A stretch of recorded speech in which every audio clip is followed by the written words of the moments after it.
Craft. But I would like to go on record as saying I would like for the crabs to speak for themselves. Yeah. So you're playing a druid next? Yes. Hey everybody, welcome to Ethauntia Dark Tide season finale. We're having a little banter in the background. Oh, we're already starting.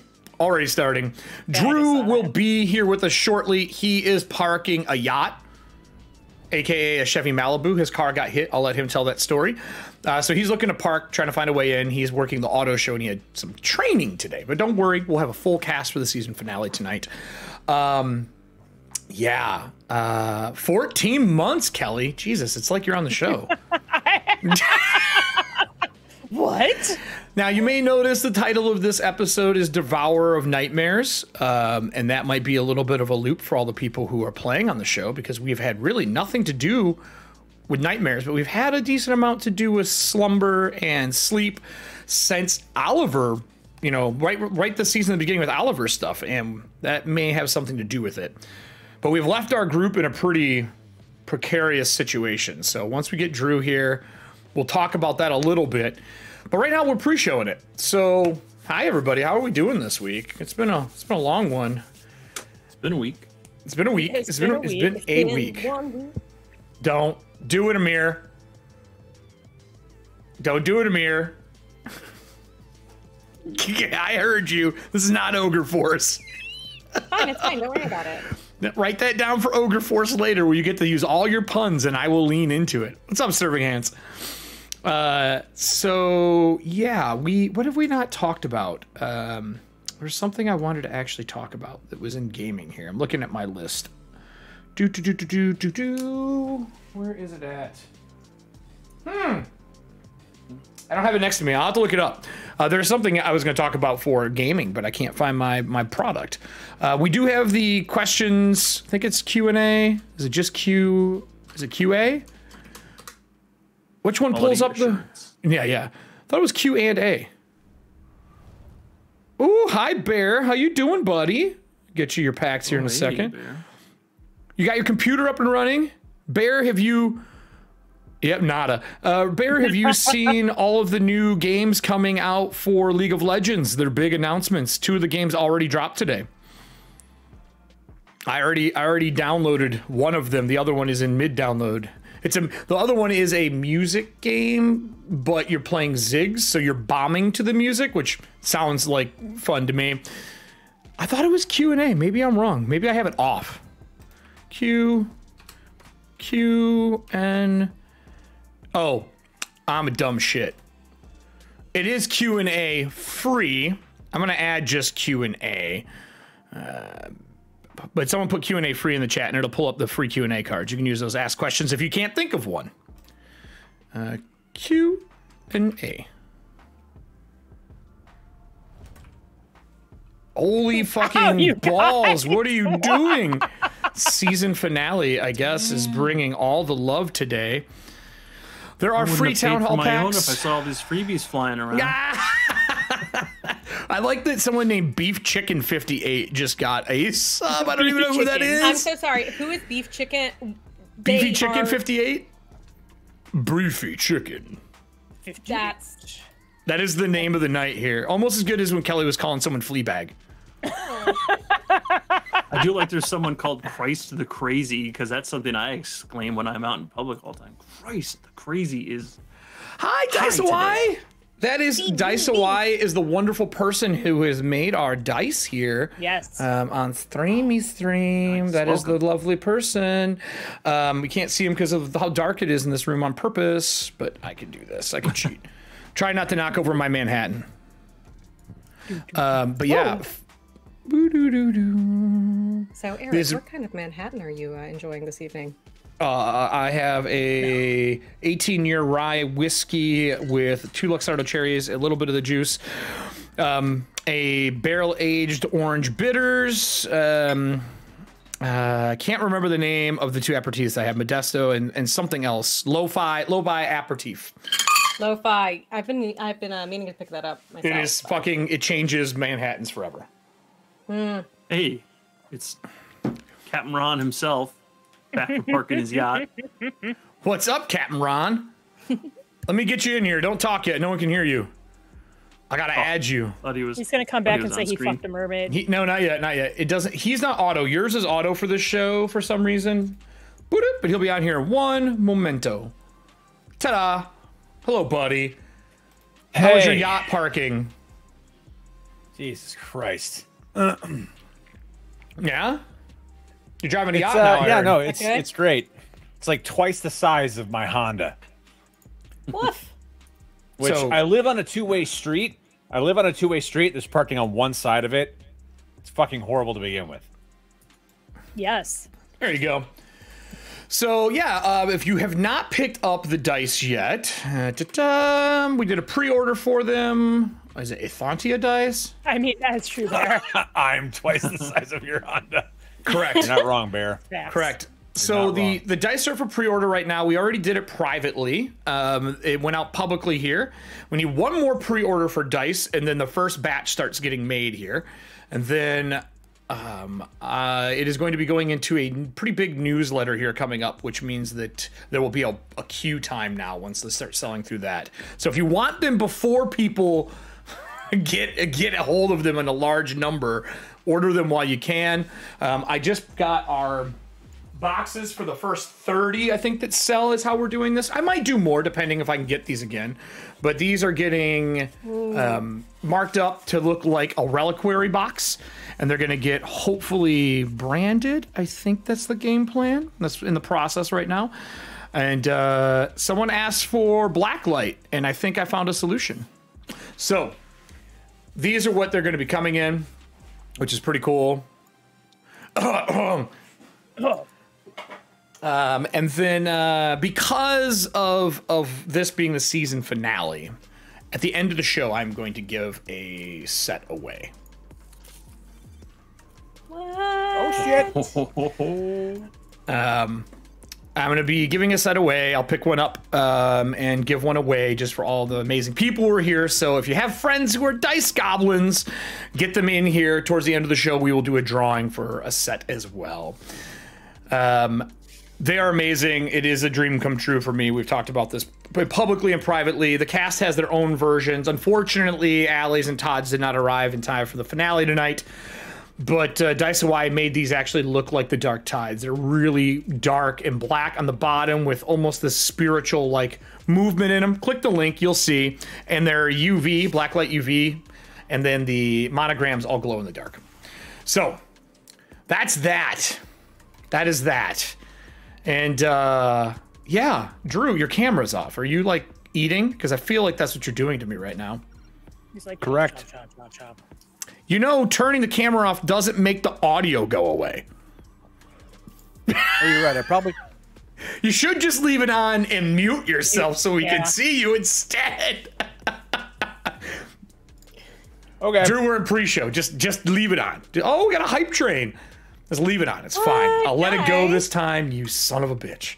Are you at least eating something good? What is this that I just got? In and out, baby. A shocked squirrel. That's hilarious. That's fantastic. Oh my gosh. If you don't have questions during our pre-time, well, it still didn't work. Let me save it. Try it again. There are Q&A cards for Stream Loots. We also have the gift cards tonight as well, which is the Town Hall gift. These are all Stream Loot cards for the show. It's how we do our seasons. We have a new stretch goal. Once we hit the stretch goal, we've already done the first one, which I'm going to be making new cards for Ogre Force, our next series we're going to do here between Season 2 and Season 3 of Ethauntia. The next one is I will start designing Ogre Force shirts for each color if we hit the next stream goal. Yes. I'm pretty sure that means Allie is interested, and maybe what I'll do is I'll see if the three of us all want to design shirts and make different versions of the shirts for the next season here, or the first season. I'm sorry, the first season of Ogre Force. The other ones are movies. All your cards, still play them like you normally do. Community day. Right? Play all your cards like you normally do. They're still going to add up. We had an amazing Town Hall and Dreadful on Saturday night. Lysynthia almost didn't make it.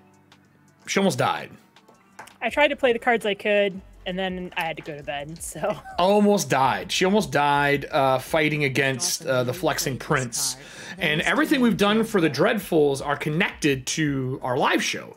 And people are starting to draw lines. And tonight, I think, is when you're going to see why that is true. I feel bad. Like Cynthia fucking busted her ass, but she did like one-shot a bunch of super badasses. Oh, hey, welcome to the show, Axo. Oh, I feel like I've seen you on here before. Pretty sure I know who that is. Allie, we know who that is, don't we? Yeah, we know who that is. Yeah, this is first time chat. Oh, maybe they didn't say anything before. So there are Stream Loot cards in there. There's some free packs if you purchase as well. Those go towards us, getting our 3rd season ready. Same with gifting. There are now subs for Stream Loots, which are pretty cool. Allows you to have custom emotes. They're going to put new ones out, I believe, every month. And then they're also going to allow us, as people who create content with Stream Loots, to do things like give out packs, do raffles. So subscribing is going to be something where you subscribe through Stream Loots that you get stuff.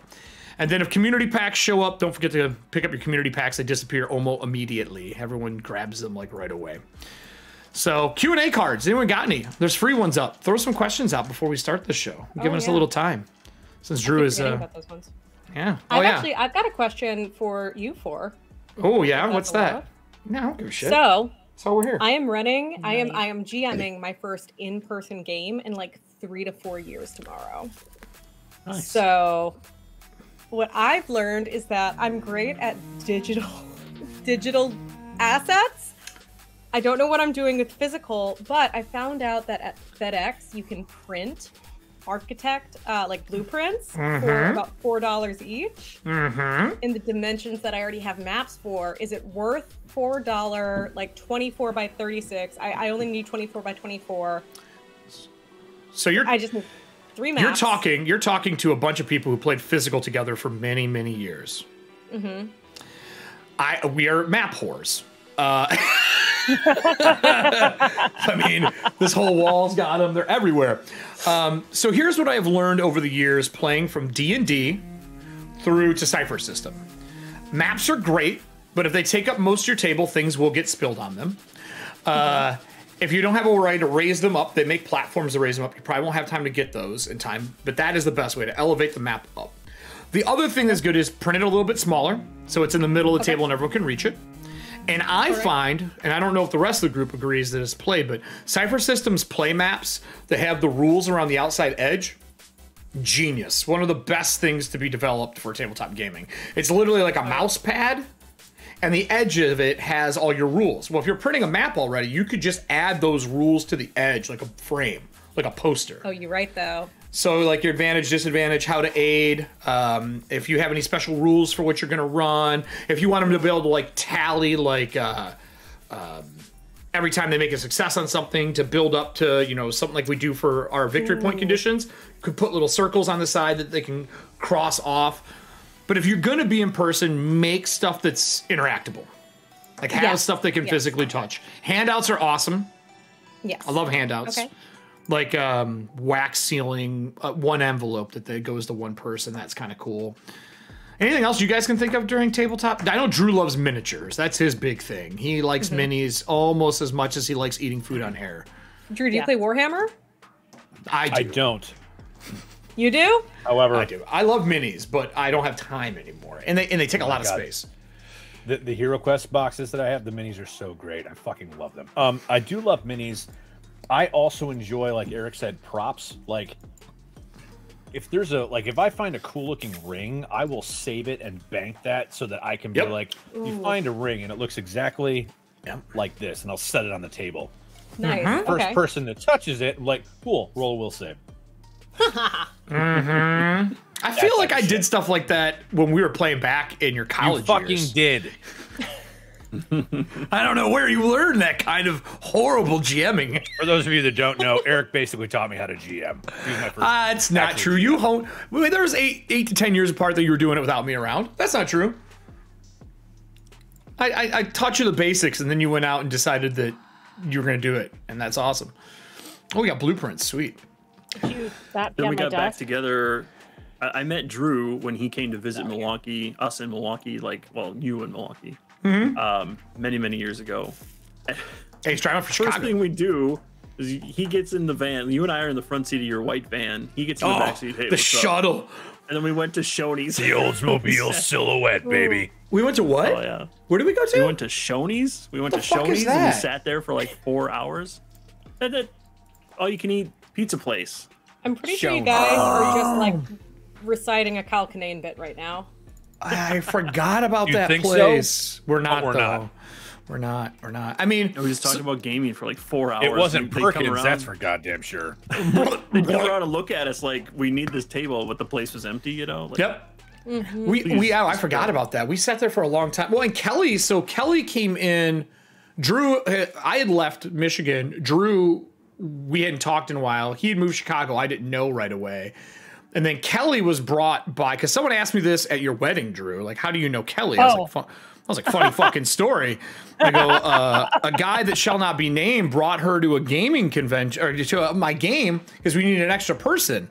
And I think we're playing, was it Oriental Adventures or Eberron that you joined for? It was Eberron, because he made such a big deal about, oh, I didn't tell him you're a girl. And I'm like, oh, this is going to go great. Yeah, we're and like, then hey, it did go welcome great. to the table.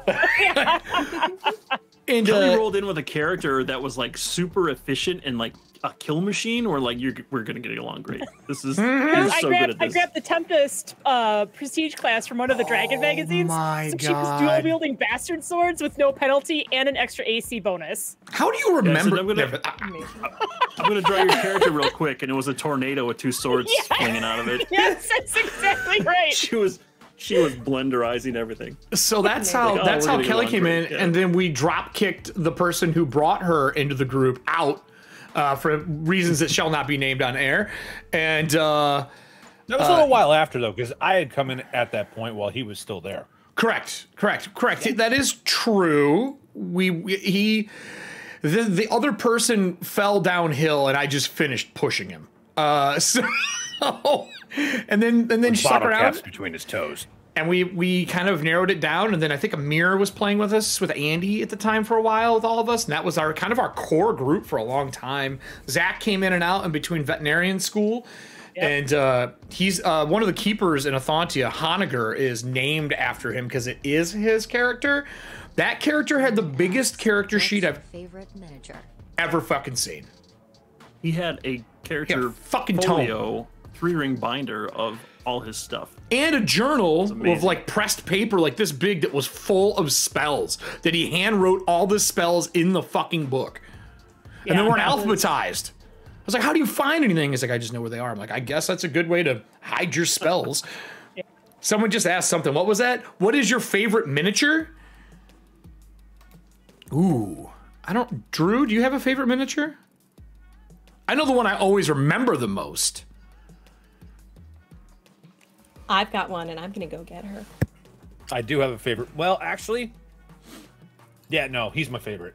He's my favorite because he's my first character. Who's that? That was your first character ever, was it, Drew? I don't have a favorite miniature because anytime I had a miniature specifically for my character and it was painted, that character died almost right after the miniature was introduced. You So broke that trend with Magic and Monsters, though. That dude retired out to the vineyards and got brought back to work. Yeah. Yeah, that dude. And he was painted. He had anger issues. Hey, he did. He had anger issues. Great. But that wasn't really. I didn't really paint that. I bought pre-painted minis and kit bashed them together. So maybe it doesn't count. I have that miniature too. Is that Is that Kraxith? That's Traxith. Mine, because you spoke about it, is easily the Chaos Priest from Hero Quest with the circle, like the Chaos Crown, because they stole it from 40K. It was so obvious. They stole it from Warhammer with the little circle at the top, and his hands are in the air. That is the miniature I will always remember. I used that as the bad guy for years and years and years and years. The miniature that I'm most excited about is I have a Hydra from our Magic and Monsters game that is getting printed at scale with multiple heads that come off because it was a protector of the planes in Magic and Monsters, and its head would come through planier gates. Yes. And I remember that. attack I remember you. that. So I'm waiting for that to get printed to scale. I can't wait. A miniature is the size of its head, a normal miniature. So it's going to be a big beast, and I'm going to airbrush that thing and do some cool stuff with it. So that's probably the one I want the most. With all that spare time you've got, right? You're going to get that done. Airbrushing, I could probably paint it in a day.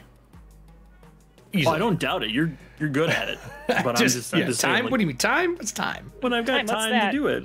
Dude, if I had a special property, I would stop time so I could work longer, and then start it back up and have it finished. That would 100% be my superpower. It'd have to be. But good question, DK. Favorite miniature? What's yours, Allie? This is Nakima from Malifaux 2nd Edition. Malifaux is the shit. Oh, yeah. I love me some Malifaux. I have not gotten to play Malifaux in so amazing long. minis. Their miniatures are so good. So good. You know, you could just bring 2 sets down when you come for PAX Unplugged. Hey! Oh, you're not wrong. And I've got a few. The paint jobs are real Allie, messy. you're going to PAX Unplugged? Yeah, I'm she going to lives PAX like 4 Unplugged. hours north. South. She's going to work the booth with me for a little while. Awesome. And Vanessa's coming too, right? Isn't that the game plan? I need to talk to her about that and find out. Hopefully, She should yes. come. It'd be great. Right? And Justice will be there too, Drew. Yeah. Yeah. No Paizo people though. I talked to Mona. No Paizo people though. He's like, I don't care we're about them. I want to see my friends. yeah. Well, he is my friend. Yeah, what? I haven't seen Mona in 2 years. Fuck that guy. He's not my friend. Dick. They're in a chat We've group hung out with only him for people named Eric with a K. Like, why? they're. I stopped listening They at miss each other. Paizo people. I didn't actually hear you say Mona. Yeah. Because I was thinking of Allie and Justice. I was like, Yeah, fuck, I Allie wanna- and Justice is I gonna be wanna there. see these I hope guys. V comes. Obviously the normal Norse Foundry crew is gonna be there. We're gonna go to, I think we're going to Glass Cannon Podcast that Friday night. I think that's the Yeah. game plan. We got some VIPs to chat afterwards. And then what else is going on? I'm on 2 panels at PAX Unplugged. I got invited to be on panels, which I'm pretty excited about. Nice. So I don't know if they're being streamed or not, but if they are, I'll let you guys know. It'll be fun. I was told I cannot swear on both the panels. It's like damn or shit's okay, but try not to. I was like, all right, it's a light switch. I don't have to swear. It won't feel like me. I go, but I am going to find words that are more offensive than the swear words you won't let me say. Like goof juice in your hoo-ha. That's what I always remember. Patton Oswalt, every time. He's like, oh, you think that swearing's bad, white glove wearing woman? How about these words? I was like, yep, that's so true. You should do a turn and burn. I was thinking about trying to go, but then work blew up, so. I think you tell work go fuck themselves because they can't do anything if you leave. You tell them I'm gone for 2 days, I'm going for the weekend, deuces, and fly out. Might as well. Yeah, I'll see what I can do. See how I think Serving Hands is talking about trying to go out there too. Now we just got to get Bear to show up, and then we got the whole team again. And Pox. Look at Drew's face. Look, you had the chance to hang out with us, but you were too busy getting married. You did. Yes. Oh. Pictures are showing up now, by the way. Oh God, I'm sure I'm not in most of them, so that's fine. The one of Because us I all have are from creeping. that one. Dude, yeah, camera ring. that camera ring photo booth thing, genius. 1, 2, us hiding behind the trees. I thought the guy taking our photos was going to die from laughter. Because we were creeping up behind Drew from behind the trees like we were fucking Spriggans coming out of the forest, creeping up behind Drew in a series of photos. I want it to be animated. I couldn't see it, but Tony was like, and now we run, and we're here. Yay! And I was like, oh my God. Yeah. Tony, not Tony, my wife, Tony the groomsman. Yeah. It was pretty entertaining. Who, The guys on your apparently- side. We all got along too well on your side. Oh my God. I knew that was going to happen. I was absolutely aware. No, I found this shit out today because Tony replied to that chat that I put out to you and Jeremy about, hey, or to you and Kale. About Like, Hero Quest? add me. Yeah. And I was like, I mean, okay, I'm sending you the thing. He's like, dude, I played, like, I could never find anybody to play it with me when I was a kid. But, like, that would have been my gateway into D&D because the motherfuckers never played D&D with me. I keep trying to get him to do it. He never did it Wait, what? yet. Tony. He's never played He D&D? owns Hero He was Quest. in No, your party but hasn't played D&D? That's sacrilege. No, actually, he played it once, but not with me. I'll help you build I'm still angry about Trello. that, you fucker, if you're watching. But anyway, Oh my he's God. like, you have Hero Quest? I'm like, yeah. Because he apparently still has the OG box in his basement back at home. I was like, if it's in good condition, you could sell that shit for a lot of money. I have 2 of them in my basement. Not that I would they're ever not. do that. They are not in good shape. I mean, I beat the shit out of mine. I still have the old gray mech. So when you ran out of space in Hero Quest and you started making your own games, at the game room in Toledo, Ohio, I bought a gray and black magnetic mat. And at the time, they were doing plaster, like columns and castings that you could buy. So I had a whole bunch of those when Hearst Miniatures had those little, you can make your own pieces. And I still have that magnetic mat in the basement. And I used it so much that I had to redraw the lines on it. Like I'd worn them down from sliding these plaster pieces across it. But yeah, now I have that in the basement, and I had a backup one because I lost some of the miniatures to. I played D&D somewhere and used the miniatures and lost them. So yeah, it was fucking crazy. Any other questions before we kick off our season finale here? Any other question cards? Does anyone want to play one more question card? With all the furniture and everything from the first game in it, because I have all the minis. Were the first things I ever painted, but like I have a cigar box filled with all that shit because I was like, I can just use this on a map. Do you know that somebody on ThinkGeek or whatever it is, or Thinkware, the one where you can print your own stuff, took all of the pieces of terrain from Hero Quest and made them printable as 3D pieces? Shut up, dude. The ones in the new box, they're all 3D printed. They're not like they're full pieces. They're not cardboard anymore. But these are printed. And all it is like line etchings on them, so you just wash them so it still looks like cardboard. It's fucking amazing. That's awesome. Yeah, we will get the Streamlook questions. They're free. Here you go. Hold on. There's some. I don't charge people for the Streamlook question ones because they're just for us to get conversations going. Oh, why are you're not coming out, Dice? Why? You're just making meme references. So, because I know who Axio is, listen, buddy, I'm going to run you two in a game. I know she's running the other game first. That's fine. Get your feet wet. I'm going to run you in a game afterwards. It's going to be a duo game because I have rules I need to test for something I want to publish, and you two are going to be guinea pigs. It's going to be great.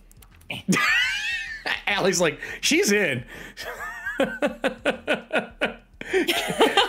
KJ's been around for a lot of the trial and error, like all of Warpaint. Oh my God, Drew. Too far away. Aw. The flights to Philly from here are American, so they're cheap as dirt right now. Also, your flight means that you better pack a parachute because it's fucking American. You know what else is cheap as dirt right now? Fucking Hawaii. You can go to Hawaii from LA round trip for like $300 on Southwest. Yep. But once you get there, you will sell your kidney to continue eating. I mean, I've got 2 of them. Yeah, that's true. I can't. No, I'm gonna need them both. Yeah, same. Can't imagine why. That's your liver. Kidney still Kidney's still part of that, dude. Yeah. I mean, so any other cards? Any other cards for anybody for questions? The questiony cards. Most of the people in chat right now are our regulars. Yeah, what's your question, buddy? What is, out of the 2 seasons so far, what is your favorite moment? I feel like this should be for our cast party, but I'll answer this. Me trying to convince everybody we should still play when I had a concussion. Yes. Me logging on and being like, guys, I'm fine. Fuck you. No. What was amazing is she wanted to do that. That was our season finale for season 1. And then today she sends me a message again like, hey, man, not feeling the best, but I'll be there. I was like, oh, my God, it's a repeat. Well, we know when Kelly's going to be injured because it happens at the end of a season. Yeah. I think we're just gonna plan around it. The moral of the story is just never fucking stop. Just keep going. No seasons. It's just constant. This is our life now. We live. You're in not it. wrong. I thought about doing a long season, but I like the nice bite size because if we want to change it up, we can. And we're high level for Ethauntia. Like I don't think we've played games past this point in Ethauntia, which means I get to do some stuff that I have not done before. So we get to deal with like the real horror and possessions of people and just fucking gruesomely bad stuff. So I'm excited for that. It was baked into the lore that no one really went past level 10 because there weren't high level heroes at that time. The real reason we didn't get past level 10 is because there was always some new book coming out and everybody's like, I want to play this new thing. I want to try this other character. And we just made a new campaign. That's why I did the Inquisitors, because like, oh, Guns and Gears are out, and then the Magic book came out. I was like, I'm gonna let people make a character that they can kind of let loose a little bit, and then we can come back to our main characters. But favorite moments, anybody else? Anyone else have a favorite moment in 2 seasons? Obviously, Allie, this season for you. Unless you have a favorite one from watching first season. I'm trying to think. Bartleby. Yeah, I know you love Bartleby, but I'm going to tell you after tonight, you might not. What? Why? No. Eric, what? Serious answer for me would be anytime Everston and Nora just pull formerly dead bullshit. Team Formerly Dead? Yeah. For the win. That's a lot of Every goddamn time. I think my favorite moment was the first time Todd had to do a solo side quest as Everston. Because he's like, I don't know if I can do this by myself. I don't know if I can do this. I'm like, well, Kelly's going to play an NPC. It'll be fine. Easily one of my favorite side quest episodes. Because so much information was like, it's all crammed around the Everston name. I mean, it's on the gate, it's on the house. And we did that episode and I was like, oh, there's so much stuff in here. Like, I have went back and mined pieces out of that side quest so many times. There's a piece tonight that might come up that I mined from that. And then other than that, I think the first time Nora got dropped by that bog mummy and the whole party went, we're going to die. Nora did not survive a punch. We are fucked. That was a moment where I was like, ooh, Pathfinder 2, I see you. Because we were really anti-PF2 for a long fucking time, and this show really flopped my opinion on what PF2 is. The +1 bar of Crowbar is still... That's true. Oh my god. Fucking Crowbar. Yeah, this game changed my mind about PF2. 100%. I hadn't delved much into it, but I remember like reading the beta for it and hearing what you all had to think about it. I was just like, I'm not even gonna touch it. I have so many Pathfinder books. I'd rather stuck my dick in candle wax than fucking played beta again. The beta was a meat grinder to see how long you'd last, but you were supposed to die. Right. That was a stress test. Yeah. So that a lot of people, it skewed a lot of people's perspective, and mine too. I'm like, man, this seems so hard. Like, what's the worth? You know, why would we want to? I think the Game Mastery Guide cemented my love for it. Oh yeah. The Game Mastery Guide cemented my love. Like all their new little subsystems that just like the ability to have conversations, rolling and earning victory points. It took stuff from Dragon Age, which Kelly and I are fucking stupid fans of Dragon Age. Oh, yes. and the tabletop is so fucking good. When the new Dragon Age game gets announced with the date, I will run like a 3 to 6 part Dragon Age. We'll get the right peeps in for it. But yeah, Todd, I agree with you. That stress test felt like I was doing a quality assurance testing for video games again. Only 2 groups finished all of the quality assurance testing. Only 2. One of them is Order of the Amber Die out of Philly, which we'll see at Unplugged. And that's because what they pride themselves on is playing all the way through any adventure path, anything that comes out, like nuts to bolts. Like they do the whole fucking thing. And they finished that. And I asked him, he's like, oh, I'm never playing PF2 again. Fuck that. And then now they're playing PF2 again. So I think they did a good job kind of listening and turning the tide. Like as much as people get mad at Paizo right now, they actually listen to their audience, which makes me happy. But yeah, I agree, Todd. 100% agree with that shit. Drew, you got a favorite part for 2 seasons?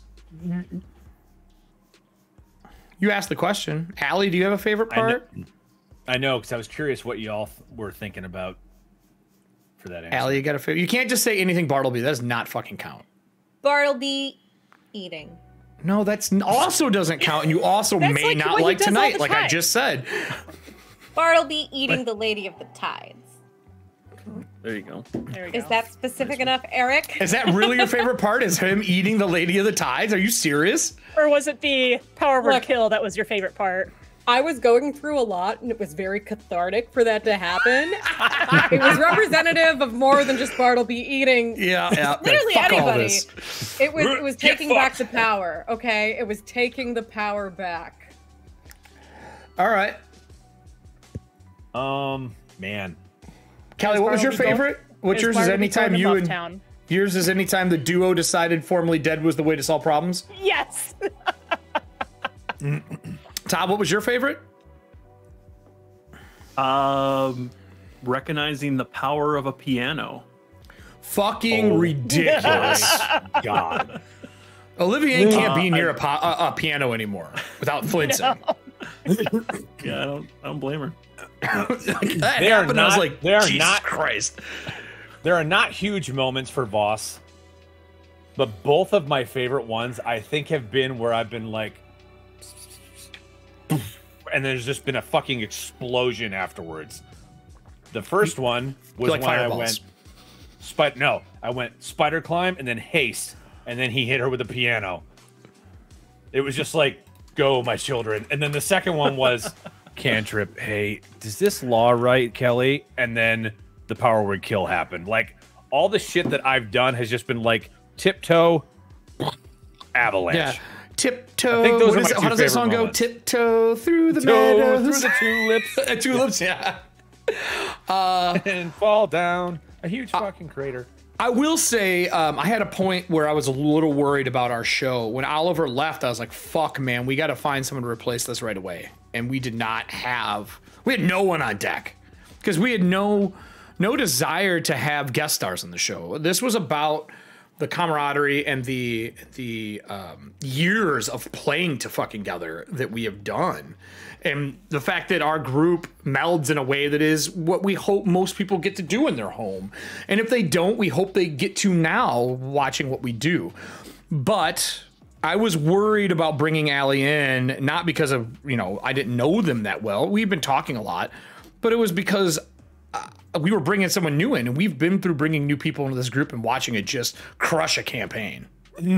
Like just Yep, I have or some that people who come person. into mind. yeah, we have specific people who come into mind. And I was like, oh my God, we're bringing not only an unknown in, we're bringing in somebody who hasn't played Pathfinder 2. Is this a stairwell? Shove. Fuck, we're gonna have to try this. And we did it, and it has been one of the best things I think we've done to the show is add her into the show. So Oh my God. Allie, straight up, you are a fucking G when it comes to this dandy bullshit. It's like, oh, what's this do? Oh, yeah, broken. Absolutely. Like, wow, that just okay. We're done with that situation because are they getting married? What is happening? I just It's a clipped that. term. it is amazing. It's a term that I have that I've dubbed panic talking. Panic talking. That's getting clipped right now. Actually, Well, so I just clipped the one where I was like, well, hold on, everybody. I need to know what Foxglove's going to say because I'm afraid these two fuckers are going to get married. I just clipped that from our last episode when she was talking to the Inquisitor because I never know how it's going to go. That what is supposed to be such a like basic archetype is so fucking damaging. oh my God, and the fucking swagger she had for it when she was like, Oh God. 41. Yeah. Like, right. well, I had a 39, so fuck me. I was like, well, I can't do anything now. Like, no, I don't even get to It was roll. That's the amazing. thing that's It was weird about amazing. PF2. Like the fact that DCs are kind of built in. It's that whole idea of take 10 that we learned in 3.5 brought over to make static DCs. Where I'm like, oh, I need to roll. I'm like, and it says you can do opposed roll if you want drama. But if not, they're static. They're based on like a skill 10 plus 10 or a saving throw plus 10. And I didn't think I was going to like that. Just like I didn't think playing Cypher System with a diceless mechanic I was going to love when I was way fucking wrong with that. And I was like, yeah, these flat DCs as a GM make it so easy to fucking run the game. It's kind of freeing in a way. But yeah, I don't know. It's been an amazing time frame. And I hope everyone who watches the show, they've supported and been awesome and all fucking everyone crazily just gifted a ton of subs tonight. I hope you all have favorite moments in the show. I know when we were at Drew's wedding and Bear, Kelly, and Serving Hands and I were all sitting around chatting and just having fun. It was nice to see people that are just screen names in person. Like Bear and I have become good friends. We play fucking video games together like 3 or 4 times a week, mostly League of Legends. We like to suffer together is really what I was gonna say. And it's like our vice is suffering playing League of Legends if I was playing Blades in the Dark. So it's been nice. And then seeing Serving Hands in person, who's been a huge supporter of the show. Like I hope at some point in time when COVID milds out and conventions come back to a norm, we can all meet at a convention, because I would love to do a live show, even if it's just for like 30 people in the audience. I don't give a fuck. And I know Drew and I have talked about this a lot for Fenrir and for other things. So like we have so many ideas for doing live shows, because he's a theater kid. I worked in it, and I think it'd be fun as fuck. And I know the rest of us some people would be nervous, but once we're on stage and 3 drinks deep, it'll be fine. I want to just line up Kraken Fireball, whatever that cannonball shit is, Todd, that we were drinking for ages. The cannonball fire stuff. The fuck was that called? Was it? Yes, Cannon Blast? The Captain Cannon Morgan. Blast. Cannon Blast. Yeah. I just want a whole line across the front of the fucking stage. Oh, that stuff is so good. Yeah, You can still. Well, lucky for you, I have 2 haven't had it in cases in years. the basement. Woof. But not the pumpkin, right? Oh God, nobody wants paint thinner to drink. No, that was. You know, of course, we said the same thing about pumpkin spice custard when we first got it from Pizza Shuttle all those years ago. Never been better. It's still horrible. Love pumpkin spice everything now. Wow. But it tasted like pine sol smelled. It tasted like Perkins, Drew. Blech. We're not telling that story. That's a different It day. makes me so angry. Makes me so angry. And then we'll have Someone to make talk me out of cannon buying ticket. Serving Hands. Hold on here. I normally don't do this during our startup. I'm not going to talk you out of it. I'm going to talk you into it. So if you come out and Justice is there and Allie is there and I am there, I technically could just run a game for us all in person. So why wouldn't you come out to the show? Sure, I'll come back. Yup. You're here. I just So found around also adding to that, Katie, you might even be able to fly in and out of Richmond, Virginia for cheaper, and then carpool with a friend who's gonna need company on a 4-hour drive. Just saying. With maybe just throwing Vanessa that in the out car. there. With maybe Vanessa in Gang. the car. Maybe. Since we're talking about Serving Hands, thank you for the community packs, because I just pulled this card. Oh, please let it be the spy. Please let it be the spy. It's not. Ooh. Jenna. Oh, someone you missed is someone is sitting on the spy, by the way. Somebody in this audience is sitting It's not me. on the spy. Oh damn! Someone is sitting on it, and I don't know where. So if you have the new spy, look through your decks, everybody, because they are a major NPC, because 3rd season, it opens up the new Dreadful. We play Lysynthia, and we have an investigator spy that we are playing. So as soon as that card comes out, the new novels, which are gonna be like spy novels, come out. What, Drew? Did the lantern get upgraded? No, can't happen yet. It may happen after tonight, though. It may happen after tonight. Damn it. All right. I know. Well, Todd I'm asks gonna- me every time I'm live if he can drop the Nero card, and the answer is no, don't play it because I'm tracking it. Please don't play it. Okay, well, I'm going to drop this just in case we need it again. A sanctuary? A train? A choo-choo train? The calling of the train? Yeah, call the tide. That shit saved your fucking asses, boys and girls. Uh-huh. Because it's non-stop. Yeah. Serving Hands, I get in Thursday at like 6 p.m. And it'll already be set up, Drew, by the way. I'm dodging setup. Because you know what they're bringing? The wood cabinets. Look, I'm just there to sell and make money. That's all I'm there for. Like, I did want to come, but Should. it's You probably too still close to could. this. If you asked, you know they would bump No, somebody it's- so you could come. It's not that. It's the fact that I don't want to have any excuse to not go to Iceland. If something were to happen and Well, then I don't go to dojo test between even now and with a Iceland. false positive, No. I'm not. You could come out though, because you know he'd be like, "Hey, by the way, Rando, you're gone," because you and I are like 50% of the sales. Not a lie. So, all right, everybody, we have been bullshitting. If I could have put that tungsten set of dice in somebody's hand, I would have sold it at Dragon Con. Well, I told them to pack one extra, just a D20, so we can, and I think that's happening.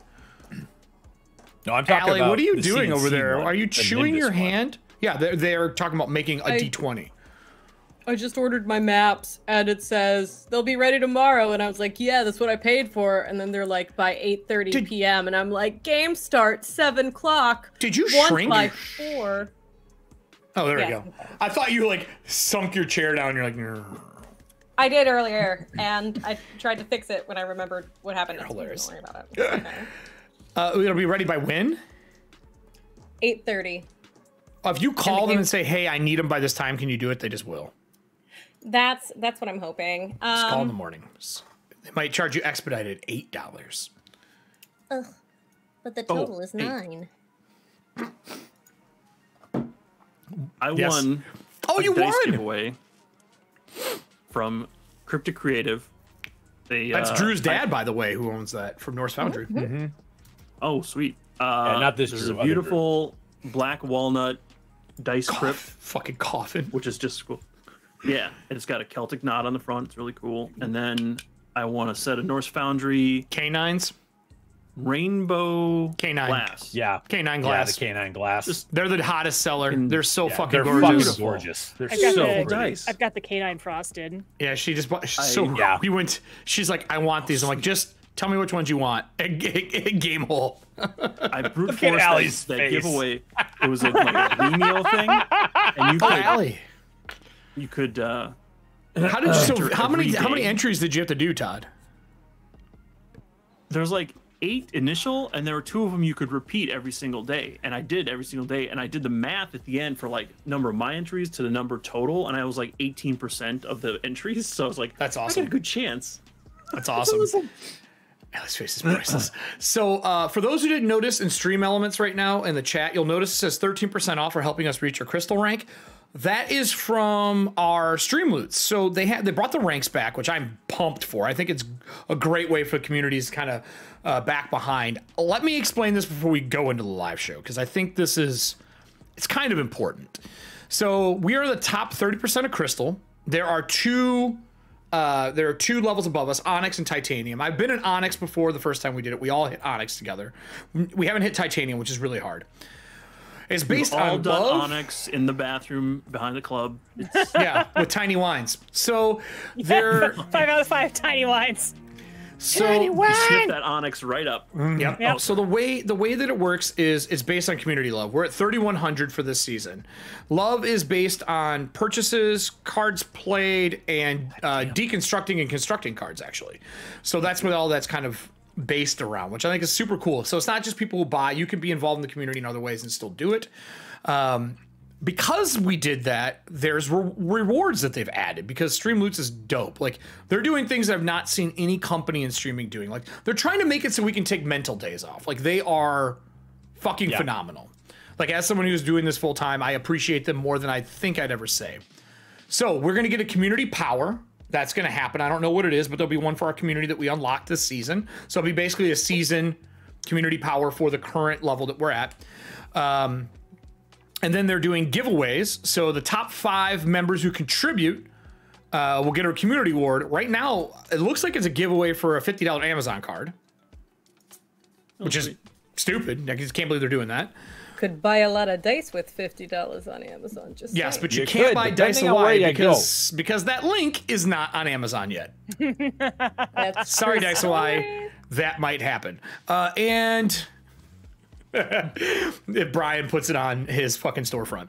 And then we get 13% off as a community right now. So that thing that scrolled by, if you use that code, I don't know how many times it works. I think it's 1 per person per season. You get 13% off a purchase of packs of cards, which I thought was fucking awesome. So super happy. Like, I would work for this company in a heartbeat, and I never say that. Like, I don't ever want to work for people, but I would work for this group without batting an eye. Yeah, they're pretty fucking amazing. Erik's MO for going to work someplace, he's like, here, these are the things you're fucking up. Let me fix them. That's what I get paid to do now, which is great. Yeah, it's amazing. Also, I mean, that's kind of what he's doing with Streamloots, because we, as partners, we are able to get into the round tables that they have every week, where they say, what can we do to make things better? And then we tell them. Every week. Like fucking half the time, they fucking do it. Not everything, because there's not enough time, but like the things that are the most important to people are like, oh, yeah. And then next week, it's like, here you go. You got subscriptions. Like, what the fuck? Yeah, they're like, hey, we're going to dry run subscriptions for $4.99. And here's the cool thing. So if you don't know this as an audience member, Twitch is 50-50 until you're a partner, and then you get to negotiate how much of a subscription you keep. Subscriptions on Streamloots is 80% for a partner. Ooh, yeah, nice. We keep 80 and 20 goes back to them. But these people, like if we want to do a charity, we keep 100% of everything to donate to charity. Yeah, Allie, the charity queen. Fucking for Halloween, they were like, so between the 30th and the 1st of November, like like October 30th through the 1st, like this Halloween weekend, we're not going to take a cut. You guys are going to keep 100% of everything. It's all yours. They just did it. It was just because random announcement. Do you know what the reason was? September is the hardest streaming month. No one, like, more streams die in September than any other time. People go back to school, the money's not there, it's just bad. They went, hey, let us help you. And they bonused people during September. They're like, hey, you did really well this month. By the way, here's some extra cash for being dope. Yeah, there's a bunch of shit that they're doing that like we can't talk about, but like they're trying to do it. I can say that it starts with an N and ends insurance.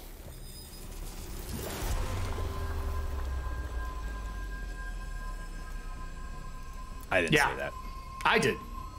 I didn't say the word. I said it broken up. I Stephen Colbert that shit. True. So with that, like, everybody, that's something.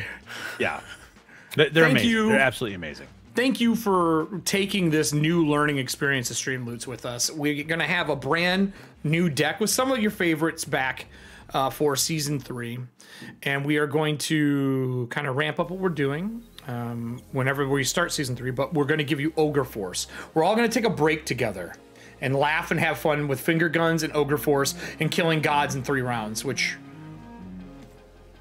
that happens every time. And Drew will be gone in December, but we might have someone pick up the green ogre for a little bit while he's gone. Talking to a few people. Oh my god, people are purchasing packs like crazy. You guys are fucking amazing.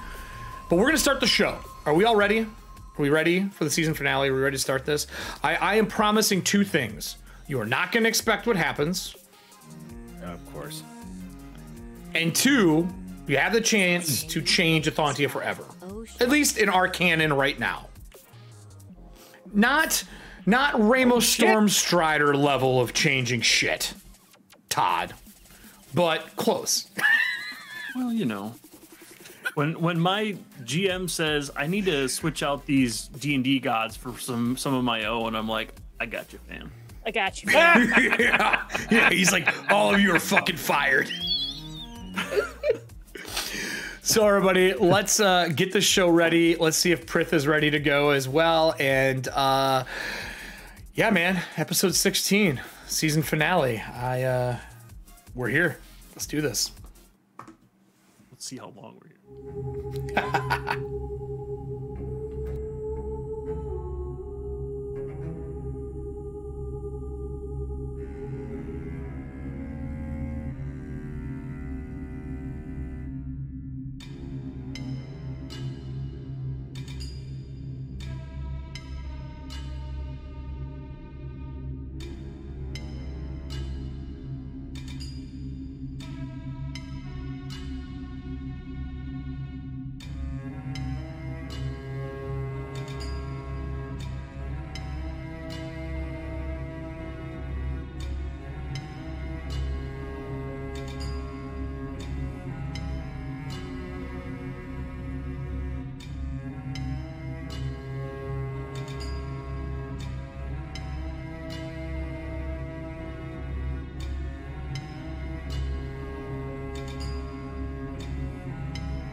Well, everybody, audio worked out of the gate.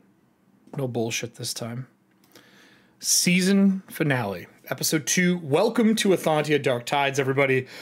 16th episode for the season, and I'm more than honored to be here. I am super excited to share this campaign setting for a season 2. We are in a pretty monumental moment within Ethauntia by itself. Normally, the calendar, you start in 57 AS, which is 57 years after the Sundering. It is what happened when something went catastrophically wrong.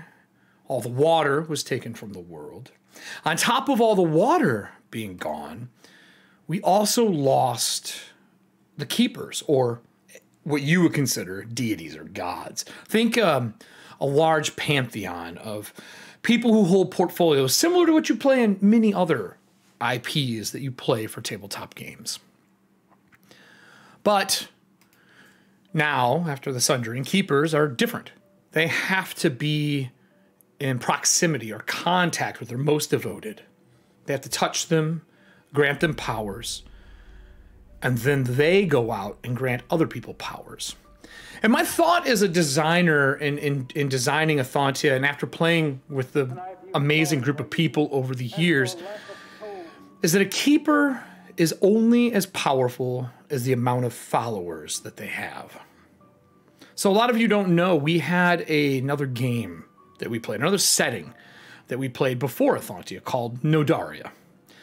This was a fantasy system that I think only 2 people in the group have played in. Maybe KJ has, but it is a fantasy set piece that I did that was unfortunately everything stolen out of the back of my car at a Gen Con.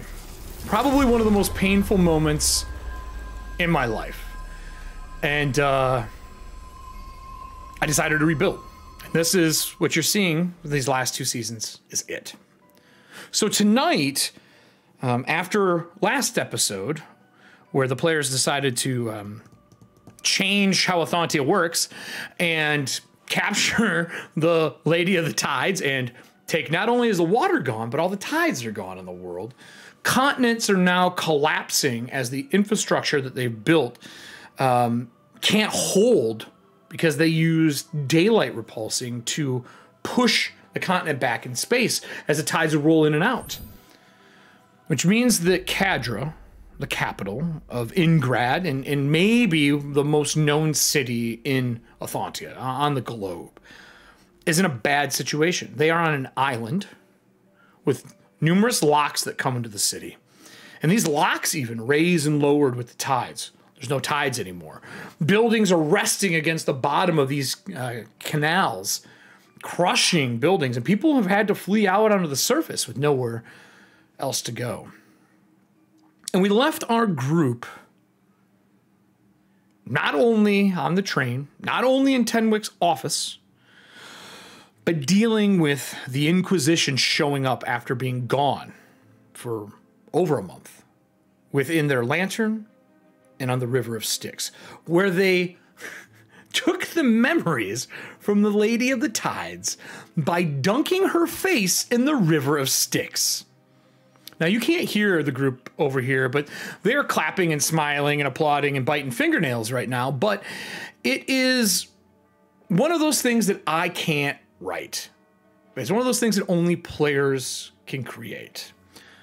Now, with the Lady of the Tides in their possession and a worshiper of Anise, the goddess of water, or the keeper of water, the mother of the Lady of Tides, they have taken this Lady of the Tides and given her to this worshiper, basically saying he is taking care of her. The Inquisitors showed up, had a bunch of questions because, I don't know, they killed 2 Inquisitors and apparently are going to get off scot-free because somebody can talk their circles around anyone. So the Briar the Second that is here came with 2 things in mind before we go to our cam with everybody. They came to, 1, find out what happened to Pyre which is in Voss's staff, and looking for the other Inquisitor that is missing, that was killed. Both of these situations were caused by Oliver.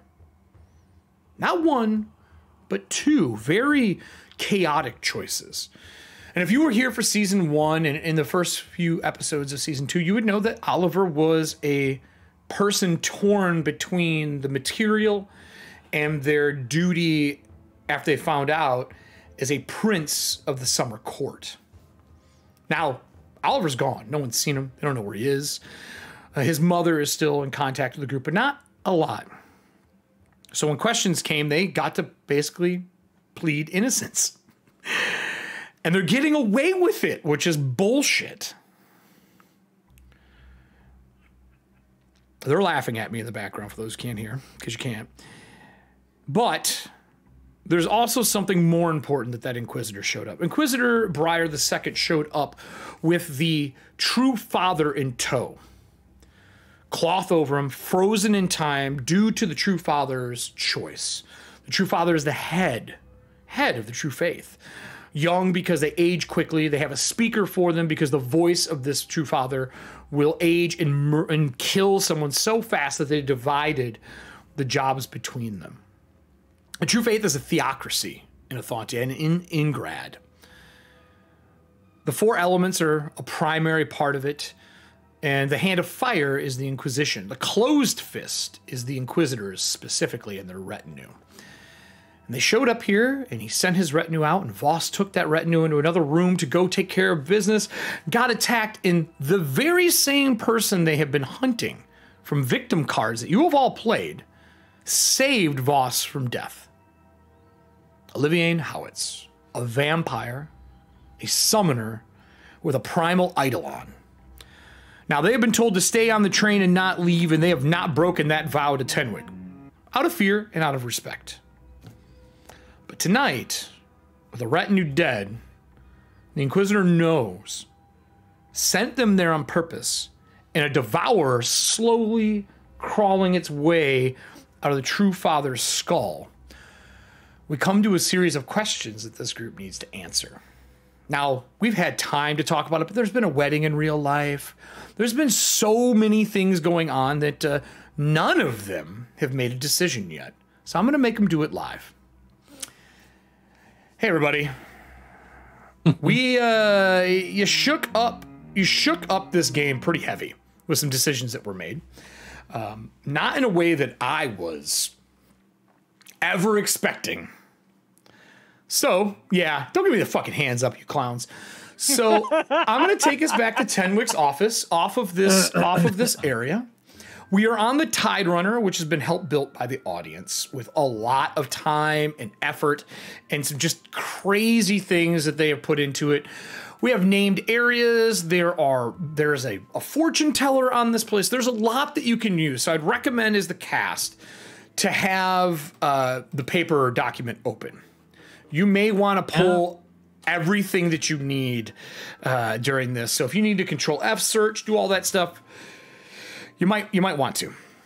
So we left off with him pulling the sheet off of the True Father, this creature with claws crawling out, Voss coming back into Tenwick's main office with Olivier in tow, and him carrying one of these Devourers that they ripped out of the skull of the retinue member.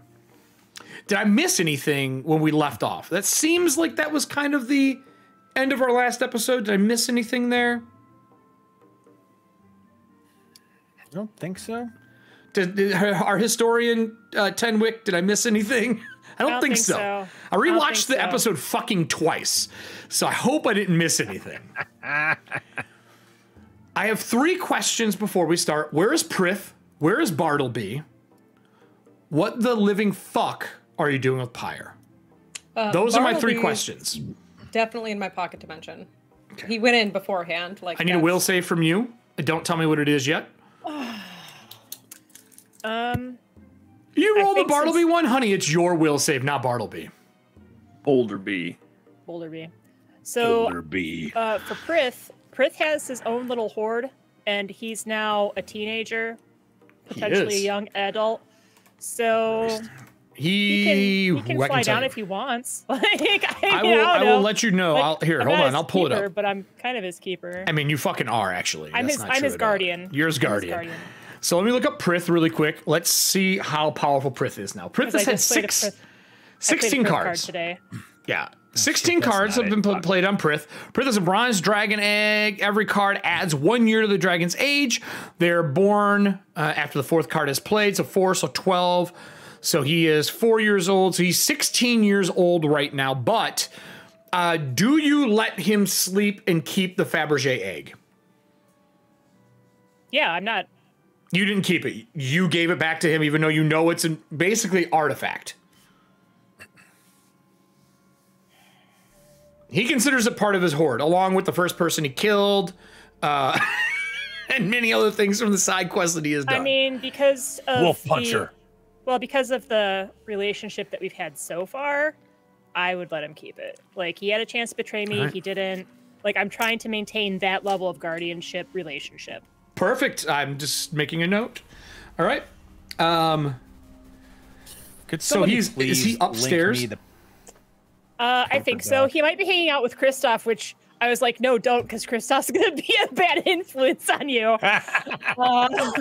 So my two kids might be hanging out with each other. I don't know. Drew, if you click general in our general chat and you hit the pin, it should be in the pin.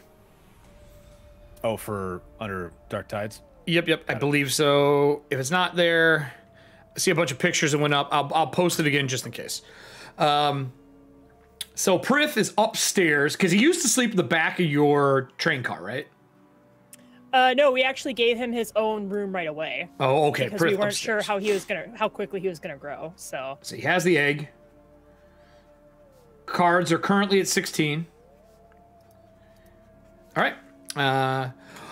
Do you call him down during this, or do you not bring a dragon into statement? I feel like bringing a dragon would just make things worse. Right now, do something. I actually. Oh man, this is gonna be Kelly making a poor life decision. But do you want to wait until you know what's going on before you make this poor life decision? Yeah, just to see if it's worth. Because I have a possible idea if Prith is willing and able to help, but I'm moving Prith for now. I don't want to cause issues with the Inquisitor that we're trying to smooth things over with. 100%. Yeah, that makes sense to me. So will save was made. Bartleby's in your pocket, you said, right? Prith is here. Yes. Voss, you got a Devourer in your hand. There's been a question on what's going on with Pyre. Pyre told you that he's bound to the staff out of choice. He can't become a Gravelighter because Casil is currently a Gravelighter. Right. There's no room left. Oh, yes. You tried to use a magic item and you pulled a fucking potion. So that didn't turn out. Oh, I remember what happened. Pyre turned Voss into a retinue. Yeah, fucking retinue. I was just waiting for this to be said. So I guess that's my question then. Well, actually, I would ask him, like, mate, do you want a new weapon? Because are you verbalizing this? I'm asking him mentally. Since he's out, like, do you want a new weapon? Do you want to stay in the staff? Like, I mean, technically, if I'm your fucking retinue, I could probably just do the job myself once we find a weapon. Because I think the reason bond you back to it. I think the reason Pyre made Voss the retinue was to stave off them just stealing or taking, requisitioning his Voss's staff. Yeah. Correct. Mm-hmm. So you've bought some time. I'm going to do something I've never done on the show before. Can the rest of the cast pull their ears off so they can't hear? Oh, God. Thank you. Listen, I believe that the true faith has become something other than what I wanted when I signed up. I made you a retinue because I work directly for the True Father.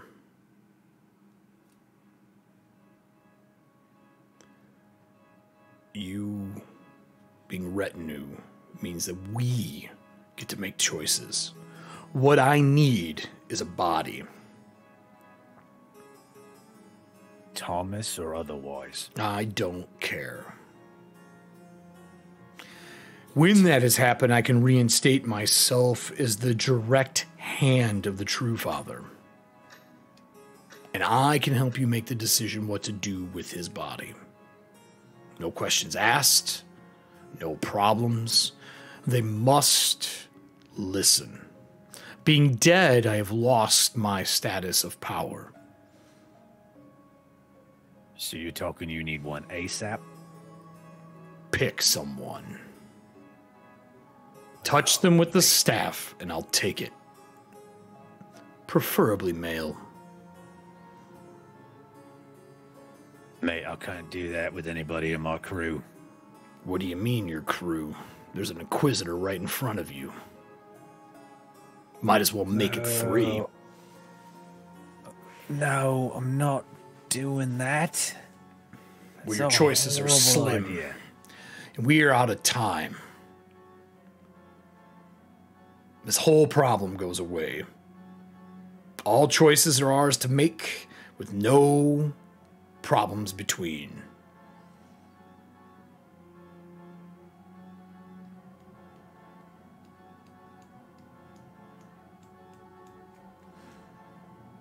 If you have... Wait a minute. They're all reading the chat right now, which is amazing. Wait a minute. If you're bound to my staff, why haven't you regenerated? You have a new weapon. I don't have a body. It's gone. There has to be something left, and there's nothing left. They firebombed that city to make sure I don't come back. They didn't do it for a witch. They didn't do it for what was wrong. They did it because I am what they fear. Briar wants to be in control. And the last thing we want is a Briar in control. The shadow over this place is because he has the Gorgon or the Lighthammer parked over top of your ship or your train. So, give me a body. Find one. Take one. Pick someone out of the city. We can deal with more later. Whatever I take, I will burn away the flesh that is there and become whole. Does it need to be a living body? It has to have a soul. I have to take it.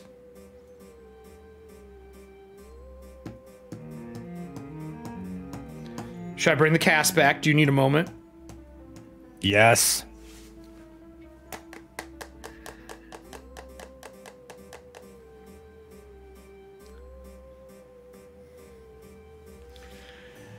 Put your ears on, Kelly. I'll put it in chat. Ears on, everybody. All right. Fuck me. So, everybody is in the room. I can only assume this will go poorly because it's Voss. Thanks, Kelly. As You're welcome. Confidence is overwhelming. as No one else is there to be the adult boss. Just you. As this is going on, the Inquisitor who is in the room with you, Briar the Second, says, "We are in a bad situation, and not one that we caused. We believe one of the courts in the Never are doing their all to gain foothold in the capital. The True Father." And this stays within this train car. The True Father was originally a member of the Court of Winter. Not in an important position, but blood. He denounced, went through the veil as a child with his mother, came here, and was picked because of his connection to the spirit of the true faith. When they were chosen to be the True Father, they accepted at a very young age, like most of the fathers. We have to have somebody who can age and have time because you age quickly in this position. So, we are in a position, and like I said before, I need you to take them as Gravelighters and put them in your lantern to buy us time. Or at least to take the spirit out so that that devourer, that thing inside, can't take the spirit with it. That is what I ask you today. I would be indebted. The true faith would be indebted. The Gravelighters will not be hunted. They will not be sought after. We will let you go about your existence. There will be no inquisition. There will be no retinue. There will be no one from us hunting you down. And I know, and he makes eye contact with Tenwick. I know there are people here. And then looks to Foxglove that don't follow the true faith. They follow something else dangerous. So, we will let you be if you're willing to bring them into the lantern to give us time. We don't have a purgatory. You do. Now, I'll remind you, there's a shadow over top of the train. Pretty sure it's one of their major battleships of some form. There are 100 soldiers outside. He says some of them are connected to this Devourer, but they have an idea for how to handle that. Especially the True Father is safe. He has got basically he's got an Order 66 order in place.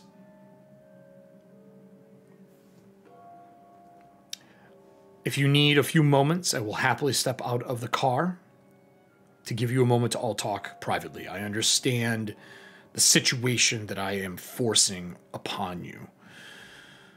And this is not a threat. We are, as a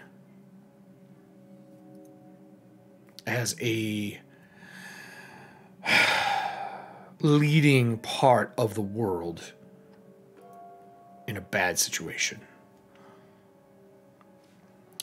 Is there anything I can answer before I give you a few moments to talk?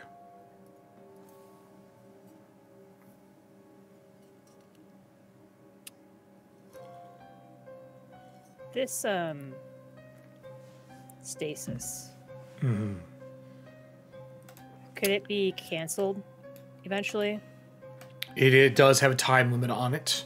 It is tied to a very old form of magic that very few people know. And unless you trained in the magics that deal with halting and moving and changing time, it would be it would take too much of our time for me to explain it. Let's say it is a thing that most cults, and obviously when he says that, he's talking about anyone who worships a keeper, believe brought the end of the world when the Sundering happened. This kind of magic is old, predating any of us in the room, and probably any elf that you know. So, is there anything else I can answer? Have you been able to successfully extract one of these creatures from an infected person? No, death is the only option. I see. Okay. People believe that the Devourers eat the brains of the creatures, and that's not what happens. They are actually a thought that is placed in the mind of someone that slowly consumes the identity and the memories and dreams of that person. Once it has gained that, and there's nothing left to take, it frees itself and moves on. And it makes a pilgrimage back to wherever it is that they come from to bring this information back. For those of you who are here on Saturday, that makes a lot of sense.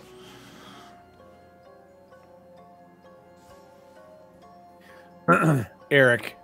Yes? How does coming back in the lantern work? Do you need a body to do that for Gravelighters? Like, if we were completely destroyed, would we come back? That would be an Everston roll. And you'd have to talk about that in front of this man. Because you don't have Gravelighter. But we just talked about it on Discord. Isn't that good enough? I guess I have another question then. No. Nice try, Todd. What's your question? Has anyone ever tried to I understand this is perhaps state secrets, church secrets. Has anyone ever tried to But the same thing. Find a true father or speaker into an Autonomous? Their soul is not one entity anymore. Binding them would require something that even the Order of Gold can't create. Binding 2 spirits to an item is dangerous enough. Binding 5 would be catastrophic. Well, I mean, Just because I don't know, A, I didn't know there was 5, and then B, like in Nobody character, does. I wasn't sure how far along Voss got with his initial project with the mayor of Eisenheim. That is a fantastic question. that's where my brain went. You have not once during any of our downtimes after the initial meeting of the mayor and his family inside of the Eisenheim shotgun done a We haven't goddamn had time. So my Yeah, we haven't had answer time. is it's all hypothesis at this point. Straight guessing. Just guessing. Well, Emerald Order said they had figured out a way to do it. But that hasn't been shared with me. But only one soul would be active at a time. Basically, it's like a exchange program. Like one is active, they go back into recess, and the next one will come out. Not all of them active at once. Boss, could you make those gaskets? Could you reproduce those gaskets? Oh, you mean like the one in Evanston? I mean, you'd have to make at least 4 if what you're saying is true, Inquisitor. I mean, I'm just spitballing. It's true, but we need a Thomas to put it in. We don't have one. It would take weeks to put one together. Well, I'm just maybe like, this will put a little bit more of a. Let me put things in perspective. We have about 2 weeks before this spell ends. I don't think you're going to build whatever you're talking about in 2 weeks. Well, it's not. You've never seen me build something, mate. Let's discuss privately Then I will the give option you a of moment. putting him in the lantern. Let me give you a moment to do whatever it is as heretics that you do. And he turns around and grabs the chain that's attached to his belt and he yanks it. And the cast iron piece that has his bastard sword in it kind of floats up and he wanders his way out of the room, giving you all a moment of privacy. All right, group. First thing I need to do. Allie, are you happy with your number? I am happy with that number. Okay. You hear Bartleby in your pocket speak to you and says that the Baroness wishes to speak. May I come out and speak on her behalf in front of everyone? Or do you need to be in private? AKA, he doesn't know who knows and who doesn't. Would you give me just one moment, Bartleby? I will tell her you're asking her to wait. No, that's That is what you asked. Bartleby. Come on out. Okay. I will bring out the snake because he has to be in snake form for this. He can't be in human form. And while I'm releasing Bartleby, I'm going to say, look, I do not much care for that man. I don't care much for the true faith in general, if it must be said. But I do think that there's somebody who might be able to help us a little bit. I think it could be a mutually beneficial relationship, and we wouldn't have to be tethered to such a rigid folk.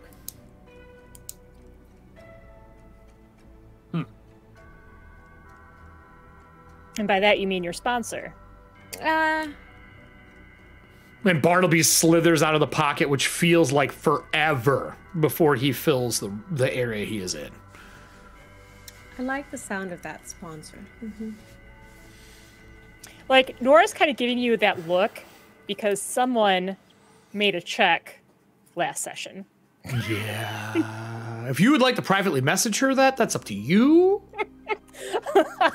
to bring them into the know it fold, but that's up to you. So you got a couple things that you need to solve here as a group. Ooh, cards getting played. Number one, emotional HP. Hilarious serving hands. They're gonna need more than emotional HP to make this go okay. Number one, and most importantly, what are you doing with Pyre? Because the Inquisitor wants him. That's probably the most important piece in my eyes, unless one of you think that that's not the number one leading thing. Because that's what they're here for, and then they also want you to put... Actually, I take that back. Putting the True Father in the Lantern would be number one, and where Pyre is going to go would be number two at this point.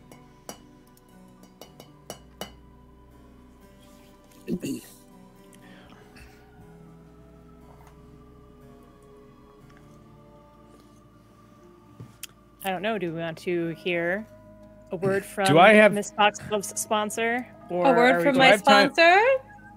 Or are we Do I have going time to cast a spell while Bartleby's coming out? Sure, I don't care. Is it a one round or less? Or is it a ritual that's like 10 minutes? No. Yeah, then absolutely. Absolutely. What are you casting? Or just type it to me if you don't want them to know. Oh no, they will know because it's I mean, it involves all of them. I'm gonna cast telepathic bond between us while Bartleby's coming out, so that we have it. With Bartleby included? Does it include him? No, it doesn't. Oh shit! No, it takes 1 minute. Never mind. You can take a minute to cast. He can be outside as long as you want. Once he's here, you can cast it. Who is under the telepathy? Us, just us. Not Bartleby. No. Okay. Bartleby looks at you when the spell finishes in a very unhappy voice. He says, I see you still don't trust me. It has nothing to do with you, mate. Wait, is he a Gravelighter now? No, she is. No. Yeah, I didn't. That's what I thought. Yeah.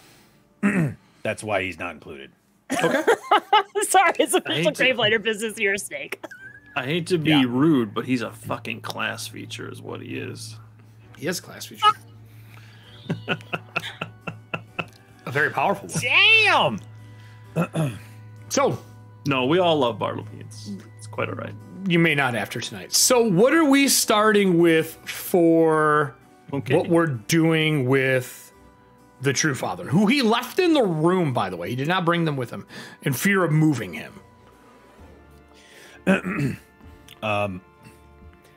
Mentally to them and to Pyre, I'm going to be like, mate, I feel like that's first priority. I mean, there's no place else to put him, right? He needs to go in the Lantern. It's more, I didn't want to agree because I didn't want to make any decisions until unless Everson was able to chime in and say it was safe to do so. Do we have the capacity to hold 5 powerful souls? Yeah, you do now.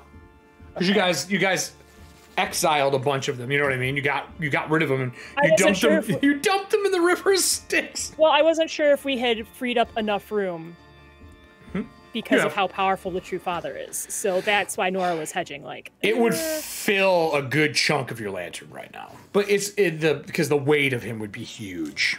Right. And you also don't forget you could also talk to Loretta and Nero, or one or the other. They can't both come out anymore because they're so busy within the lantern. But you can pick one to talk to. Here's my concern is that I was originally concerned about space, but if Everston feels that we have enough capacity, I don't necessarily have a problem with that. But now I'm concerned, if we bring in the True Father, are we bringing in one and they're all merged, or are we bringing in 5 separate versions of him? Like, I don't know how it's going to work. The reason I was talking about possibly making the if we could swing it somehow, Voss, talking about making the gaskets was so that we could provide the True Father with a body after, like, we bring them into the lantern and then work on these gaskets to provide them with a body until they have a time, until they can find a new person without the true faith being stuck in the lurch. I understand Inquisitor Breyer has made some very pointed threats to some of us on this team, but with the way things are right now, I feel that for better or for worse, the true faith is still going to be the best stabilizing force. So I have no issue with them being in the lantern. It's more, can we bring them in and then provide them a temporary place to stay afterwards while they hunt down a replacement, because we don't know how long that's going to take. We could have the True Father stuck in the lantern for a very long time, preventing us from fulfilling our duties now as official Grim Reapers.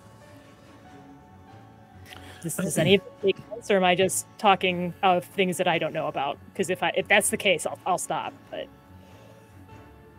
Eric, has there ever been something attempted with a Gravelighter lantern to hold something that powerful? Want to make me roll? I will. And I was asking that question actually to Pyre, but I was making sure everybody could hear me because I'm speaking mentally to him. We got Hero Todd. Point. Okay, first hero point for the session. All right, I see you. Is it any better? Much better, because I rolled a natural 1. Oh, I would have loved so that. So now it is a total of 39. Woo. So, yes, it has been attempted before. There is, in the past, a Gravelighter group that captured a god within a full-fledged keeper with, like, at height of their power in a lantern, but they are the only thing in the lantern, and it sits on a shelf somewhere. Yes, it's doable. And yours is the original lantern, so technically yours has more space than most lanterns do. Like, most of the cities that are inside are much smaller. Like, if you remember the game we played before, there was, like, I don't know, 30 buildings in it. You're in a full-fledged city inside your lantern. And you can pull your city out, which is also not normal. That has something to do with being the first lantern as well. In the mental link, I'll ask.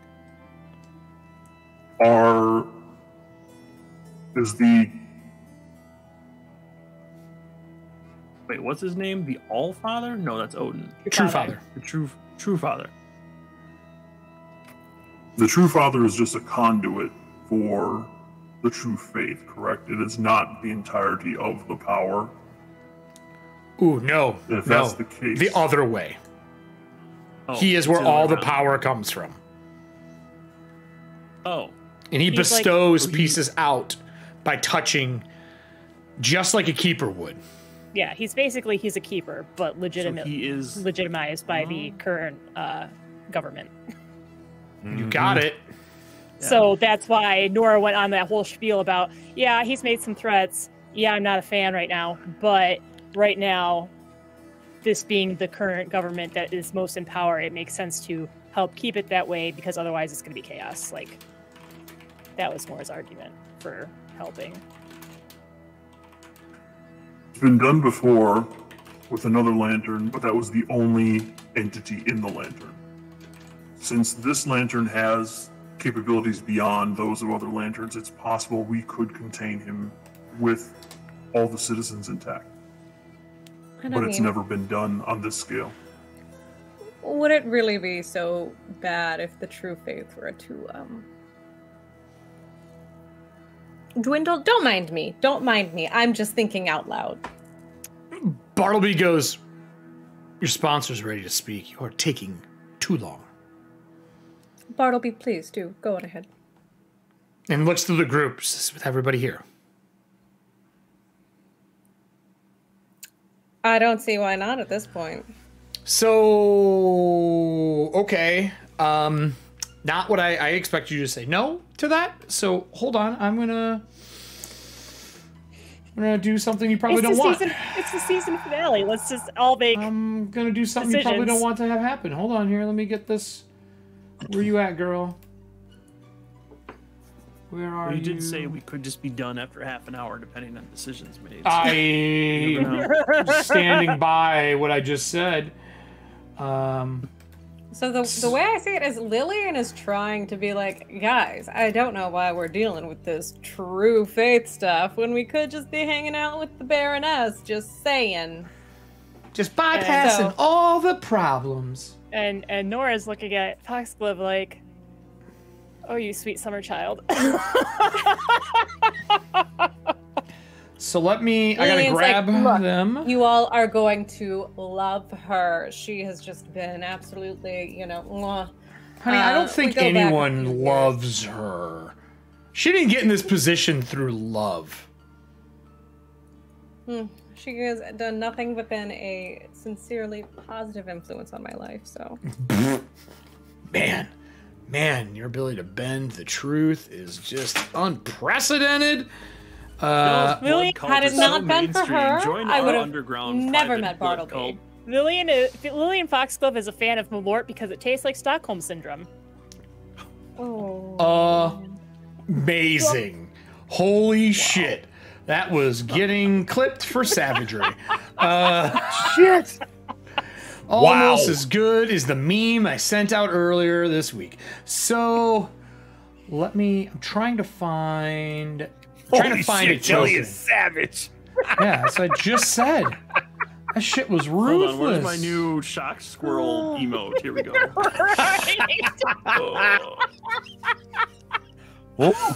I'm sorry. Kelly is much more savage than Nora. Nah, I don't know if that's true at this point. I think you've earned the savagery title. I think I'm channeling a little bit of Agrin still. Oh God. Hold on here. Let me pull up my library. All right, I got it. I got what I'm looking for. So you say that. I just realized too, by the way, that sorry, I didn't realize that you weren't on the map. Allie. Yes. I apologize. I had her on a different map for something, and I totally forgot that you guys were all there. So I've been able to see it on the stream, so. I will fix it. It's not hard. Let me just drag you here. Where you at? Where you at, girl? There you are. And boop. You there now? No. Fucking son of a bitch. It's because her sponsor's like, we're not having this conversation in front of people. Lillian, she's there. There. Now you're there. You should be there now. Perfect. Thank you. I am. So you see Bartleby like stand up tall, wrap around part of the ceiling as he starts and vomits out the Baroness onto the floor. Did he just puke on my floor? And there is this woman in a headdress, the lower part of her face there, but her eyes are covered in this brass mask. She's got cuts and nicks and wounds, but you can see she's tended to them, but they're fresh. And she's got a burn mark down the entire right side of her body. Baroness, you look to be wounded. We do have some very talented. Is the Inquisitor here? Nearby. I am going to put an offer on the table for all of you because I am tired of how this is going. I no longer want to deal with this theocracy. I would like it to be done. And she looks over and sees the All-Father, or the True Father, damn it, Todd, the True Father sitting over there with this thing coming out of his head. And she goes, oh my. And she stops like a beginning of a speech and wanders over to the person frozen in time. Is anyone doing anything? Is she like touches him a little bit and like pokes the brain a little bit just to test and see? And without turning back, she slows down at all when she touches it. No, doesn't seem touching it does not, because they carried him in. So touching him doesn't seem to do anything. She looks down without looking back. She goes, oh, just Could be a statue in the garden. Do you all have a tie to the true faith? Are any of you devoted worshippers? Without like turning to face anyone, and she's like looking over and investigating the body. I'm gonna walk up. Okay, so my next character is gonna And I'll be like, well, one person is, and I touch her with the staff. Touch who? The Baroness? Your next character Yep. is a what? Now, what did he say? Damn it. What do you mean? Drew, please yeah, look I can't. at your, I can't please look help at your Drew. Discord, Drew. I can't help Drew because I wasn't allowed to listen in on the conversation to keep mental notes. Eric, I sent you a message in. I mean, he said, Roll20. please, if possible. Oh my god. I mean, there's only other.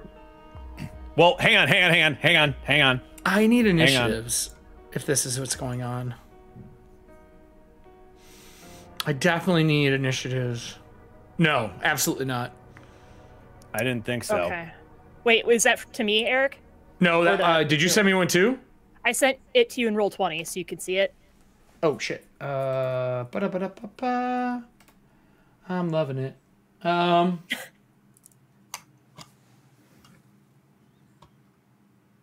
Sunburst. Could I roll- Does not have any opinion on them really. No opinion really, because they don't play in the same circle. Different playground. I suppose. Just, you hear shit. And I figured that might be a thing, so. So are you going to continue with the action you're doing, Voss? I guess not. You can. If so, 3 people here need to roll initiative. I'm fine with it if that's what you want to do. I didn't stop you from ruining the Dark Tides as a group, so I'm fine with this if you want. Nora's like, I'm gonna pursue the lead on a keeper real quick. Well, it's Kelly's actually. sitting there like, I've already done it. What are you talking about? Well, it's not that. But, Drew, I will say out of character, if you're gonna blow everything up, do it in here so it's contained with all the Nodaric salt that we have lining my. It's built into the walls. Yeah, that's what I mean, though. Like, if you're gonna blow it up and shit's gonna go south, at least it'll be potentially contained within my car, versus fucking everything over. So. All right, hang on 1 second. You see from the outside the train is traveling, like woo woo, and then that one car just turns into a big like sphere, like a lot of smoke coming out the windows. Like, what the hell? Are you doing it or not? That's the question. Before the Baroness continues her conversation. I'm trying to remember if this is Drew knowledge or Voss knowledge. Is she a keeper? You don't know? Okay. Would you like to make a religion check or an occult check? Sure. Cool. This is something I have never done before. Fail a roll? You do it all the time. No. I'm changing the dice for a character since I have these now. Oh my god, yay! He's got the special cast ones. You said I'm gonna occult? have mine just in time to not play tonight. I sent him I sent them like early last I know week. shipping sucks right now. I don't. I almost just drove them out to you. I just can't do that for Allie. You said occultism? Occult or religion, your choice. I would definitely use occult. Okay. I don't. This does not include my tools. This doesn't. No. Does this include the oddity magic? No. Okay. Read that goddamn thing. That's not how it works. I'm just checking. I'm telling you to check your own shit. Okay. 39. Are you happy with that? I am in the higher percentile on the die than I would probably roll if I rolled again. Are you saying? So you're staying? Do you have Do you have any like knowledge things that like even on failure you get success or anything like that? I don't think you do for occult. I think Allie has that. I'm not positive though. I have. Allie's like, I gotta look through my rules. Shit.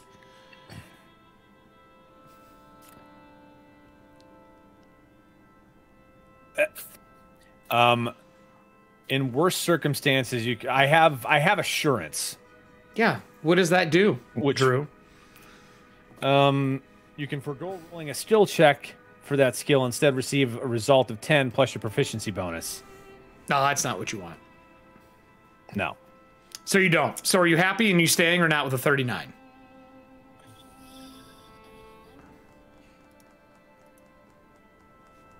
It doesn't, Trickster. All right. Do you have someone in your staff that could aid you? Not just the parts you like. You're not wrong. You're not wrong. Perfect time to post. Thanks, DK. This is your new job. This is your job now. Do well. You mentioned dice and the Streamelons is like, I got you. I don't know. It did. It posted. Please be a 1. Please be a 1. I feel, Please be a 1. like no, I rolled the exact same thing. I rolled another 14. You could have just asked Pyre, like, So hey, Drew, hey, bro. Drew, he didn't ask for me to have Pyre assist him. No, I know. I'm pointing that out to Drew. So Drew, yeah, you're right. Good. Thank you, Kelly. Thank you for being the historian. So I need to just clip every time Kelly corrects somebody and then make that how we tell the entire history. That will be an show. Episode. That will be an episode. So be Kelly going, actually. Technically, and/or being savage. So Drew, there is 2 things. 1, I'm sorry you spent a hero point. 2, you needed a 38 too. So I fucking hate you so much. Yes, she is a keeper, and not only is she a new keeper, she did not come around until the first year of the Sundering. She is probably in the top 5 keepers. But nobody really in the general public knows she is one. Now, I'm going to tell you one thing, and I'm going to send you a message for it. This is a very prominent thing. I don't even think Allie's character knows this, being a follower. You know this.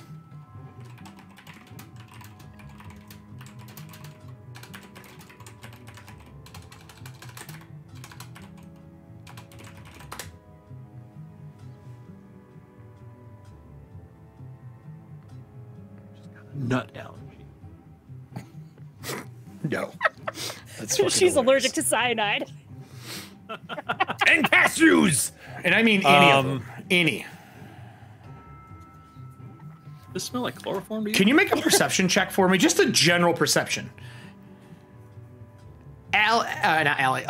Nora, is your office cluttered and full of like things from all of your time? Not cluttered, obviously organized. You're fucking organized. But like, do you collect pieces of memories, kind of like Sherlock does from like all of her cases? Besides just her notebooks, does she bring things back and kind of fill the area? Yeah, I think so. It might be like decorations, kind of like Batman. I know. It might be like more of a running joke. Like most of it is like some Wrestling. of it is definitely lucha themed, but some of it is just like little mementos she's able to keep, like a pendant or a mask. There's like a mask of an anatomist that she helped recover. Perfect porcelain, yeah, awesome. Yeah. Voss, what was your perception? 22. Would you like to continue actions after seeing like a blue demon version of one of those, a mask, tiny little ones? Yeah. Do you want to continue your action? I'm going to say to Pyre and be like, what about it? What did I say? You said you'd prefer. Not that one, please. All right. I was more focused on the whole burn it up thing, but It is as she touched it, she turns where your staff's like here.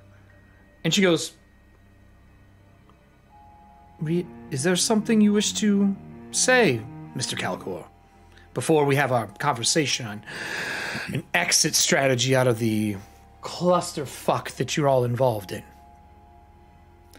I mean, yeah, I was gonna say, probably don't want to touch it, because you might freeze in time. Oh, I cannot be paralyzed by magics.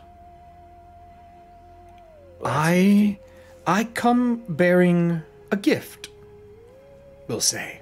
And you see Bartleby's mouth is still overextended. And inside, there's a stone archway in his jaw. It has not moved.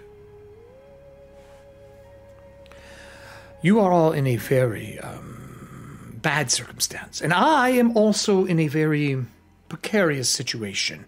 They have firebombed Worthington, taking away most of my brass foundries.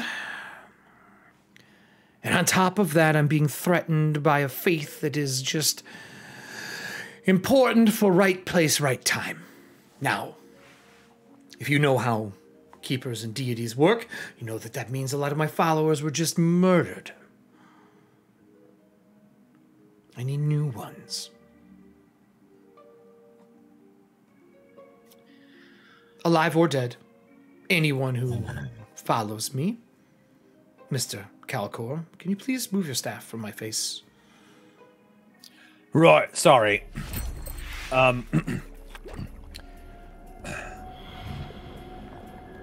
I will offer you one thing only. You let me take him, and I'll let you all exit safely. I just want that man. Solve all these problems, let the keepers come back, let the true faith fend for itself like it should.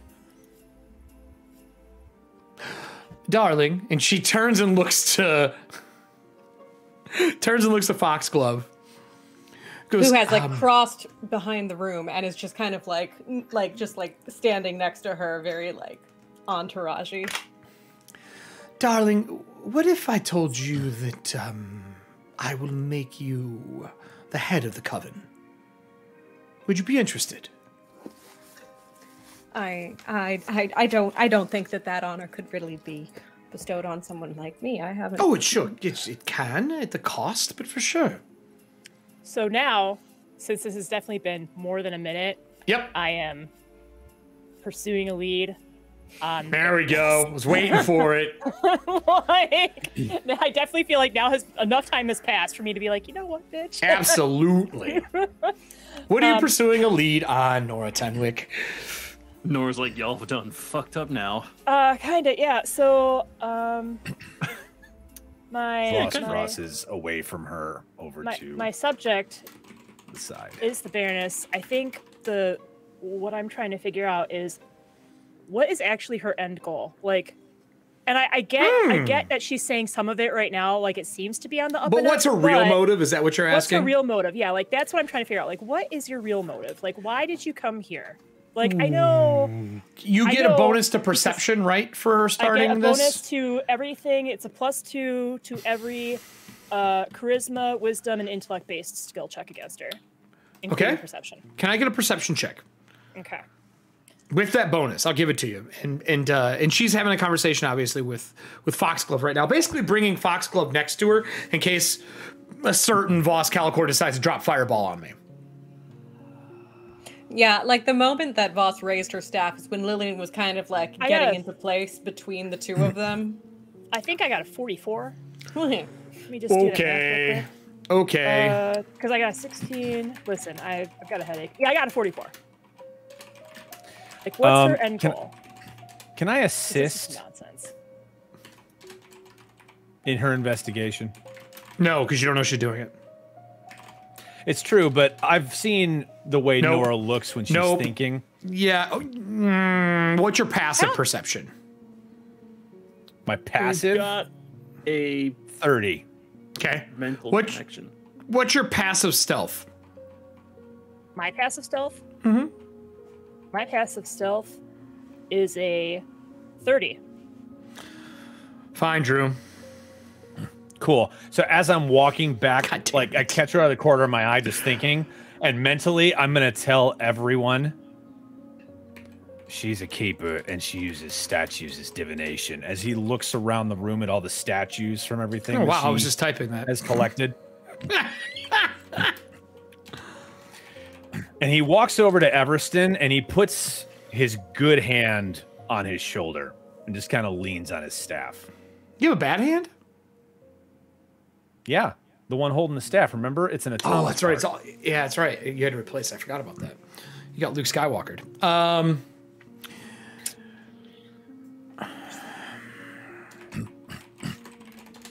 Also, since talking's a free action, I'm going to ask Everston, mate, if I die, do I come back in the lantern even if I don't have a body? As I put my hand on his head, on his shoulder. You would know, yes. Even if the body's incinerated. Yes? Why do you ask? No What are reason. you going to do? It's not important yet. You have my He just kind of looks up at him like, You get a knock on the outside door. Can Probably the Inquisitor. How does this telepathy work? Does it go to everybody, or can we choose who it goes to? Asking everybody is in standby. It's like a network. I think it's like a group call. If it's like a group Yeah, call, it's then- here. I'll put it. Let's put it in chat. Ooh, this music is perfect for this. with any or Targets all. can communicate telepathically with any or all of the other targets. Oh, Yep. From okay. any point on the same planet. I send a message to Voss and Everston. Sorry, Hallie. I send a message. I send a thought to Voss and Everston. Hey, Nerdlandia. If we're gonna try and take her out now, you better do it now because she's gathering snakes in my fucking office. And Nora says that in my fucking office. Okay. Allie's gonna need all the support possible. You just stepped into the thick of it.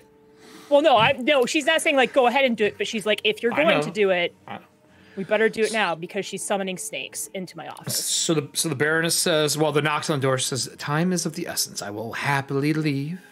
I will take, obviously, my new head of the coven with me, but I don't wish for you all to get murdered under the blind guise of following the true faith. You all are too special for that. And she kind of points at the lantern in Everston's chest. Now, I will say, out of the 2 seasons we played, there have only been 3 people who knew that you all were Gravelighters. So I don't want you to think it's a big thing. It's only been the Inquisitor, the Baroness, and 1 other person knew that you were Gravelighters. And she's old enough to understand that.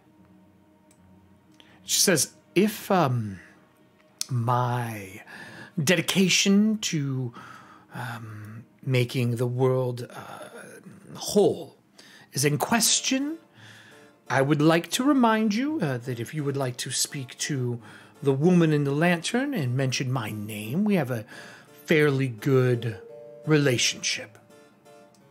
If that helps at all. Can you fix the world right now? Make it so it doesn't collapse on itself. Yes or no? I can help you in a matter of 30 days to do that, yes. Telepathically, I'm going to ask Pyre. I'm like, mate, I am not going to yes or no? I'm not going to worship a fucking Medusa. No, I'm Wow. asking yes or no. Can't wait. What? Never mind. I'm asking yes or no. Do you need this to happen right now? We're there, aren't we? It doesn't need to be now if you're choosing to side with her. I guess you've made a choice. I'm not choosing to side with her. I'm asking you a question. The sooner the better. The Inquisitor will bring you all in. Not Right. as prisoners, but to work with them. Well, mate, you took my right arm, so I guess what's the rest of me? No, I do not want you. That is not how this works. You're tied to it. It will not work. Please do not won't? tap yourself. God damn it. Well, we're out of options. We would swap. It would not be good. You get yourself back though, right? And you would have nothing. Would you remain me, or would you turn into yourself? Myself. But you don't go back home to that thing in his chest. Because he's still, while he's helped y'all, he doesn't like it. This is not the road I would take. That's what he says. This is not the road I'll take. I would take. So before Eric, you make that another message in decision, Roll 20. I'm gonna go through the group and ask what they're doing, and I'm gonna end with the dandy because she is probably the person who can persuade most of this conversation. So I'm gonna start with Everston. You hold the lantern. You know what grave letters are. You know that you are now all Grim Reapers. You know that the Inquisitor outside is interested in having you put this man in, which is technically your duty, is to bring souls in because they have nowhere to go. And they have been fostering souls in the cathedrals, in reliquaries, and giving people a way to keep the people who have passed close. The True Faith is not bad, but you now have seen that they have definitely been infiltrated and there has been a problem. So, what would you like to do with the True Father that is in here? Because at the end of the day, even if they say no, since you hold a lantern, you could just put his soul in the lantern.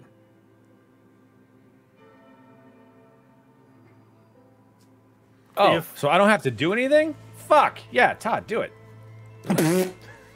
Wow. Hold on. We're going to get to you, Voss.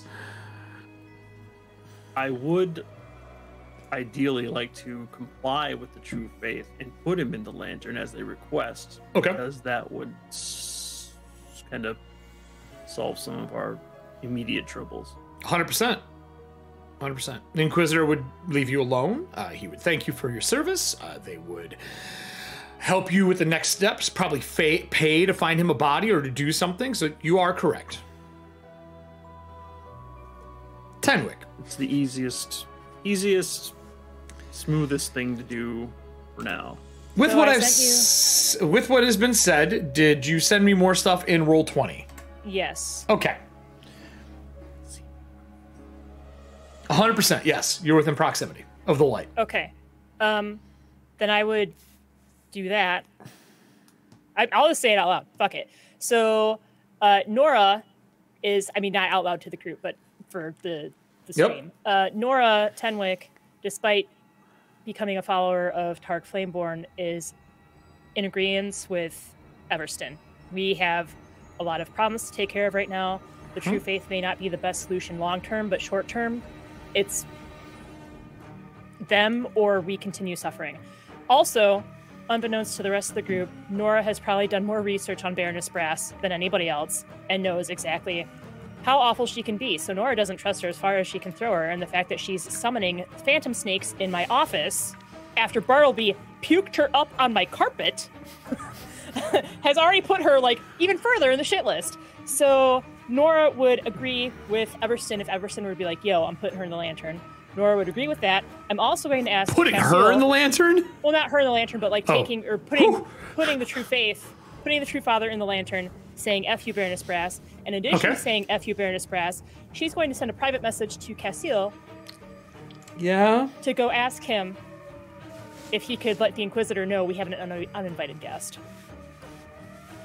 She figures Prith will come down when he hears all the fighting because he loves So you're treasures. having him tell the other Inquisitor that it's in the lantern right now. The one that they don't know where he is yet. The True Faith. No, not him, because I didn't think he was in our lantern. He's not in the lantern. Pyre. I was gonna ask Cassiel if he could phase out and tell Briar II. Oh, absolutely. What would you like exactly for him to say? The Baroness is here? We have an uninvited guest. The Baroness is here. Because Nora's not having this shit. I think Nora and Voss are like, yo, she's bad news. I'm gonna have to record. Can you give me a persuasion roll at -4 because this is going through someone else's lips. Okay. And this will be because I have a tally going for how the Inquisitor feels about y'all right now. Well, I would like to think I'm getting a slight bonus because I'm being honest about the fact that we have an uninvited Yeah, I said guest. -4, not 10. Right. Let's see. Because Castiel has to deliver it. That is an elf. There's already problems in the fact that it's a spirit.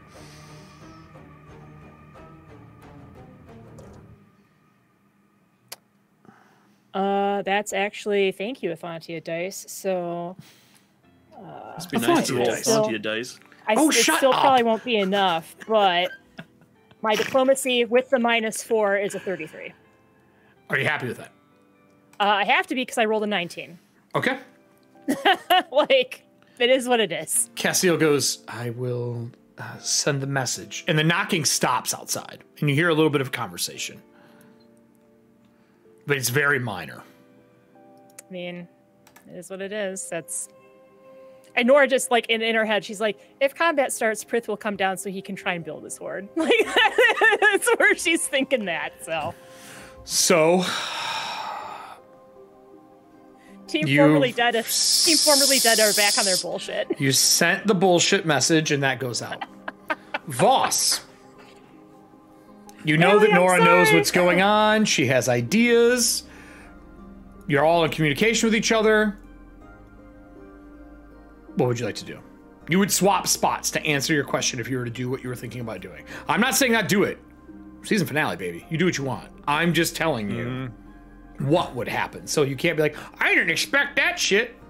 I'm letting you know.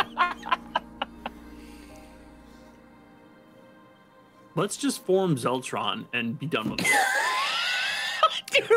There's really no problem. 700 points of damage. You got asked a very like I guess in the eyes of the true faith, something very honorable. They're basically asking you to take the head of their religion, make sure that they are safe so that they can fix the problems that are going on. Like, they came to people outside of the true faith to fix their problem.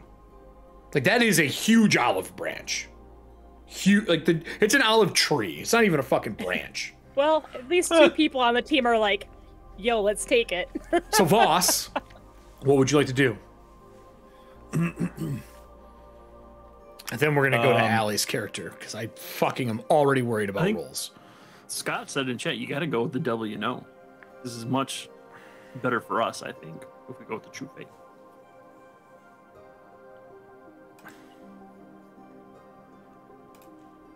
But I am but 1 vote in the party. God, the amount of cards that have been played so far. I backed your vote, Todd. I'll tell people in chat, if you have attack cards, get ready to use them, and if you have any barrage cards. So I have a feeling I know what's going to happen. Just get them ready. Okay.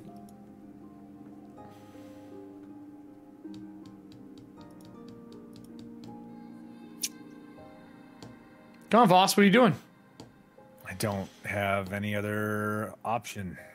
Are you going with them on this? You could wait. But then I guess the question is, what do you feel about the True Father? Lantern or Baroness? Oh, no, Lantern. Absolutely. Okay. Allie, you are... Foxglove is literally at the divide of her, like, entire life so far. She's lost a husband.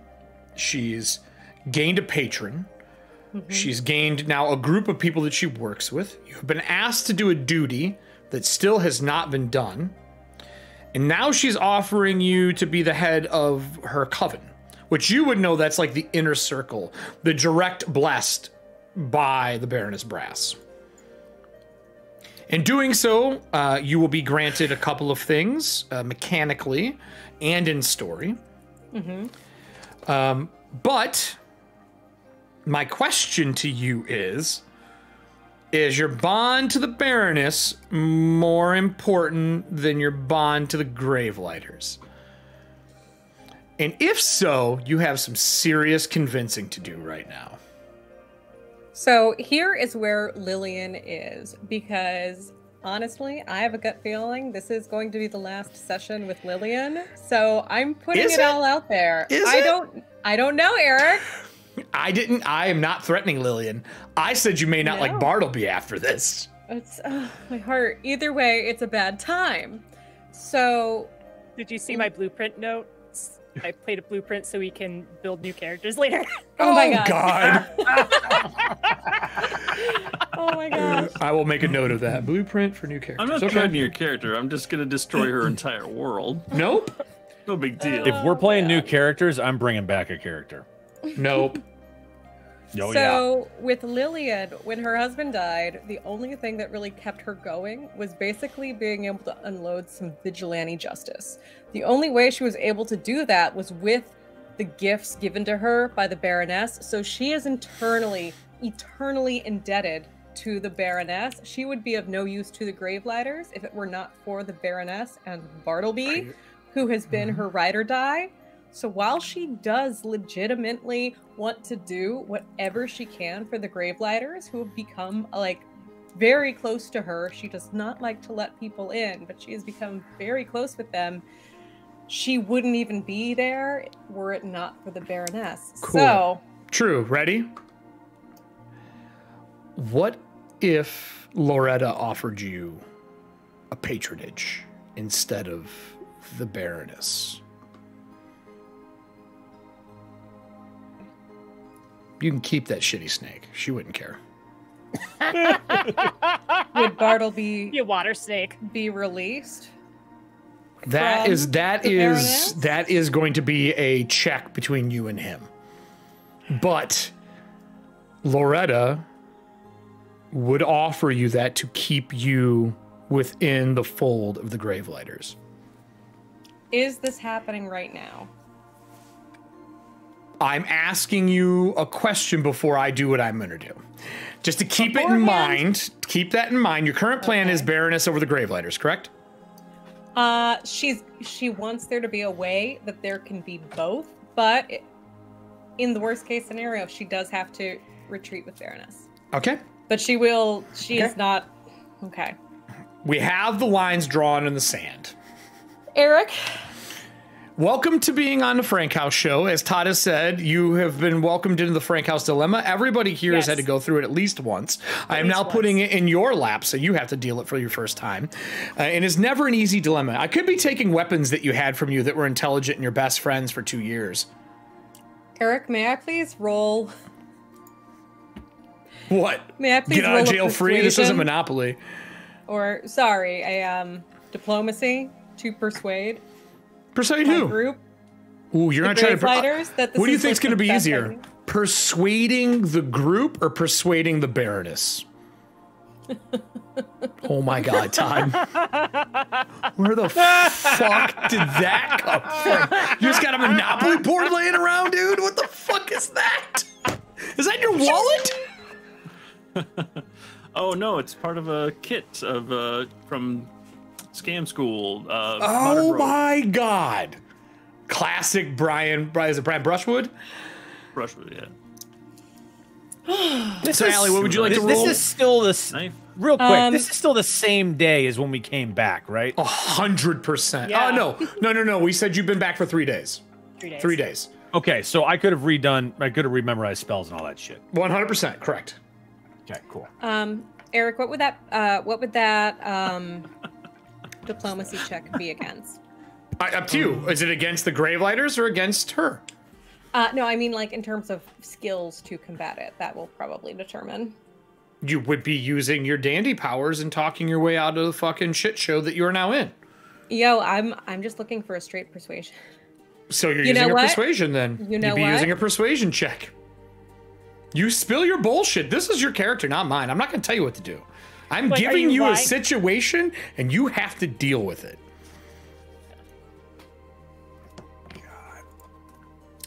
I love how Are everybody they- on the cast is going, man, I've been here before. I do not. I'm going to use. I'm going to still use here. distracting We haven't flattery. left. Distracting flattery. Try Okay. to convince the Baroness Okay. that them not hopping on board immediately is still okay. Maybe maybe they have an idea since they know how this guy works. Are you buying time? No. Are you purchasing time by flattery and bluffing her into like? No. Oh, then I don't get what you're doing, because I thought you were trying to be like, listen, maybe they're just not in yet. Give it a little bit of time. I'm trying to find any way to compromise so that I can have it all. I right, can Allie. be a real winner. All right, Allie, tell me what you're He gonna is supposed say to and be on make your top of the fucking pile. roll. Okay. Tell me what you're gonna it's say and make your roll. It's against the will DC. So Lillian looks around and she reads the room and she goes, Baroness, it doesn't look like they're fully convinced just yet. Perhaps there's something that we can put on the table that might be a little more convincing. They are incredibly valuable, brilliant individuals. I think that they would be of immense use to both of us. So you're playing to her power control. All right, give me a roll. Please don't suck. Please don't suck. Roll 1. Why is the Final Fantasy music playing in my ear? That sounds just like the beginning of Final Fantasy. All Did you right. roll 1? Oh my god! Did you roll 1? I did it? Yeah, you did. Oh boy. 1. Oh, I do that at every convention and is yet to fail. Oh. He's done it. I've witnessed the Okay. power. Hero point it. It's because you don't have those Come on, baby. Ethauntia dice. It This goes shit's up sitting here. there. Can't get any lower. What's up, Pox? That's a 32. Cool. You are playing to her weak spot. She leans in. Listen, Lillian, I know these are your friends. I understand that. But if you ever question me in front of them again, I will put you in my garden. Understood. I want the body. I want the spirit inside. And you still haven't done your half of the deal. So, let's get on the same page here, shall we? And she, like, looks back to the group. She goes, I will trade you. To the 3, not looking at Lillian. I will trade you. I will fix your current predicament and trade for that man.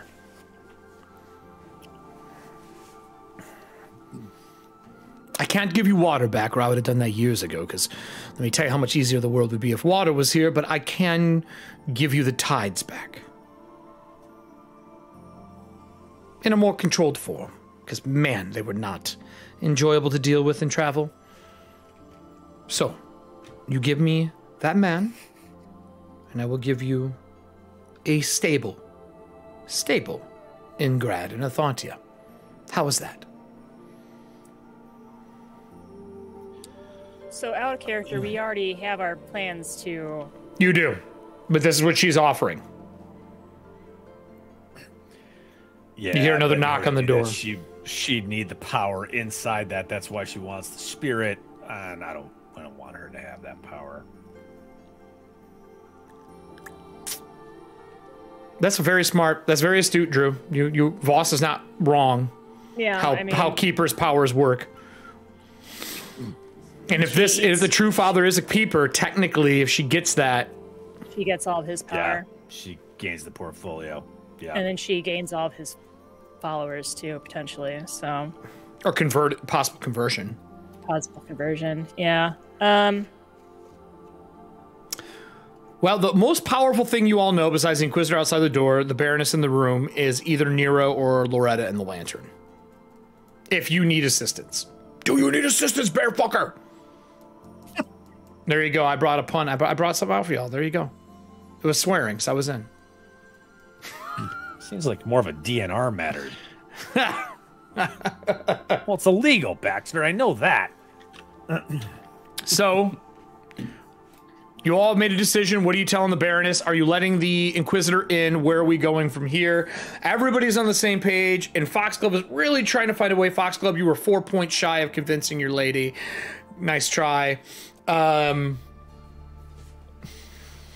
Which means we try again. You roll a 1 You're and then 6 you roll a points 7. Yeah, you could have done this, but you did not. You cannot convince her. So do you let the Inquisitor in? Are you doing this in front of her? Are you sending the Baroness away? Are you calling out Loretta or Nero? What are you doing? She did say ask Loretta if you need someone to confide in her like keeping her word. Because she says she knows her. And Nora would know Loretta is fucking old. Yeah, for sure. I mean... No. Yeah, but no, we don't cater to the keeper. Okay. If she's flaunting this power, no, hold on. So you're saying you're able? Out loud? Oh, It's out fucking loud. It's out fucking loud. Eric, I'm going to send you another message via Roll20. So you're saying you could fix the tides? You couldn't bring the water back, but you could fix the tides, and you're choosing not to, even though that would destroy our world and all of your followers, which would turn you into nothing besides. No. I can fix it, but I need the power that this man holds to do it. They could have fixed this. They make water. They could have fixed this ages ago. Think about it. Oh, I understand. I've run a business. If there's a supply that you can offer for a premium, you're not going to give it away for free. But I can at least make the tides come back for now, and we can talk bringing water back. But we would need the keeper or the keepress of that, and I don't know where they are. Sorry, we're not all friends. Keepers are what got us into this in the first place. That's not. I don't think they're the best solution to getting us out of it. That is not true. says the guy who went around kicking their ass, tailing everything away. It wasn't. Sorry. It wasn't different the game. keepers that caused this. But hey, everyone can have their religious sacraments and beliefs. I'm offering you a way out. If you don't want to take it, that is fine. I will take my leave. Just ask Loretta. My word is bond. I do not go back. But this is now. If I pass back through my gate, and she nods to like the face of Bartleby and like the eyes watching with the jaw still extended with the stone arch. I will leave and leave you be when it comes to this, but we are not friends. And she looks to Foxglove, and you have decisions to make. Don't let the snake hit you in the ass on the way out. Before that happens, Eric, can you check Roll20? She does. I don't like this. I don't Dope. like it. That's because that second part is what I do. Audience, roll me a d20. Oh no. I need a d20 roll from audience. If someone has a patch and you think the roll is low, you are welcome to use it to re-roll. Oh, that's a 17. My God. No. Serving That's hand an rolls 11. That's an Can we 11. use the patch and keep the 17? Sure, I'll let you keep Yes. the 17. Whose patch are we using? Mine. Can I have a perception check from everybody in the room, please? Oh boy. Oh my Jesus. Oh my Freaking another damn. 7? Are you kidding? I'm taking off this ring. I'm blaming this ring. Would you I like got to spend another- a hero point? I got another 44. Jesus A Christ. 46 if it's against the Baroness. Everybody who thinks these 40s are really high and like these guys are fucking superheroes, we're playing Listen, I rolled Pathfinder an 18 2. on the die. I rolled an Yeah. 18 on the die. Pathfinder 26. 2. Pathfinder 2. They are level 13. 31 is the average DC. So they're just No, we're rolling level, really high. We're level 14. We're level 14. I'm sorry. 32 is the DCs. They're average. I mean, I got an average roll. I rolled a 33. got an So, 18. so Foxglove, would you like to spend a hero point to re-roll that? No, in the words of memes, I guess I'll just die. Okay, that's not what this is about. Are you sure you don't want to spend a hero point? You have some. I'll use a hero point. How many do I have total? It's well, you've three, used right? 2 so far. We're going to go in the half here in a minute, and you can replenish them. And people have played a lot of hero point cards tonight. 31. I'm discording you a message. This will be important. The audience does not need to know what they rolled the d20 for. Wrong person. Type into Kelly. She already knows.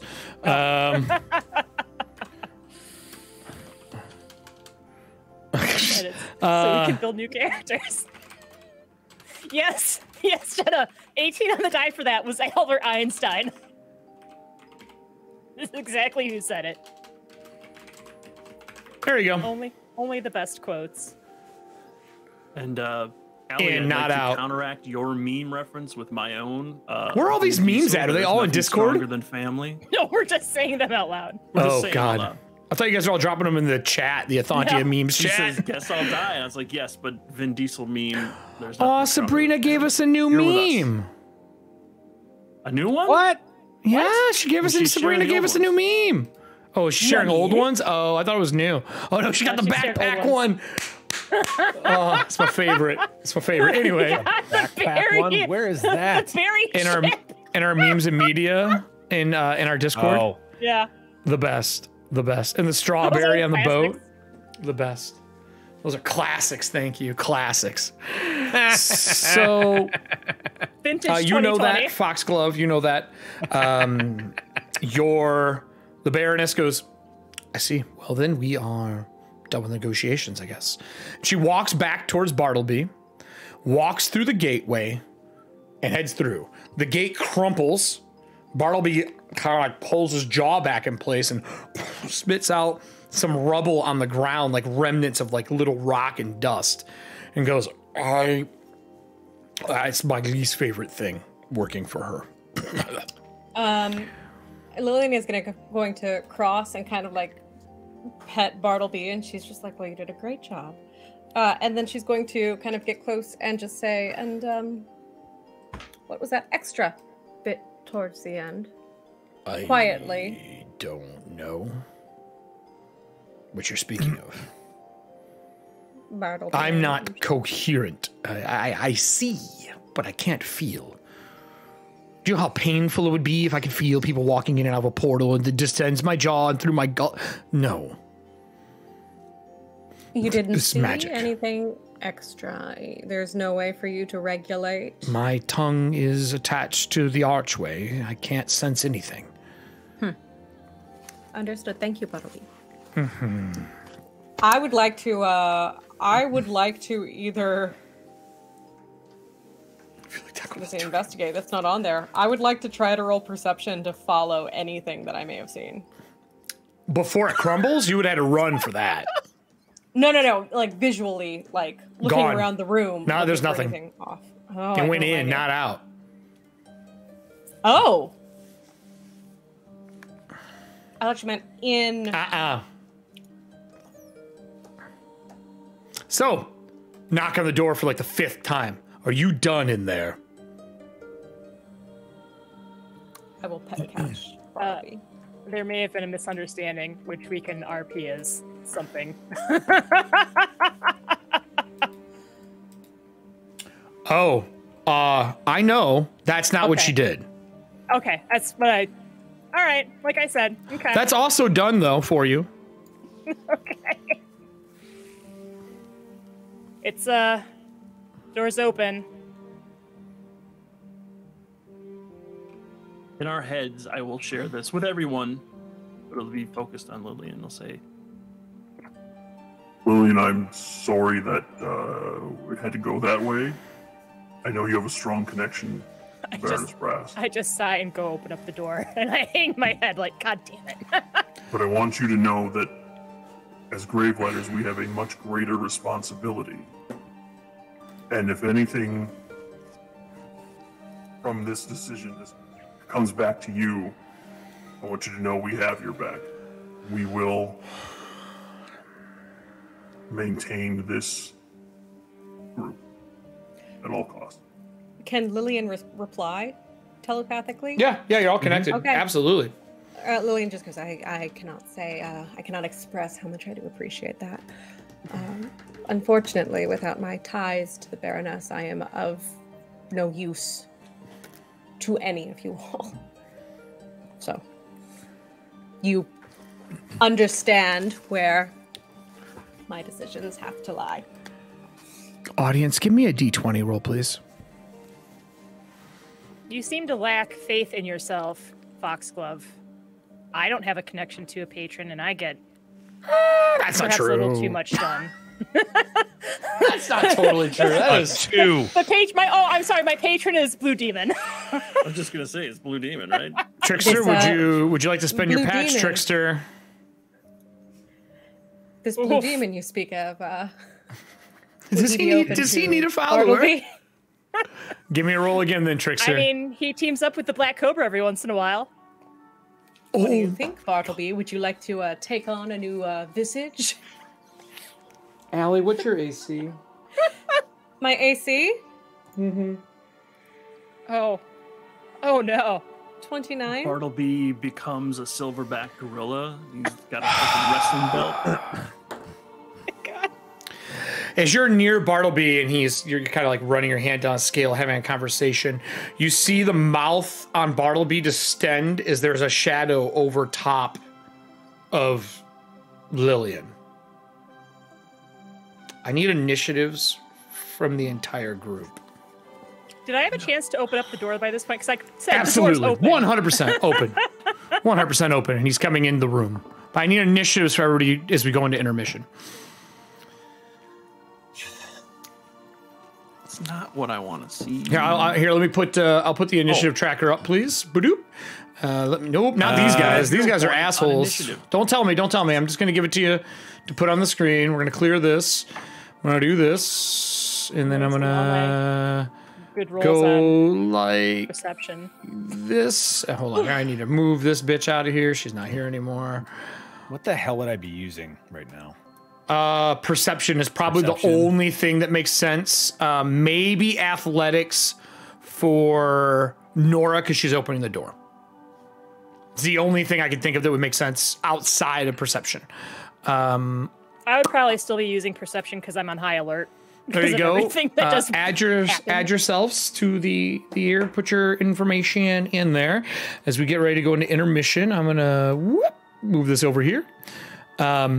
As the snake opens its jaw, the only words that Lillian hear from Bartleby is, "I'm sorry, this isn't my choice."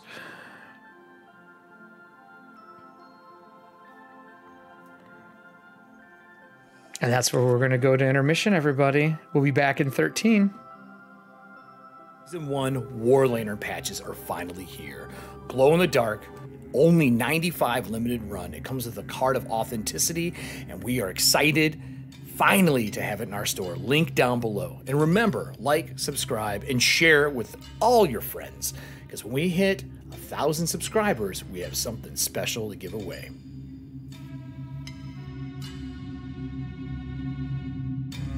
Lauren said she committed suicide, but I think somebody killed her.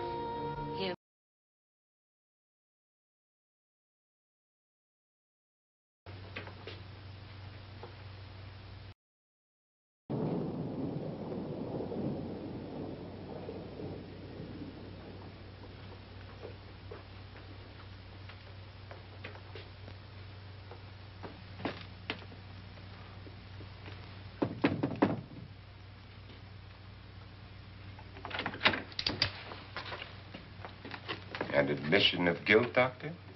Certainly not. There's either somebody else in this house or one of us has left his room. Did you hear anything? Organ music? That, and someone walking. You got yours? Ready? You look downstairs, and I'll look up here. Why not together? There may be only minutes, seconds left of someone's life. Why waste time?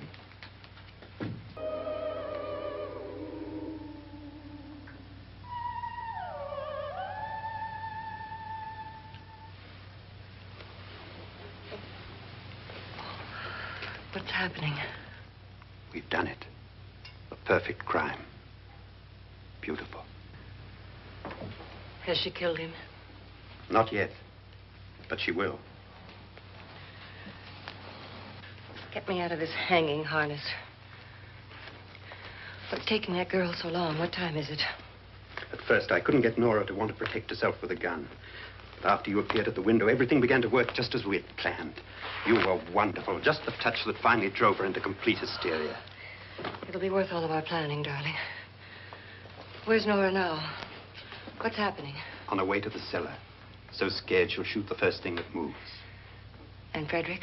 On his way to the cellar, too. David, are you sure none of them will suspect us? Of what? An hysterical girl accidentally shoots somebody?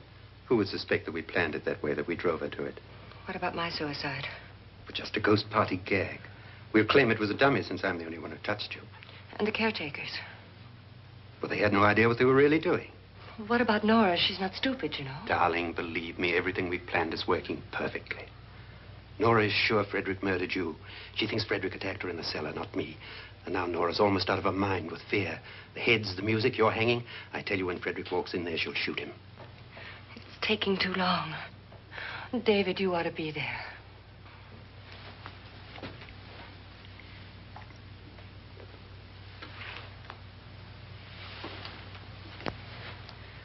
When you hear the shot, come down to the cellar.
Just point out that the Oliver getting carried by Nora is one of my favorite memes of all time. Thank you.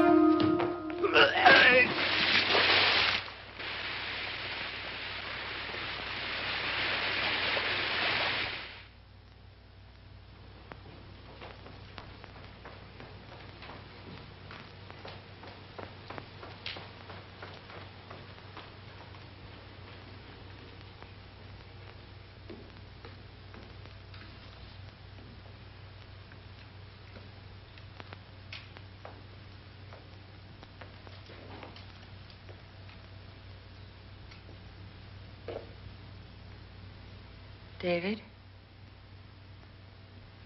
David?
last you've got it all. Everything I have. Even my life. But you're not going to live to enjoy it. Come with me, murderess. Come with me.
Was indeed perfect.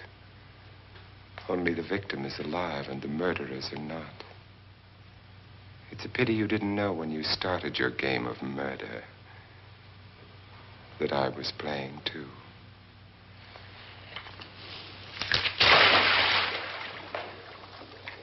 There must be some way to get in here. Oh, it's right along here somewhere.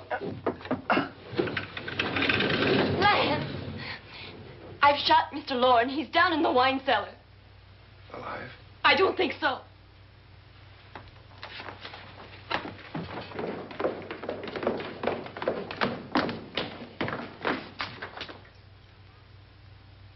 It's him. He's alive.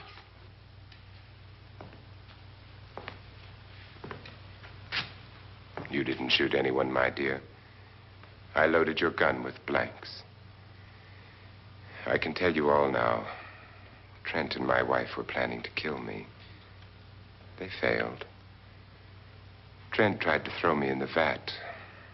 My wife stumbled and fell. I'm ready for justice to decide if I'm innocent or guilty.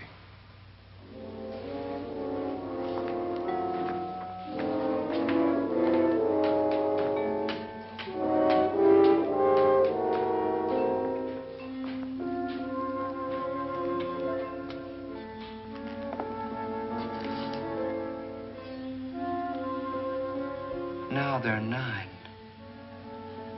There'll be more, many more. They're coming for me now. And then they'll come for you.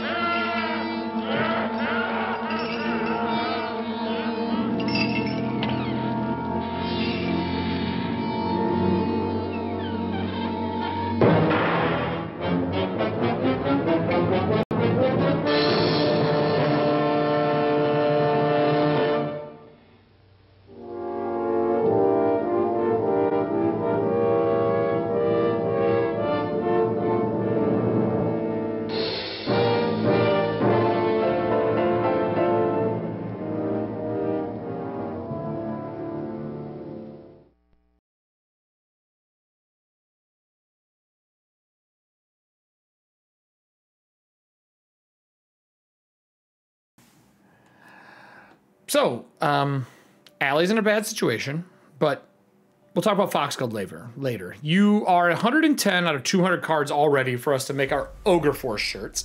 I really should make an Ogre Force link in our chat. I have not done it yet, but there's a couple other things I want to talk about before we get started. You all know about the war patches. You know about the dice that are out. I will remind you that the dice are pre-order. Once we are done with the pre-order coming in like mid-December, they're done. They will not be back. We will probably do more dice in the future, depending on how well these do. But this first version, the season 2 or 1.2, because I wanted them last year, these are it. And then we will do a different color or something else. So if you want these from Dice Hawaii, who was in chat earlier, get them while you can. One more order, and then the first set of pre-orders go into production, which it sounds like she's already started because she's fucking amazing. But I was just told by one of the cast members that we are in the top 10% of Crystal right now. Let me double check this. And if you have attack cards and you have barrage cards, get them ready. If you have sanctuary cards, we're gonna need those, and healing wave cards, as I'm about ready to eat Foxglove.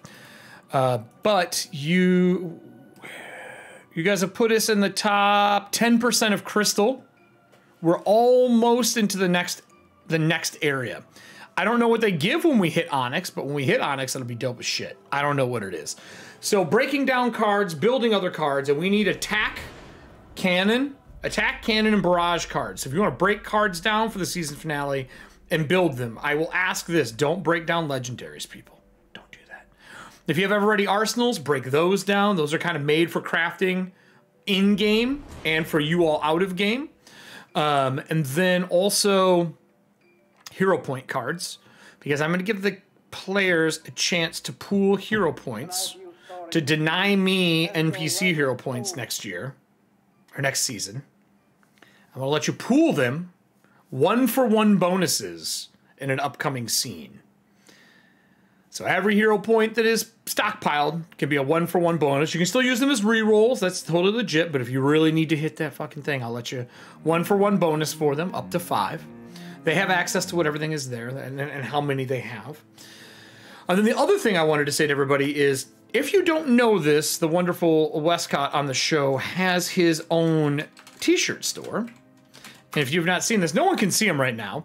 Oh, come on. Why did I not pull up? Should be TS.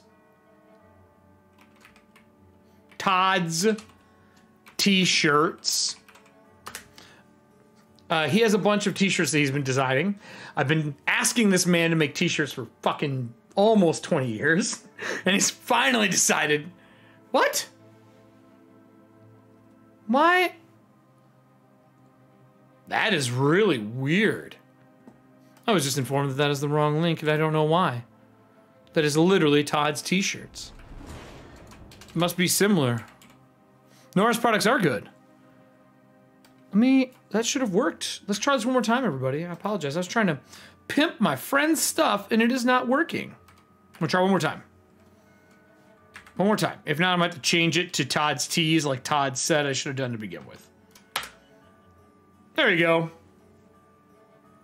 I must have read shirts. The bunch of them on there. I love the second edition one as a second edition fan. Bunch of shirts out there right now. We're going to be doing more shirts coming up for us, but we're switching stores because of all the issues we've had with printing our, although amazing, printing our mouse pads. There have been nothing but problems, and Drew was printing them and a few other people, so we're switching stores. But all of our stickers are up and everything else. They will no longer be there when we open the new store. The new store is going to be all new merch. So if you got something in the store you like now, pick that up. Todd's adding new shirts. I don't know if he's going to do it through the new year, but you can ask him when he comes back. So we left our group off with Bartleby's mouth wide open over top of Lillian, like he is going to eat her whole. He said he apologized that this is not his choice. That also means that the group had to roll initiative to see who's going to go first. I have not rolled for Bartleby yet, or the person controlling Bartleby. The Inquisitor is walking in the room for outside, waiting to hear what the group has decided they're going to do. So, group. Todd, are you putting out new shirts all winter through Ogre Force? I'm going to try. I don't have one for today because I'm trying to learn a new art program and it's a slog. So what are you learning? Illustrator finally? No, No, I don't have the Adobe programs. I don't want to pay a monthly fee. So last year I bought Affinity, photo Very and similar. designer and publisher. Yeah, so they're similar, but there's some things that are just so different. And I never really learned a lot with Illustrator in the first place, so I'm starting from scratch with Affinity Designer. You're learning vector basically. Yeah. I mean, it's going to be a valuable tool in the future. But Allie and I are, and Allie even more so than me, old hats and vector. I make 2 steps forward, and then I'm like, I got to watch 6 tutorial videos to figure out what I'm doing next. And it's like, yeah. It's Allie, what was that face? Did you swallow a bug? What the fuck was that? No, you're thinking of Bartleby swallowing Lillian. Yeah, that too. But yeah, I agree. I mean, learning vector is a good idea, Todd. The pen tool is the hardest part. In Illustrator, that's the one thing that you learn, but once you use it enough, it becomes second nature. Almost like a snake swallowing somebody whole. So, with that said, these are our initiatives, everybody, on screen. I am going to drag Bartleby up here, and we haven't had combat, like an actual combat in a while. I'm going to put him here. I'm going to add him to the turn list. And I'm going to let the audience decide fate. Allie, can you give me Bartleby's perception bonus? I sure can. And that is going to be... Did you level Bartleby yet? I don't think you did. I changed his level to 14. Okay, that'll change some of it. That's cool. So his perception bonus is going to be... I'm so sorry. It's on the top part of the character sheet underneath, like right in the beginning of the stat blocks. Like where it makes sense. That's plus 17. Can I get a d20 roll plus 20? No. So just roll a d20, we're adding 20 to it. More than likely, most of the people on the squad are going to go before Bartleby.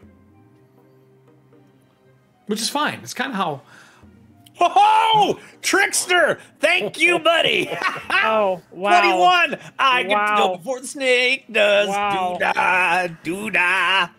I feel the power of Fuckyes.com. in this room. I hope you have another familiar in mind. So, descending order. Everston, you're first, as you see Bartleby apologize. Tears in the snake's eyes, getting ready to devour Lillian. And the Inquisitor walking in. I would like to assure Allie that I'm not going to kill her snake, but I'm also going to defend her from him. Oh, so, I'm gonna kill us. No. Let Lillian die, just as long as Bartleby's okay. Oh my was kidding. god. Was Kelly being sassy? So, I agree with you, Kelly. First Kill the snake. action, I'm going to use a new feat I picked up when we leveled up.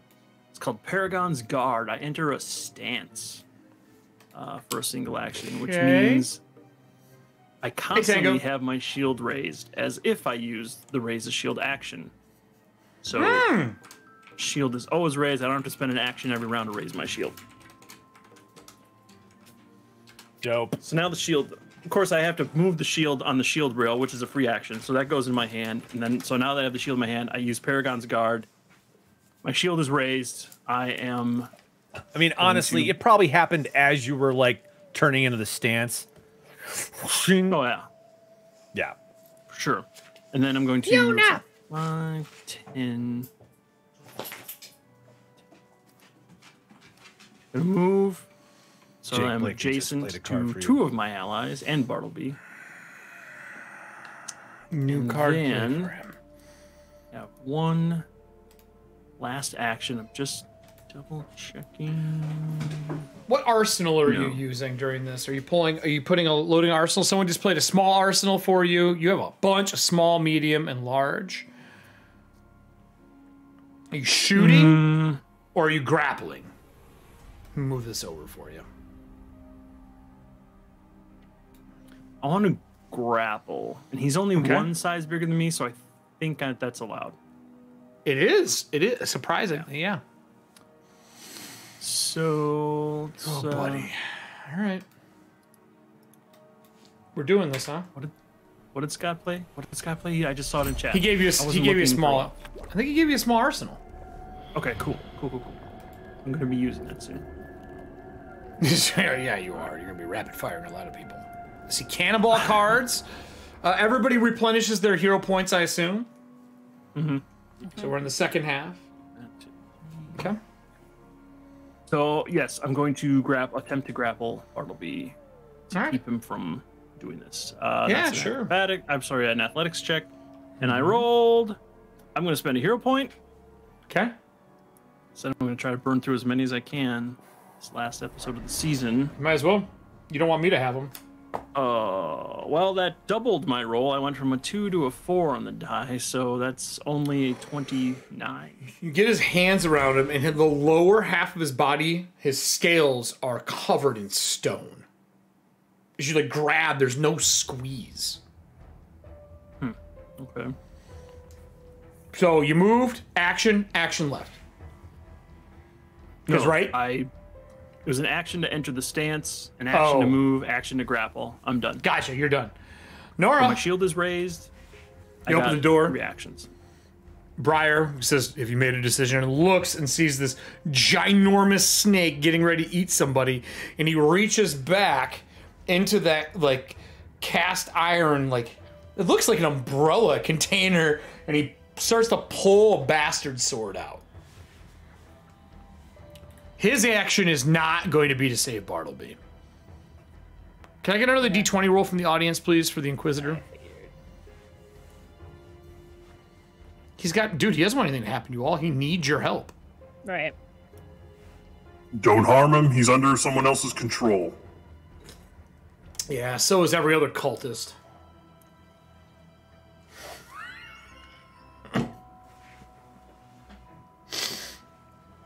That's not wrong.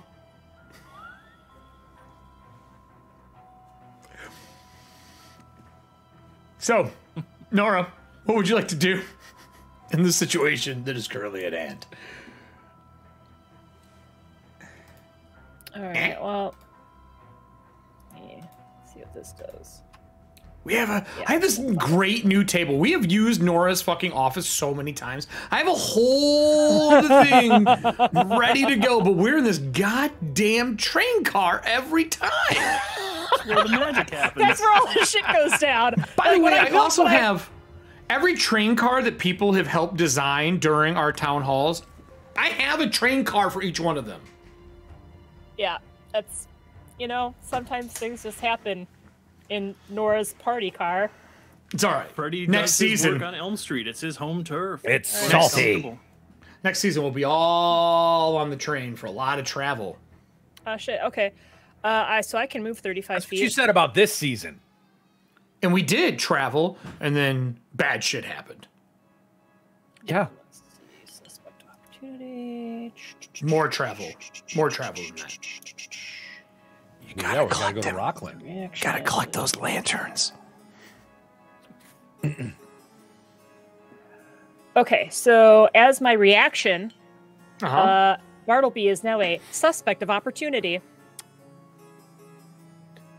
So I've now pursued. Okay, sometimes something intrudes upon your case unexpectedly, such as an ambush sent to bring your investigation to a close. You've learned how to compartmentalize your main lead and pursue a new one for your current predicament. You pursue a lead against the triggering foe, setting aside, but not ending, one of your currently active leads if you have 2 of them going. At the end of the combat encounter, you stop pursuing the lead against the triggering foe and return to the original lead if you have one. This wedding's horse shit.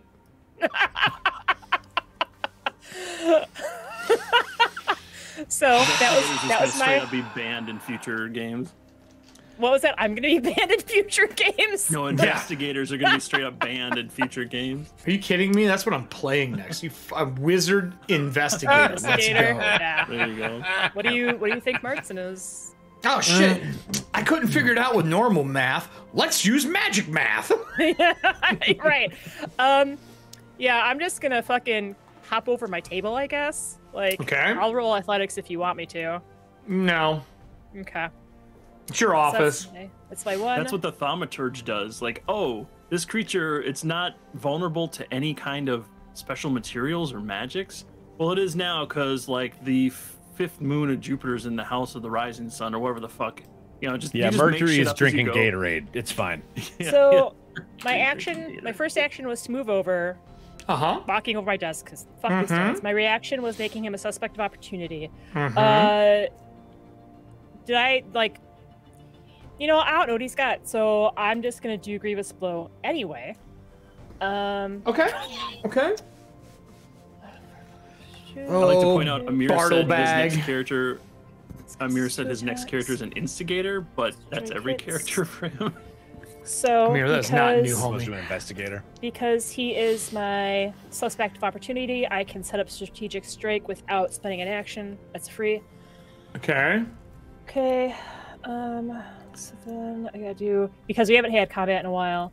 So I know. This will be We have found out, though, that bomb. combat in high levels is sometimes quicker than lower levels because crits, the damage, Jesus fucking Christ. So that's gonna be a hero point. Yeah, yo. That's what I'd like to hear. That's your first one. Yep. Okay. Arcana bombs can be non-lethal. That is better. So No, let's they say- can't. Was it 20 Ask Matthew Palmer. His shoulder says Four. otherwise. That's right. plus, Sorry, Matt. 37 to hit. Yes, that hits. Oh, does that crits? Okay. He's at 25 right now. Well, I have 4d6 for my strategic strike. Yeah, okay. So I get, hold on. Sorry, I'm trying to save Foxglove. Bartleby can potentially come back later. So I mean, yo, you do what you have to do. I'm not judging your decisions. He is 100. There you go. 4d6. He is And current then 0. with my fists, that's another 2d6. So Hey, Allie, you want to see the worst thing I've ever done to you? 8 times. You can't open Bartleby anymore. Plus Leave Brittany alone. She looks better than Brittany, let's be real. What if he's already still up? 53. He's still up here. His tab will be open in my heart forever. Wow. Oh, wow. Clipping that shit. Okay, so that's that. Sorry, I wasn't expecting to crit here. Remember, you maxed the first half. I already Max did it. that Okay, part. all right, good. Yeah.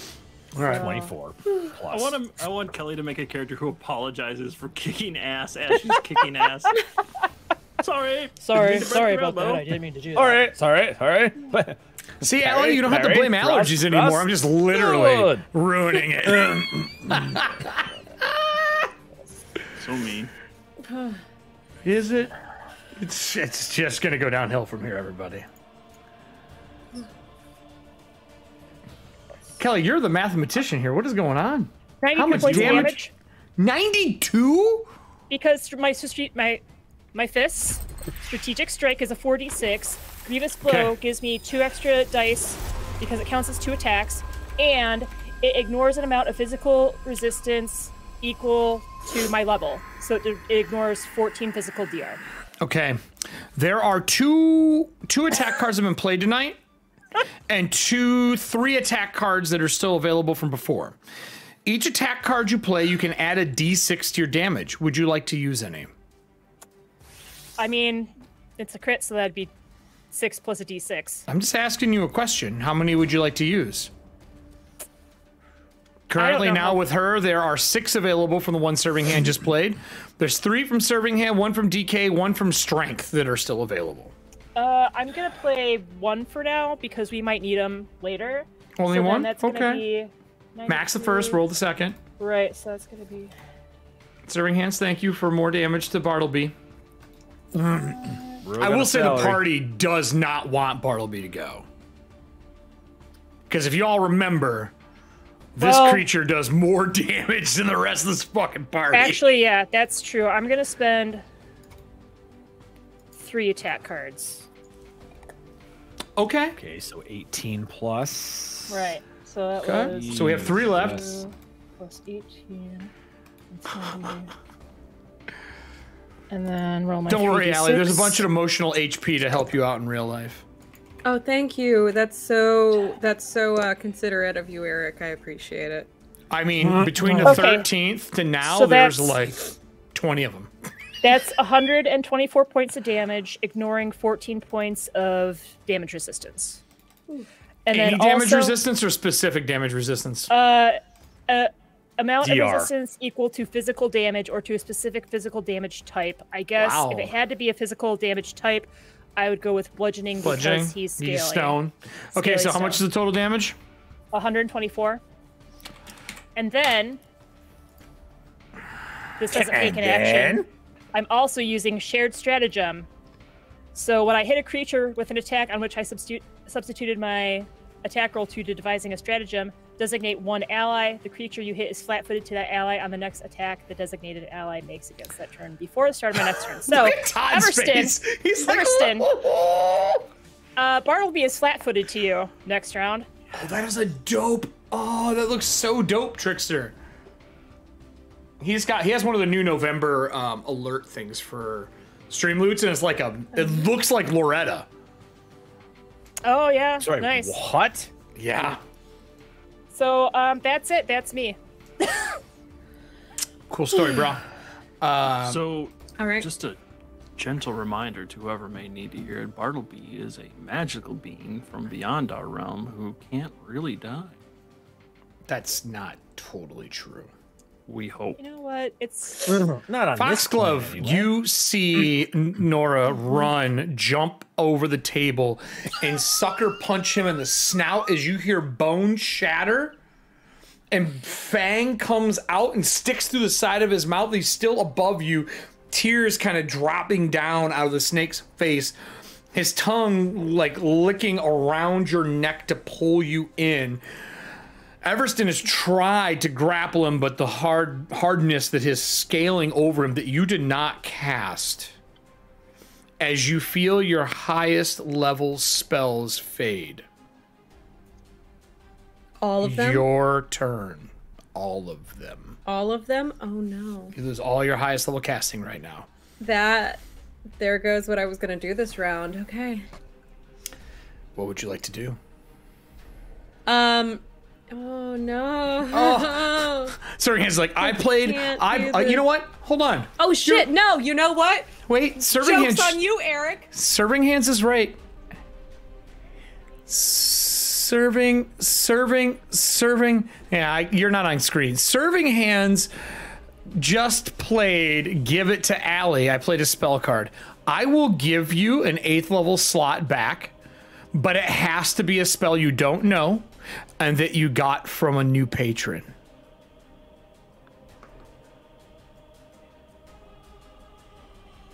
Oh no. Let Nora cast snake. punch. It's broken. I'm trying to save Foxglove right now. Okay. God damn it, shit. Okay. So, oh god. you can take an damn 8th level spell that you don't currently have in your spell repertoire, and it is granted to you by another patron. I will do that. This turn, what is about to happen My here snake. He's very sick. He's very sick. is oh my god, you guys. Lillian is going to reach out and she is going to hug Bartleby, and it's not technically a touch spell, but that's how I'm casting it. Are you going to heal him? I cast Duplicate Foe. What? Yeah, I just dropped it into chat. Duplicate Foe. Hold on. We're going to switch. God. You try to create a temporary duplicate of an enemy to fight on your behalf. The target can attempt a fortitude save to disrupt the spell. The duplicate appears as an unoccupied space adjacent to the target, has the target's attack modifier, AC, saving through modifiers, perception, and skill modifier. Okay, hold on.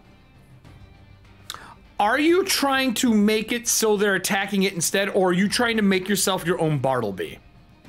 I'm grappling the seemingly possessed Bartleby with other Bartleby.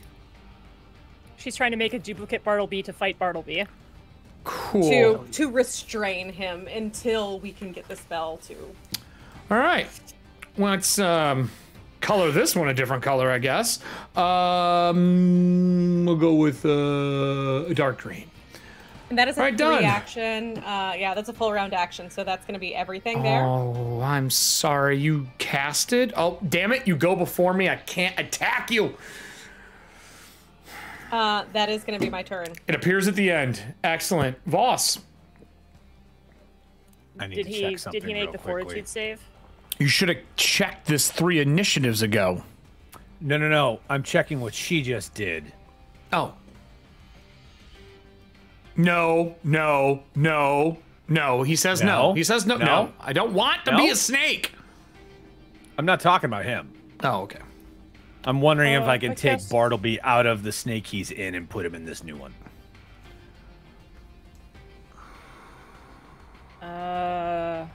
It's not a living creature. Duplicate. He doesn't have to have a living creature. He makes a Thomas. It's temporary. You would have to have something powerful enough to make him living. I don't think you have permanency. The spell. Do you? Please, God, tell me Voss doesn't have permanency yet. Please tell me you do not have fucking permanency yet. Katie, you got another spell card? Shh. Wow. It's not the right level. Can you even cast permanency? I don't know. What level is it? I don't want to know. I don't think I can. I can only cast. I think I can only cast 7th level spells. Perfect. So no, it doesn't matter. What would you like to do, Drew? It's not even a spell in PF2. Is it gone? I think it was. I think it's a ritual now. Is it a ritual? Oh, that would make sense if it was a ritual. Actually, Dope. that would 100% make sense. How long does this spell last from her? It's not in there. 3 actions.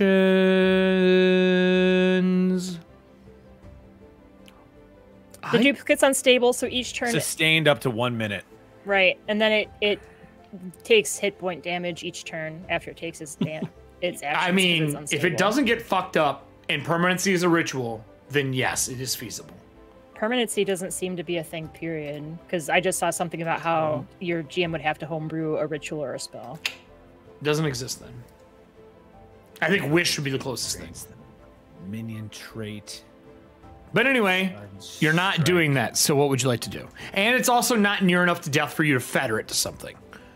Which is, that is feasible. You could fetter Bartleby to an object once he is weak enough. But he's not yet. And you would need an object that can hold a 14th level creature. The lantern can hold him, technically. But we're hoping to put something else in there. Correct. Yeah. So anyway, what are you doing? In and out. What are you doing? That's not quick enough. Literally, the man across the fucking room needs to be in there ASAP Rocky. Yeah. What are you doing? Are you attacking him? Trying to knock him unconscious? You blowing him up? What are you doing? Since everything just went sideways. She's more important to me than Bartleby. Hopefully we can get him back. Factual statement. I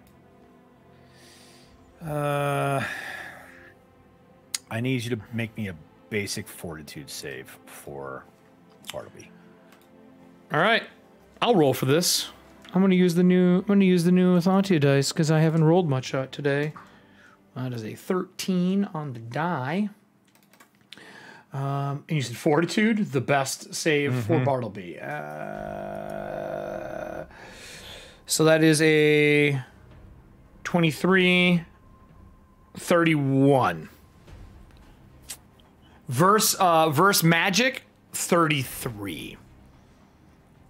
33 saves. That's what you needed. He's +2 to all saves versus magic.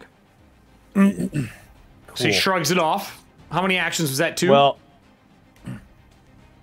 2 action cast. Is a basic save. It just doesn't affect. It should say in the spell description. I have to meet or beat. So I met it. So what else does it do? What's the spell?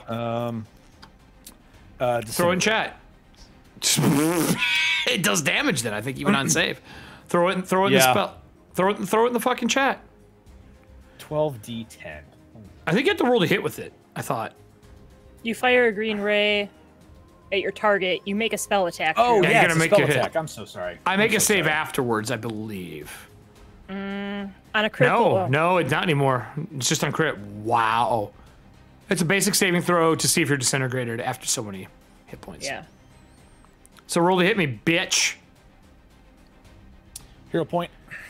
Gotta roll the whole. Gotta read the whole spell, not just Are you parts of fucking kidding me? This is what I I'm get not. for changing dice.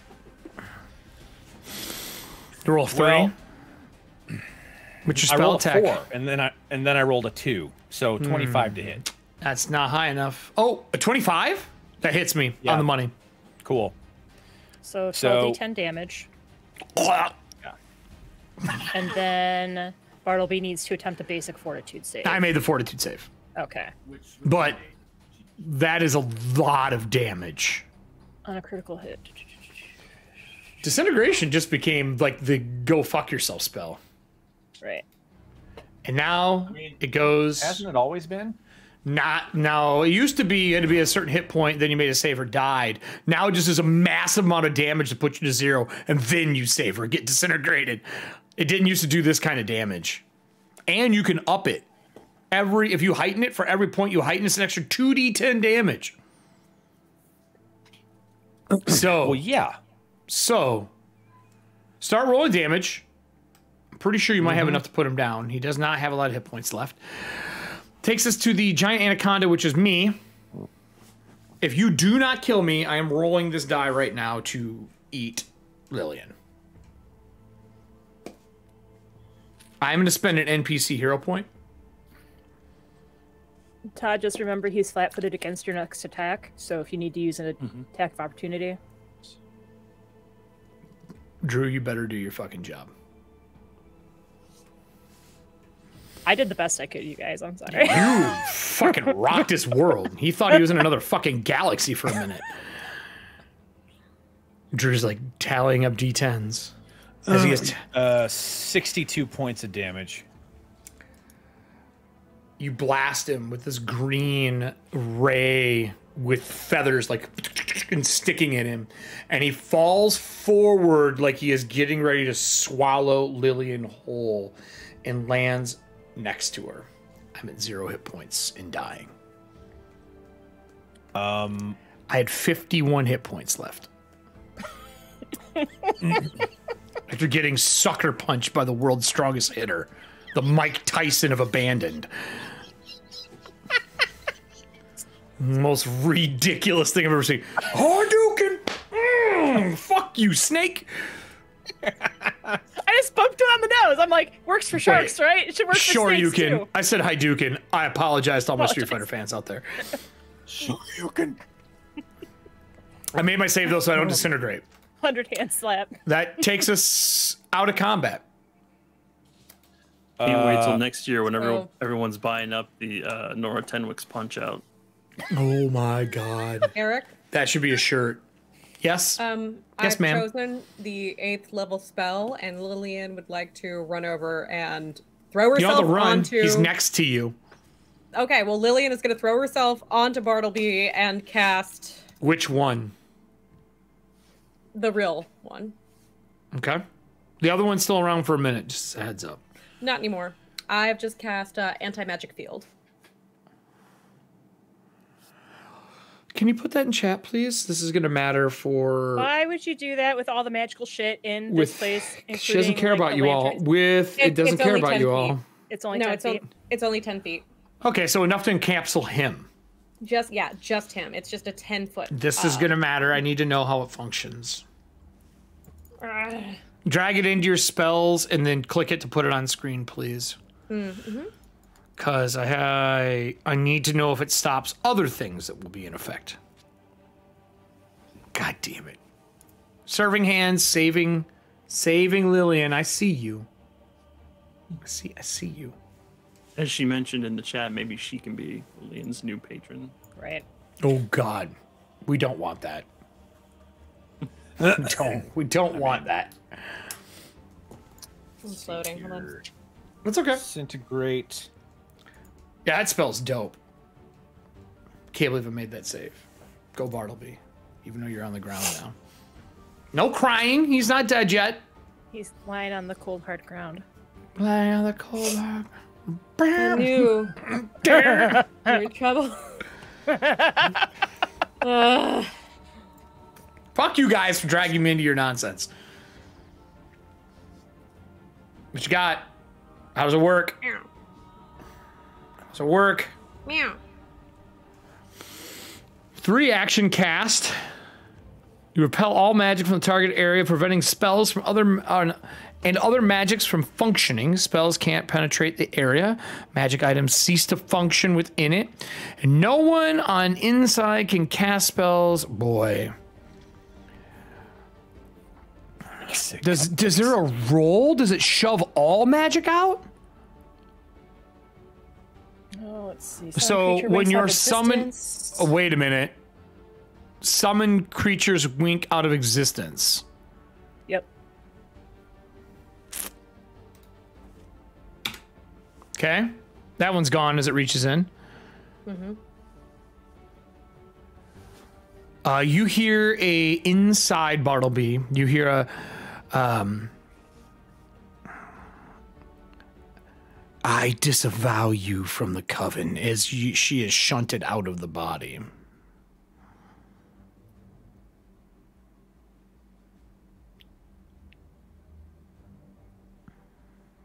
Is Bartleby still there? Yeah, breathing, but not well. Okay. Okay. The Inquisitor walks in. Oh no. I think you go around the table. Oh yeah, she's not here anymore. Inside, as that is happening, you hear a cry of pain from the Baroness that is quickly silenced. The Inquisitor rounds the corner to walk over to the giant snake with Lillian laying on top, sword drawn, like ready to fight. And he stops. He's not stupid. He stops and looks at like what has happened. And he goes, am I right to assume you've all chosen to help the true faith? I mean, and like Nora's like kind of shaking her fist out. She's like, I mean, that's where I threw my hat in. Lillian, I'm going to send you a Discord message. Okay.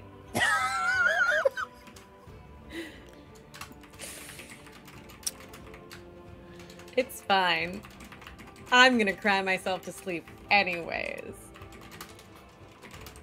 Tears of joy as Bartleby is saved and you get a new patron who's hopefully not Baroness. Makes sense. Yep. Okay.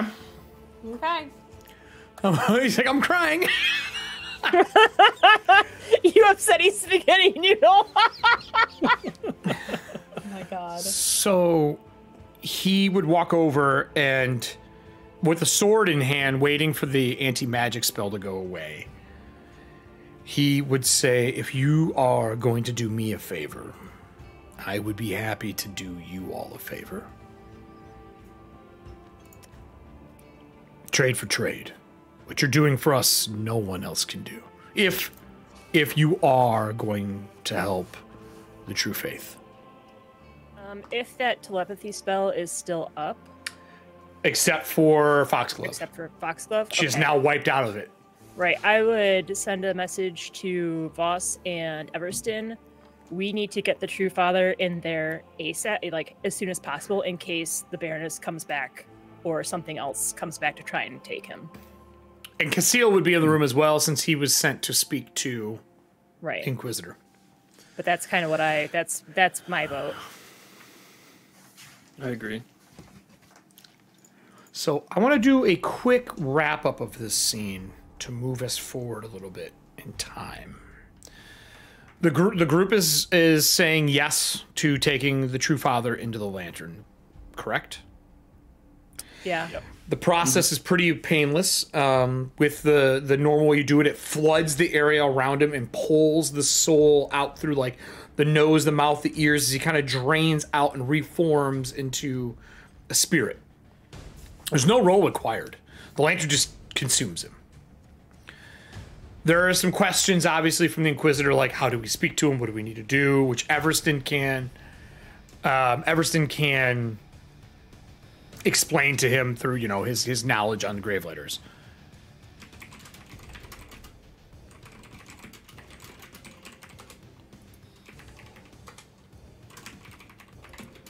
After that, he would ask that they would like, if you are accepting, to put a series of 3 train cars on the Tide Runner to protect and help with any issues you may have with the True Father being in the Lantern. We don't own anything other than those cars. We will not push upon anyone. We will provide water for the train. But we simply want to be here until we can refetter him to something else. Or a new True Father is voted in. And then we have to transfer of power. Would you, as the Graveletters, be accepting of us bringing our own cars to attach to the Tide Runner?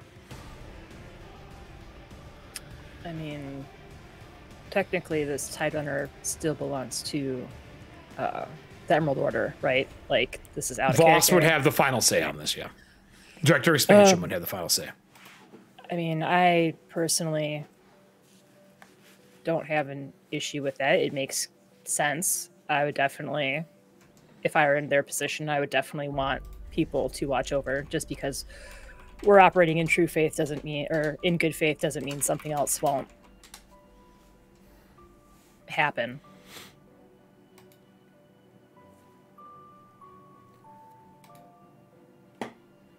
And as like the least faithful person apparently in this group, besides Foxglove being like, yeah, bring him on board, it only makes sense. Crying on top of Bartleby unconscious right now. I mean, I can start Bartleby with some time in the spot car. I mean, I can start trying to help bring Bartleby up. Like, if we're sure that, like, I'll go to Foxglove and be like, if you're sure he's free of her influence, I can start healing him. Not sure. You would not be sure. You know that the connection is fucked. Between Foxglove and the snake, or the snake? That's up to her to say what she wants to say. Well, that's why Nora's asking. With the Inquisitor in the room before we kind of fast forward into some time in between. Not a lot, just like 72 hours. There's some things honestly, I think that with her just being disavowed from the coven, she would just be like weeping. Like, I don't think you're getting responses, basically. She obviously does not know. She has no confidence that he's going to be okay. So she's just basically like, as long as he's breathing, she is there. Are you ready for the thing that Nora never wants to hear? Nora, I need a nature check for you to know if Bartleby is okay. I mean, I actually took training in nature because of everything that was going. God damn it. And let me just double check. Don't tell me you're like a fucking legend in it or something stupid. No. But with deductive reasoning, though. No, fuck me. If I'm trained in it, then I can try and do an expert check. Okay. So. If you'd like to give me a roll, you can. I'm gonna take a minute to pursue a lead as to see if Bartleby is okay. Okay, fair. give me a roll. It's gonna be a. Let's see. Plus. Hey, I mean, in a way, the Baroness was like a spouse to Lillian Foxglove. So 100%. this separation is just oh my god! part of the natural order. Natural 20 for a 42. Lillian, I am trying to help you. How public would you be about what you figure out? The sound of the sheep exploding.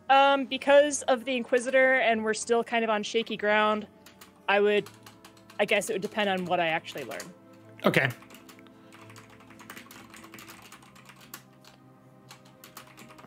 These dice are so good. These 2 dice are so good. I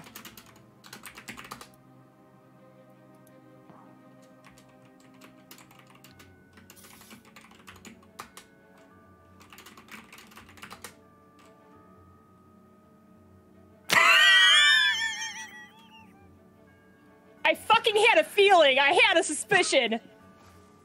Shit. The Inquisitor's still in the room. I will remind you. Yeah, I know.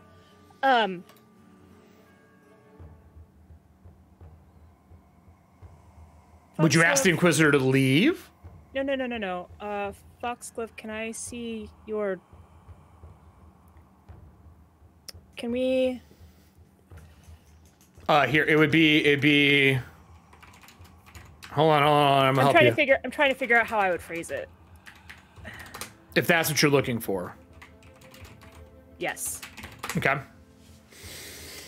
Could I examine your finger bone brooch? You're still sobbing on Bartleby? I know. The Inquisitor goes, ma'am, Miss Tenwick. With him in there, I have a lot of stuff to take care of.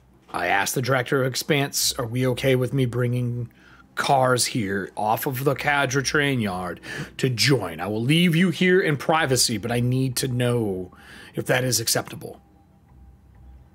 We do not own the train. We own those 3 cars. We're just here to provide support. What you are carrying inside that lantern is more than world-changing. Apologies, obviously. Inquisitor. I'm. So while this snake, and he like side glances it, is dying, I would prefer to answer this before you continue what you're doing. Well, that's why I said, like, apologies. I'm fine with it. It is up to the director and Everston. He's asking Voss. So asking Voss. Yes, just waiting. Oh, thank God he said yes. Yeah, with the understanding that that you control only those 3 cars, that nothing is taken off the train or its holdings without permission. We simply just to be on adjoining cars to Tenwick's office to make sure that it is safe, or wherever Mr. Everston resides in most of his time while on the train. Todd, do you stay in here? Or do you have your own car? I can't. I think he's upstairs. Isn't You're he? up top, right? I'm upstairs from here. Yep.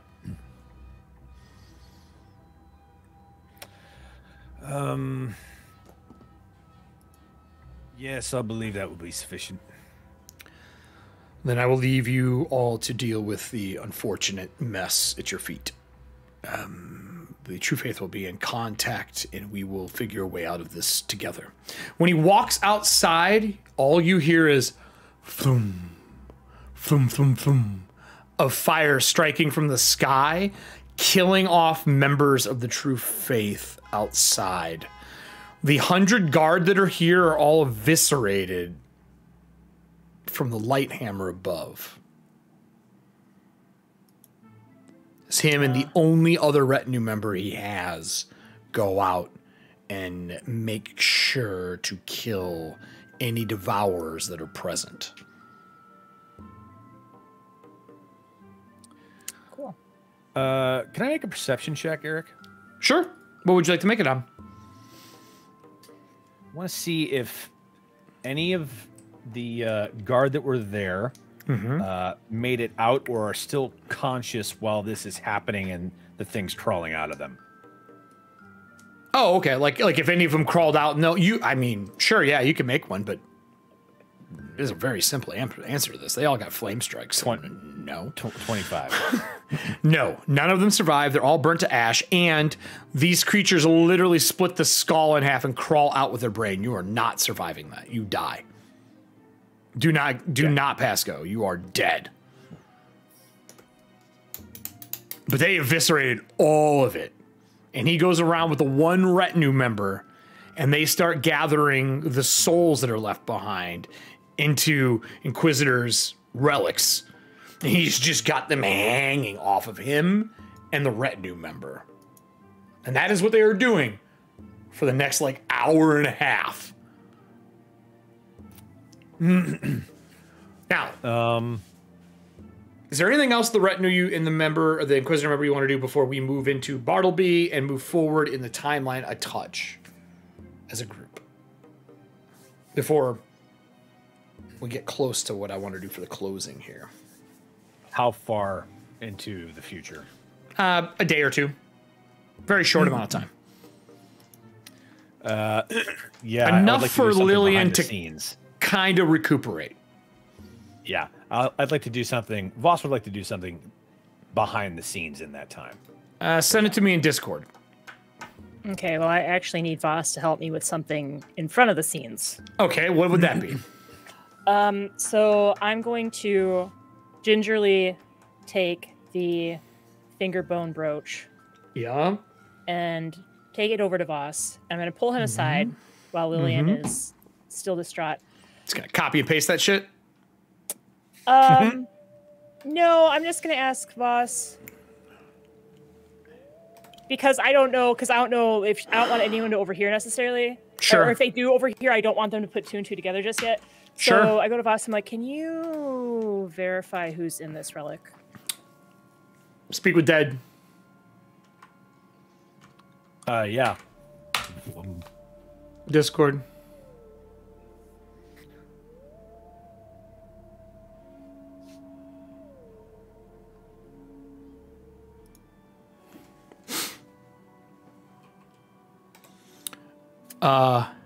Oops. Sorry, just to make that corrected. They have had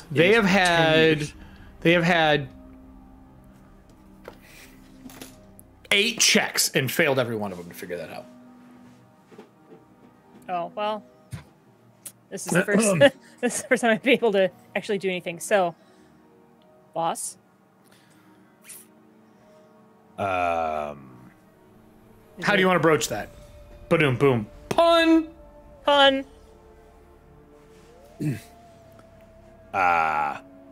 Let's enlighten the viewers. All been. Is it empty, or is there do you know who's in there? You're asking what's in that? I'm asking him like what's in the brooch. Yeah, like. Oh. That's what I asked him. Yeah, I asked him to say like, can you figure out who's in this brooch? That's what I was asking. Okay. Like, is there something? Is there something Still in this here, brooch? Eric. Still here. Type away. I am.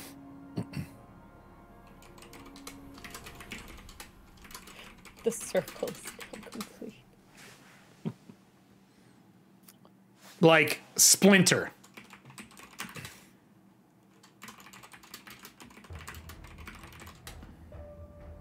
Am I smart enough to put 2 and 2 together? I think absolutely if you are willing to make me a fettering roll. And then you can give me the Vossism for it. No exaggeration, you 3 are probably the smartest people in the continent right now. Not true. Horace has got a 32 intelligence. Let me hero point that. Top 5. And my intelligence is only 19, but my wisdom score is evening it out. Yeah. That's a lot. So yes. Occultism? No, fettering lore. Yeah. Oh, fettering lore. Gotcha. Yeah. 38. Yeah, okay, so that I mean, think like, can I tell if that was done on purpose? I know I'm spelling this wrong, but you'll know what it is. Like any of that kind of stuff. So, does that make sense? Does that make sense? Yeah. Okay. You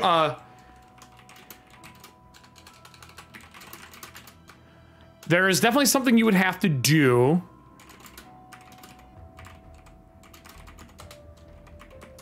There you go. You got it.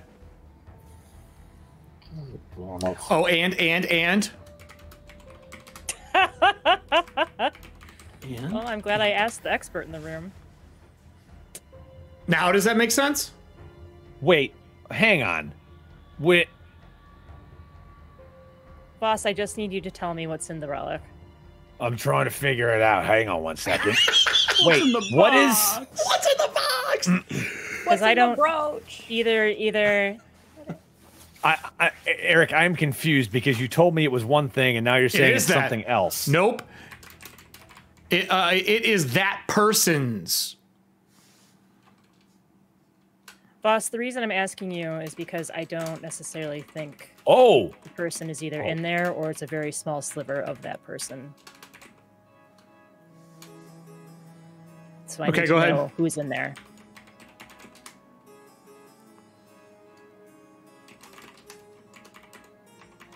Do I know this answer? You do not. You failed 8 rolls to figure it out over the course of the season.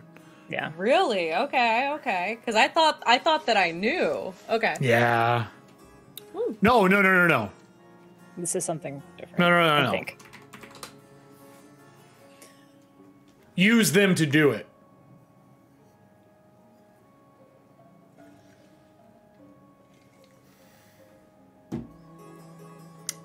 Come on, man. What do you want to do? Can't keep asking me questions all day. We have an audience. I'm trying to figure out what you're telling me. Boss. I told it to you directly. Boss. Yeah, you did in a very roundabout way. I'm still trying to make sense of it. Anyway, continue talking. Go ahead. I will type while you two are talking. Go ahead. Go ahead and talk to Nora. I will type it while you all are talking to clarify what you apparently are missing. Eric, at this point, can I roll? Because I see Voss is like... Rrr, rrr, rrr. You'd have to be able to speak to a spirit. Do you have the ability to do that? I actually... It doesn't speak hallow. You'd have to speak to dead. I have talking corpse. God fucking... Sure, yeah, you could use that. Yeah, fuck it. Why not? You can... Because I have soul speaker. God damn it, yes. Yes, you can. Why is anyone else on the team? What are you all here for? I told you, man. Support Nora and Bartleby can take I don't know. We can retire. So as I see Voss struggling, I'm like, fuck it. So this is something that Nora's never done before. She puts her hand on the brooch, and her mouth like opens a little bit, but instead of it being hollow, it's just wind and maybe a little crackling of fire because of Targ Flameborn. There. Does that clarify it better?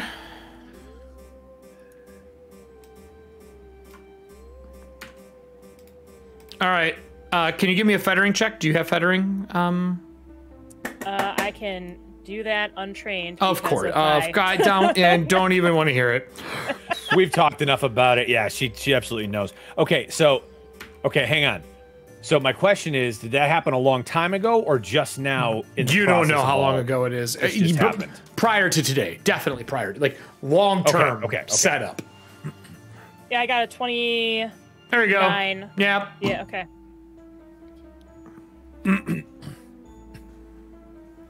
Drew, what does Voss say? Man, I thought this was gonna be. I thought I made that simple, but apparently I had to like over-explain myself. It's like when a kid is learning to ride a bike. You're like, no, push the pedals forward, not backwards. That's what this was like. Listen, Dick, you said 12 different things out of order 3 times. It's all the same thing, not out of order. To me, it's clicking.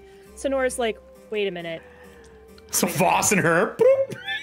Yeah, like we kind of look at each other. Shit. I'm like, yeah. So, God damn it. It's not him. It's not him. It's a part of him. It's like a splinter, right? It's a splinter. Correct. Yeah. The Baroness took a splinter, put it in here to trick her, and then used her own blood to make Bartleby and bind the rest of him in there. Apparently. Eric. Yes. Welcome to the season finale, everybody. This part.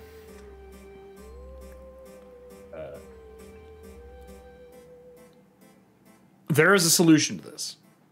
I just need to know if you're talking to Foxglove about it. We need to. We need to tell her. But we also need to stabilize him. Answer me that question. We can't heal him fully because the Baroness is still going to have control, right? Like, Voss is trying to put together, Nora's just like, bam, bam, bam, question. Like, think of like that fragment of you as splintered.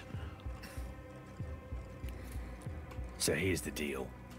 What's in there is evil. Yeah. It's just Foxgo's just crying over a snake. I mean, yeah. I mean, we need to tell her. Lillian. Lillian, we can try and save Bartleby's soul, but we can't do it with this snake, with this body. This is Bartleby. Love. That body is not Bartleby's This body. Chasis. It's not a snake, love. This is a homunculus. It's a homunculus. In the shape of a snake. And the power for it is your ex-husband's soul. Mr. Foxglove. What's in there? And he points to the brooch. He's like, what's in there is a splinter of the rest of that. And he points to the snake. Just enough to be able to answer questions, just enough to be able to fool you into thinking that your husband was in there. Your husband's been in Bartleby this entire time. No. Unfortunate. Your husband was Bartleby. Well, your husband is still Bartleby, but unfortunately we cannot heal the snake body up because as soon as he's conscious, the Baroness can take over him again because of how she created him. Mm-hmm. So she used her blood to make the homunculus. She's dark been in magic control of it the entire time. So all you're saying is we just need... And she's like finally starting to get herself together and like, blows into a handkerchief and kind of puts it away. And she goes, so what you're saying is all we need is another snake. A snake or another familiar, or maybe we can get a... Don't you love when people who are animal lovers take shit out of context? Say it's not about the snake bit. It's what? We need to extract Bartleby from the homunculus. We need to put him into some sort of reliquary or other familiar. So the body is down. The homunculus will not regenerate. He would have to be repaired. Number one. So you don't have to worry about anything really happening with that. Number two, you are correct. Both of the spirit and the splinter would have to be remerged. That is not something that fettering does. You need a whole spirit. You don't remerge fragmented spirits. Like that is damaged goods. You get rid of it. You don't need them. You don't fix fragmented souls. They're already past the point of no return.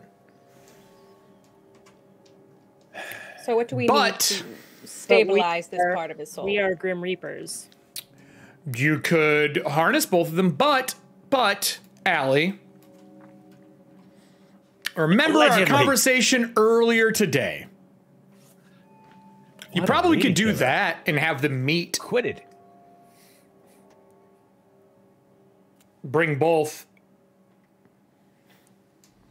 Is this would I have that with me here, or would we have to go? Probably up in your room. In your room, or to your house in the city. Probably the house in your city would make the most sense. Okay. Yes. That's up to you if you want to risk it. It would take a roll from you to make it function properly. Would you all mind if we took a quick detour back to the main house? I mean, it sounds like we're going to be here for a bit anyway, while the True Faith gets their train cars ready. So, yes, I will say give her 24 hours. She can get everything she needs together for it. Okay. Is that what we're doing? Yeah. That is not what I had intended tonight, by the way, Allie. All right. So I'm going to move us 24 hours ahead. And I'm going to move us to Foxglove's house. To a simple table. Well, first off, for those who have missed the side quest, do you want to tell people exactly what your place looks like? Absolutely, because we've never been inside. I mean, the camera has been. I don't think Nora's been inside, though. No, just you. Oh. Just you. Yeah. So you all would have walked in to a sitting room, most likely, which is like probably right out to the left of the main entryway foyer area. And there would be very high walls and a lot of specimens, preserved specimens, on the walls and in different jars, as well as several terrariums and aquariums and reptile seating areas. And on the wall that is going to be to like the farthest north side, it's just glass cases upon glass cases. It's basically like snake sanctuary ish going on over there. And furniture's probably so there's snakes crawling on. Isn't there one of the rooms that has like a broken statue reconstructed with like lines holding it and a snake crawling in that room as well? It's like a absolutely, but that's upstairs. What are the snake houses called? There's a name for them in the zoo. It's not a terrarium. It's something like that. Somebody will know. Someone will put it in chat. I trust these. I think herbitarium Reptile or something. house. No, yeah, well, that's what it's called in Toledo. That's just because people in Toledo are stupid. So there's a name. Someone will look it up. Yep. We will discuss that later, Drew, because that's not pertinent to this, right? Oh. Well, this is happening during the 24 hours. Not pertinent to what's about to happen, though. I mean, also known as a serpentarium. Maybe at the end. Maybe at the end it will be. What was that, Todd? What is it called? A herpetarium. Herpetarium is a zoological exhibition space for reptiles and amphibians, most commonly a dedicated area of a large zoo. A herpetarium, which specializes in snakes, is an ophidiarium or serpentarium, which are more common as standalone entities. Now, I want to point out two things before we start this. When you walk into the room, where do you have this set up at? Is it outside or inside, Foxglove?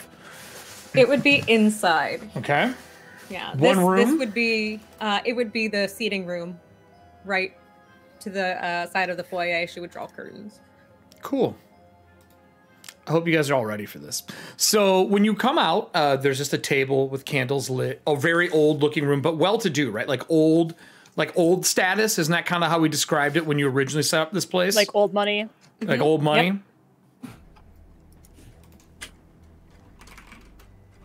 How can we ever be ready for anything you throw at us?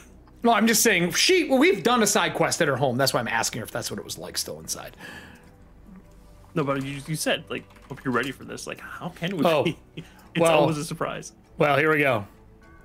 It's a fun surprise. So, you set up the table. House. Do you want to explain what you bring out?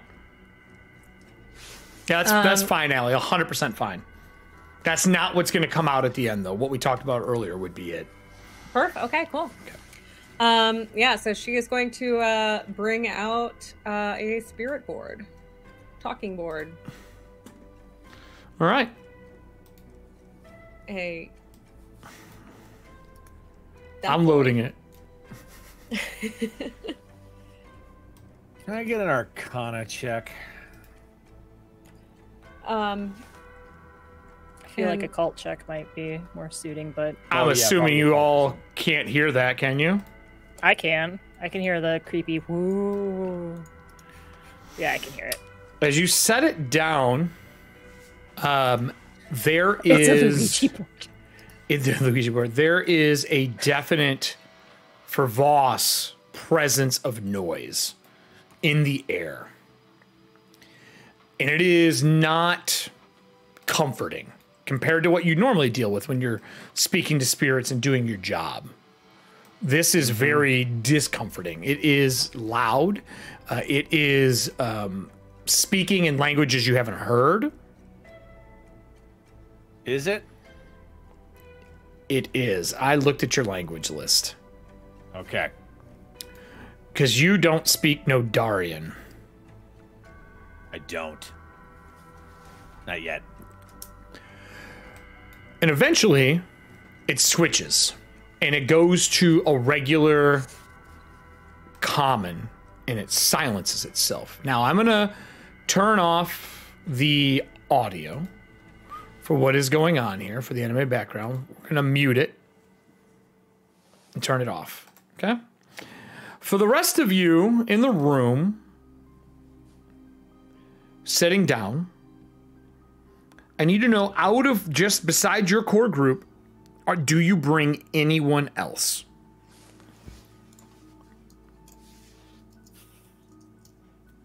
Anyone.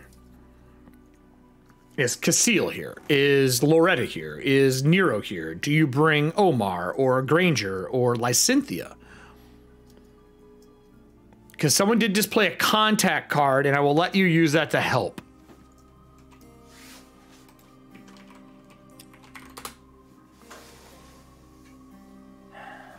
I would not bring Prith because he's medium now, and that would attract too much attention. Yeah, I'm sorry. What exactly are we doing? Yeah. This probably is kind of foreign to you, actually.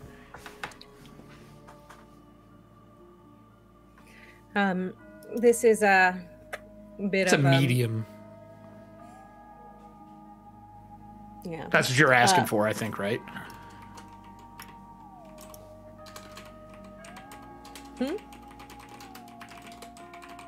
All those words, the things you already used, those are all fine. Oh, okay. Yes. She was asking clarity on something. Yes. Chad, I just want to say that I'm so glad that all of my secrets were revealed during season 1. And now I can just ride it out and let everybody else have the weird surprises. So medium. Most of my secrets aren't actually secrets anymore, Todd, so we're kind of in the same boat. Yeah, but Voss has a ton. Yeah. Team formerly dead. Team formerly Not carrying dead. Any baggage. That's right. Well, at least if in my case, it's open baggage, so. So, Still okay. so do you bring Casil, the other Gravelighter, at all, or no? I guess that's probably the main one I would need to know. Do you bring Terry, Jin? Jin's a spirit as well. Do you have any of them in the room to help communicate? Because they are friendly to you? I think Casil should be here because he's a full-fledged Gravelighter. Okay. Yeah. And Voss is asking, what the fuck are we doing? Yeah, what Voss, exactly? Are you bringing Pyre with you? Like in your I staff? don't. This is why. Voss, give me an occult roll. Doesn't take a lot to know what this is. I love that the board says farewell, by the way. Boss, did you bring the loot? Is this magic with the mental possession prediction or scrying trait? Yes. That we're dealing with? Cool. So I get the +2 from that. You I figured do. I did. Not using my tools, though. Oh, everybody. I can't wait for this. 40. You know that this is a spirit board or a summoning board. It is a medium for people who are outside of the true faith and use things such as witchcraft patrons, keepers, avatars to speak to the dead, spirits that are long gone, and they use them to summon them to their location. Super dangerous shit if it's done wrong. Yeah.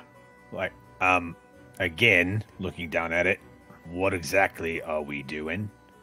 It is a last-ditch effort. To do what? Exactly. The reason I'm asking, love, is that from what I know about this sort of thing, this is like dynamite where the wick was burning and then it went inside and you don't know if it's still burning or if it just went off. Like, Mrs. Foxglove, who are you trying to contact with this? Because if it's also that. Bartleby, we can try and talk to him through the homunculus. Yes, we can talk to him through the homunculus, but it's not exactly the safest option if the Baroness is using it for her own purposes. This is the best chance I think that we have of being able to free Bartleby. It's not fair that he's trapped there. Love, Well, I understand that. That's why we told you, so we could help you get him back. The blood was used to create the homunculus. I can pull the spirit out. Yes, and connect Bartleby back with Phineas that way. You can do that. Are you legendary in Fettering? That was no, because I'm not high enough level. As a legendary, you might be able to do it with some fucking serious work, but not outside of that, it's not been done. You to my knowledge, give it us has a not. level real quick, and we can do that. No. No, that's not how this works. I tried. To my If knowledge, only I had taken Love, no, additional I lore can't. fettering, because then I could have tried it. Son of a bitch. Can you? Next level. I think so. Love, this is not something you think you can do. You either can or you can't, and if you can't, you don't fucking do it. So while they're arguing, Eric, Mm-hmm. I don't I'm know how long listening. this argument's gonna take. I don't either. I picked this up at level 14. Okay. Consult the spirits, occultism.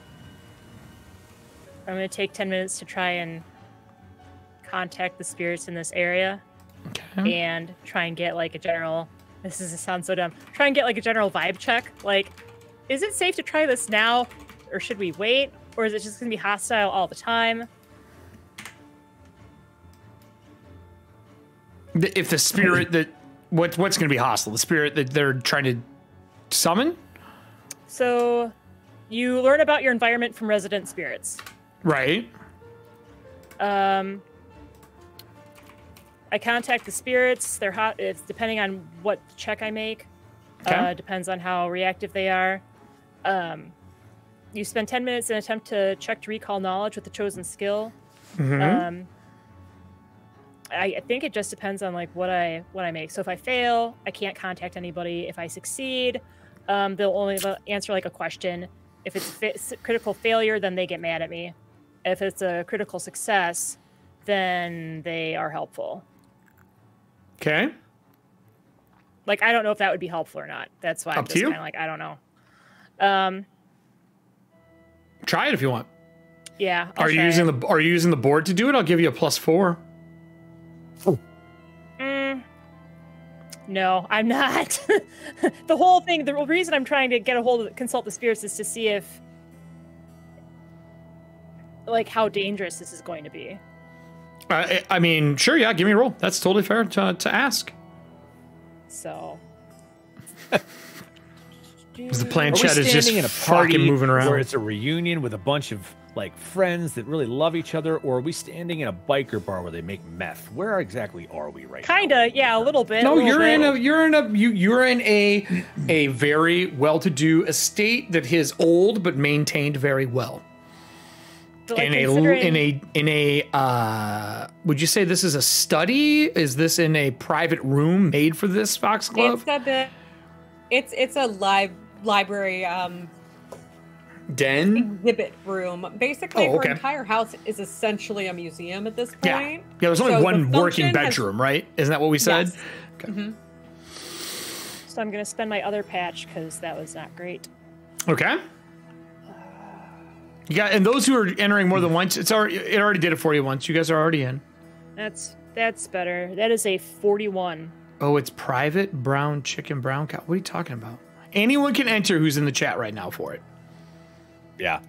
For Anyone? it. Should not No, it's 'cause cast. it's a private study. Is that? Oh, it's private brown chicken. Gotcha.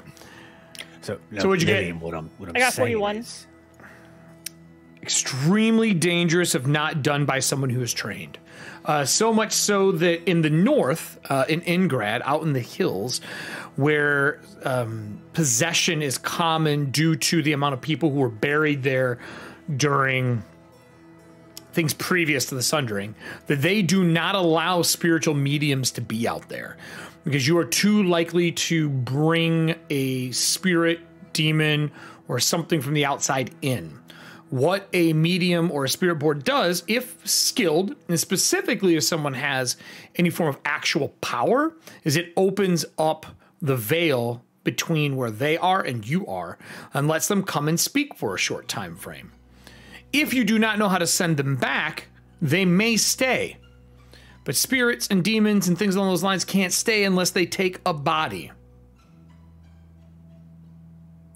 The concept of the Emerald Order, where you learn to put 2 spirits in a body, similar to what happened to Everston, comes from these practices. This is the unrefined version of what I do, love. It can open a door.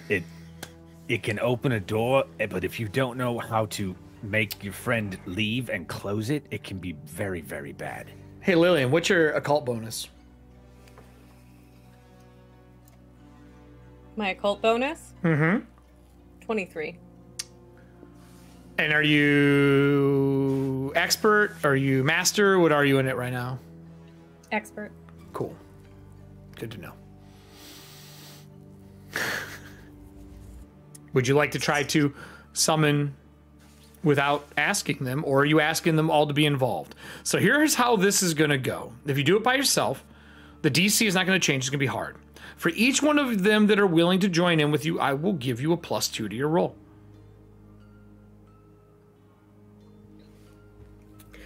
Look. Eric, with my 40 occult roll, is there anything I can do to refine this process? Like, can I salt the area? No, because when you salt, you could salt the outside area to make sure the spirit doesn't get out, making you the only ones in danger. But you notice there's glyphs and runes all over this place. She has probably done something very similar, just not within your training. There's like old runes and shit carved. The rug is stitched in an odd pattern. The chandelier has fucking runes on it. It's like flying by Baba Yaga to come to LA. It feels like that. Yeah, you see. Yeah, okay, cool. In this Fox Club, I half-eaten apples all over the place. hesitate to ask, did the Baroness help you set this Thank you for up? all these or was contact this... cards. That's up to her. Well, I'm asking though, because if the Baroness did help, it might put us on the back foot. That's what I'm saying. That's up to you. Baroness help you set this up, or was this all Lily and Fox Club? This was actually originally picked up by my late husband, who was fascinated with the occult in general. It was before I was familiar with the Baroness. Have I dabbled in it a little bit more since then? Yes, of course. After having more insight into what it's actually capable of and how it can be used safely. But no, she has not come in direct contact with it, if that's what you were asking. Lillian. Okay. The only reason I ask is because she may have done something to it. That's the only reason I was asking. Eric, how many statues are in this room? In this room or the house? Yes. In this room specifically. Because she didn't know about that. Audience, give me 2d6. Because I don't think Lillian knew any of that shit. I have a feeling we're going to be moving some statues, boys. This isn't even talking to the rest of the house that she has statues in. I would say I would say the statues would probably be in the Unfortunately, statues include little tiny figurines. Okay, gotcha. Anything that is statuesque.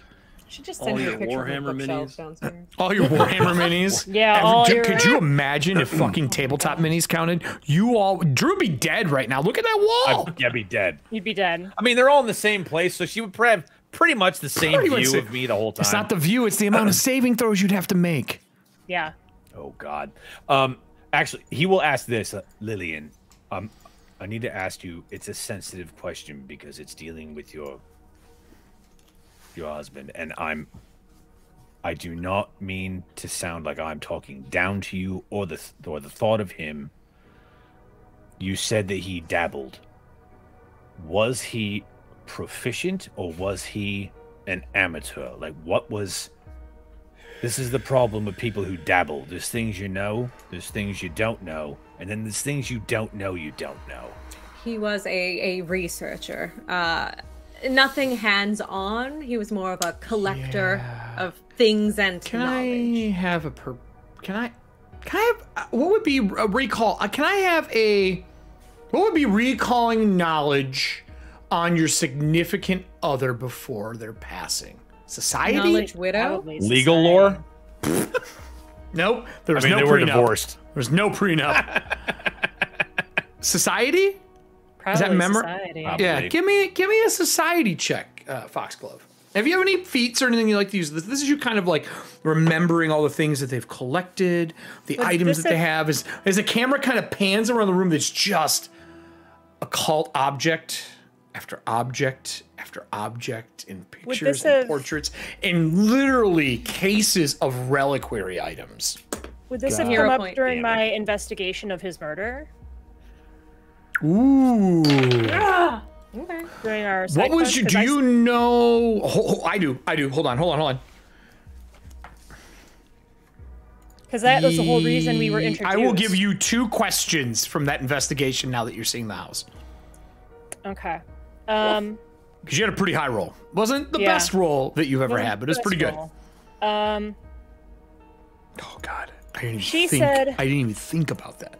Yeah, so originally when I was talking to Foxglove, sorry, I told Allie via PMs that next time that so when I did my initial investigation, I was kind of like, okay, trying to figure out who would have murdered him, why was her her mother-in-law pinning her as the victim or as the main suspect.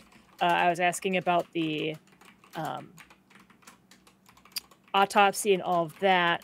They didn't really do an autopsy because they were quote unquote true faith. So I guess during that investigation, I would have tried to figure out if he was actually a follower of a keeper. And how invested he was. Especially now that I know from my own experiences, right, how that can go.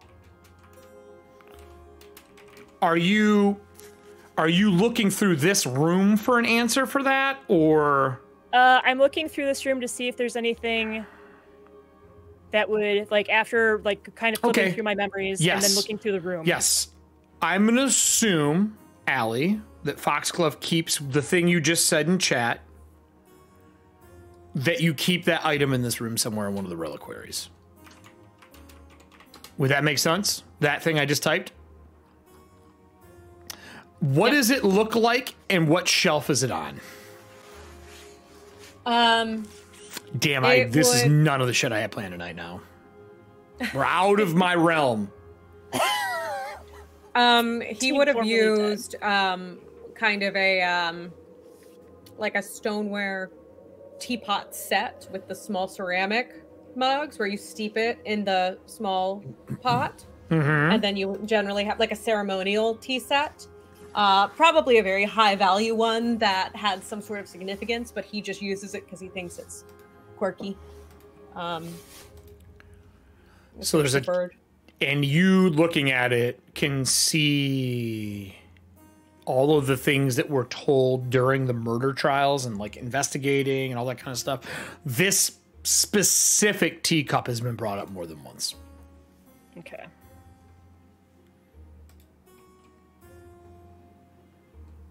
Allie. Foxglove can start this without them, but she does not get their bonuses. Are you waiting for them, or are you starting it? I am going to, I would like to just roll a straight persuasion to basically... Are you going to use any of your powers? No. Aw, you actually care. This is purely just her trying to convince them. Like, this is an act of, like, desperation. She's just going, look. It's this Riddick's teacup. I lost Phineas once, now I can't lose Bartleby. I'm sure you understand. on some level. So if you could just indulge me. Fox, though, it's not that I don't want to help. I'm trying to make sure we're doing this as safely as possible. Your husband was not a dabbler, as I like point at the teacup. Like, has Foxglove done this before? Because I'm going to assume she's well practiced, unless you tell me otherwise. Yeah, she has. I mean, the setup's real. This isn't like when you're in New Orleans and walk into the house off Bourbon Street. You're like, this motherfucker has something on the table that makes it bump. This is a real setup. Right, so it's actually dangerous. If you're bad at what you do, but she has never been bad at what she does. So this teacup, does it have any markings? Any any? Are you gonna get up and look at it? Yeah, that's why I'm walking around. Like I'm walking around because like Boss and I were looking at statues to see what their statues, and then I saw the teacup. I need an occult roll, and I would say be ready to spend a hero point. Okay. And I'm going to ask Allie again, does Foxglove start without them as they're wandering around? Can I roll that persuasion? Yeah, absolutely. Well, basically to prove you're not lying, like you know what you're doing. That's kind of how I'm seeing this persuasion. I got 35. Oh, diplomacy, sorry, yeah. Diplomacy. There is nothing on the teacup that's out of the sort. It's the stoneware. It is old. It has had mini tea in it. There's, I guess my question to Foxglove would be, did you leave the tea leaves in the bottom?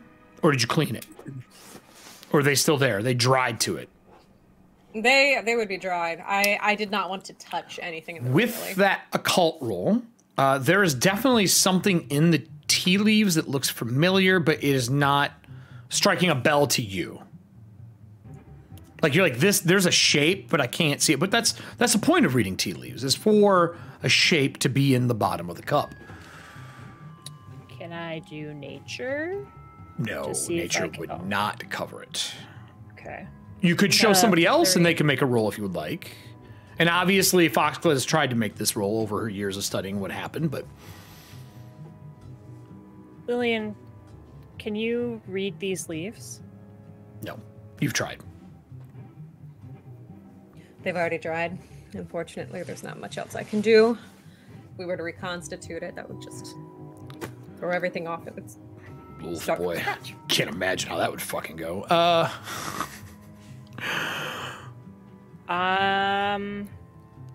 You can ask somebody else. Like, I mean, obviously, Voss could look at it. This is not his specialty, but I mean, he has studied a lot of occult, or occult, but he's studied a lot of occult. If you are willing to take a look, Voss, that's up to you. Voss, can you read these while I try and figure out what to do with these statues and figurines? You would know if the statues are turned and not facing you, they would serve no purpose. Cool. So I start turning them. Okay. 10 statues you turn facing back into the bookshelves or walls. Foxglove, I can help with that. We're taking Nat 20. precautions. Nat 20? Do I get my oddity for this? 100%. Dope. Do my tools come into play at all? Not unless you're willing to disturb the material. Which defeats the purpose of reading the no. leaves. I would have thrown up detect magic, so that would give me a 47. I will give you this, because this is old. That's the only thing I will give you for that. Foxglove, how many statues do you have in your entire knowledge religion? Nope. In this manner. I not religion. have not counted them. There's... The reason I'm asking is because the Baroness is able to use them as conduits. She was doing that in my office when she was trying to plead her case. So, I'm going to ask the group a question here. As you guys are right now. Yeah, as you guys are all protecting yourselves out of absolute paranoia. Out of an abundance of caution. Like we are playing Shadowrun. We're fucking around and finding out, Eric. Well, I told you next season's going to be all Spooksville, so you're in the spooky lands. Yeah, no shit. We're standing in the fucking vault from Friday the 13th, the TV series. I know where we are. You're not wrong, but not identical. You do see that, Voss. Do you share that information? And she what was your persuasion roll? Your diplomacy there, Allie? What was Foxglove? What did she get? 30. With a 30, and that is versus people's will, correct? DC. Mm-hmm. So I need your will DCs, everybody. 10 plus your will bonus. I think most people's are higher than 30, except for maybe 31. Everston. No, Everston. Everston might be 29. Oh, you're 30. Okay. She is sincere, but her words are falling. Like, you're all not people who are into the keepers and outside forms of magic. Like, you may have thought you were. Like, I mean, Nora worships a keeper, but not really, is just marked and helping. Everston has a family of spirits, not really worshiping anything. And Voss is more a man of science and spirits than he is a cult. Like, yes, he has the deepest study outside of Foxglove. But this room makes this is old world magic. Everyone feel uncomfortable. Mm-hmm. And with that said, I need everyone to make me a will save. Besides Allie.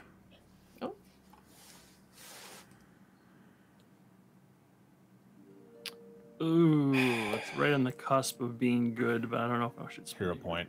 I mean, it's season finale, baby. You might as well spend it. Yeah, that's not great. So all three of you spend a hero point, and it's a point That lower. was a lot better. Holy shit! I got a 42. You all begin to hear spirits speaking. Those that passed it can choose if they can talk to them. So, what did you get there, Nora? I got 42. You can choose if they talk to you. Everston, what'd you get? 31. You cannot choose if they talk to you. Voss, what do you get? 28. Also can't choose. You start hearing spirits speak to you. All of them are people from your past, people who you've either killed, murdered, or some of them are people who are family members, friends, people that have passed that you haven't. I'm purposely failing that save then so I can try and hear Samantha. Okay. So anyone who fails, Foxglove, I need you to make me another persuasion check. Or diplomacy. That's a lot better. That is a 37. No, wait. 39. With the speech and what she's saying, the rest of you know that Foxglove knows what she's doing. And the spirits that are here, the ones you like and dislike, are all outside of the circle. They cannot actually get to you. They're just speaking to you. Voss notices that right away. Everston, used to dealing with spirits, notices that as well. She has a chance of doing what she says she's going to do. A very good chance of merging the two pieces back together. The risk comes from the little bit of knowledge that Voss has. Voss, do you mention the teacup and what you saw? Yeah. He's like, well, the only thing that I can see in these tea leaves is a mask. I will give everybody, besides Foxglove, one occult roll. I mean, I nat 20'd it, so if I don't know, I have the highest occult here. You're not the person I'm worried about knowing. 29.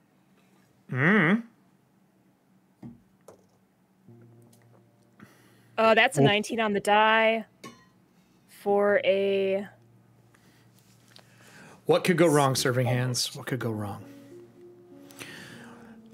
I got 43. With the two of you talking and looking at the mask, or did you bring the teacup over, or did you leave it on the table? I would not have brought it into the circle. Okay, so it's outside the circle. The planchette on the table stays still, but the board in the middle begins to float. There's a slight hum in the air again, the voices you were hearing before. They're all speaking to you.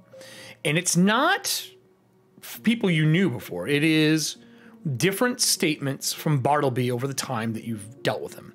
For Foxglove, it is all the memories of when he was still alive as your husband.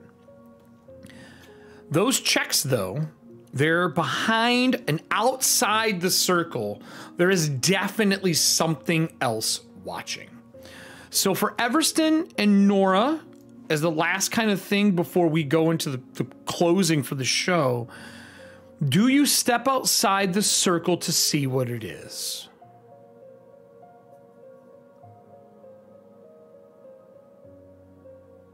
I can't let this be put at risk because of an outside presence. Okay. I need a will save from Foxglove. Everston, do you step out as well? Leaving Voss. Unless Nora really needs me, I don't think I should, because I'm a conduit for spiritual possession, so I don't want to risk pulling anything in. So just Nora. Yeah, because I think at this point I'd go, I mean, between the two of us, we're both kind of WrestleManiacs, so... Cream of the crop!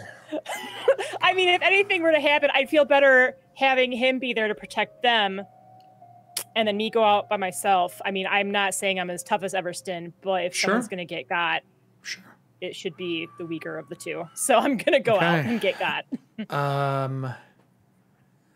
I am going to close the show with Foxglove's will save, and the rest of you taking your ears off for me to speak to Nora. But first, let's start with Foxglove's will save. That's a 34. Would you like to spend a hero point, or are you happy with that? We are closing the show. We are closing the show. This is the last roll from you for the show. Okay. You still have more left you can spend besides this one, so that's up to you. That's 37. Okay. 37 will. The planchette floats and slides across the table in front of Lillian. It turns, it points, and it floats up like to hand height. The colors change from the black and the white of this dyed bone to this slight glow. And then it goes from a glow around the edge to filling the full thing. So it goes from this. Oh, I think Lillian, are you already doing it for me? Thank you. And it goes to a full glow. Outside, I need the group to take your ears off. I'll give you the thumbs up when you can put them back on. So please watch the screen. I just need Nora. All right. Nora. Actually, Kelly. Do you remember the masked keeper from way back when we played? He wore a silver mask, beaten and tarnished. You could only see the eyes. You could see the lower half of his jaw, but nothing else. He wears a black, like, light swallowing cape that only goes down midway, covers both his shoulders almost like a magician.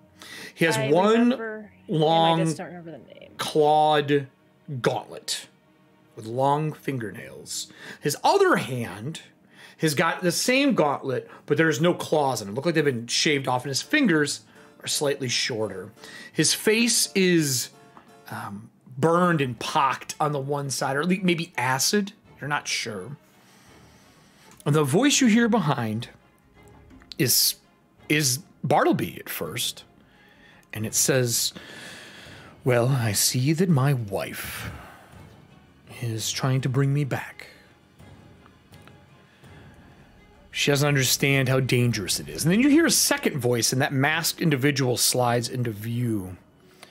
And it says, "Mr. Phineas, can you please step out of the way? Your time is done." A man steps forward into out of the shadow in front of you. Tall, 7 foot, easy, pretty decent shape, but slender. His hands are slightly too long. His legs are slightly too long. And he says, "Miss Nora Tenwick, You've suffered many nightmares being trapped in turmoil, the death of your family, your loved ones. I come seeking to take your nightmares. They are mine, and in turn, you can live a fear-free life. I will offer the same to your friends if you go help them bring me into existence. If you don't, I will torture Lillian Foxglove for as long as she is alive. With every nightmare, with every bad thing that she thinks she has done in the name of the Baroness. I will feed her full of the nightmares caused by that woman, and she will think it's her. To a point that I don't think she'll be around long. So for the simple cost of your bad dreams, I can make her life perfect. I will give her Phineas back. I just need you to help her spell my name. Suppose I would need your name first, so I know how to spell it. Oh. And he leans in, and then, like, if nightmares could have a tone, you hear the word Darkane. Can I get an occult roll from you to close out our final scene before I have them put their ears back on? Yep. And while I do this, like, is Phineas still there? Yeah, in the background is a shadow. You can't really see him. That is a 42 again. You know he is the keeper of nightmares. The Fae Court, specifically Oliver's group, have been warring to keep him out of the material for years. If he is here, that means that the war has been lost. Or at least faltering. For him to be able to crack into nightmares, no one here is even asleep.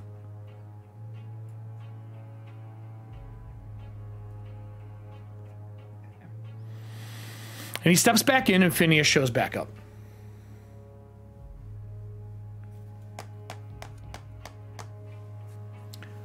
So, Nora, do you walk back into the circle? And if so, what do you do to close our show out tonight?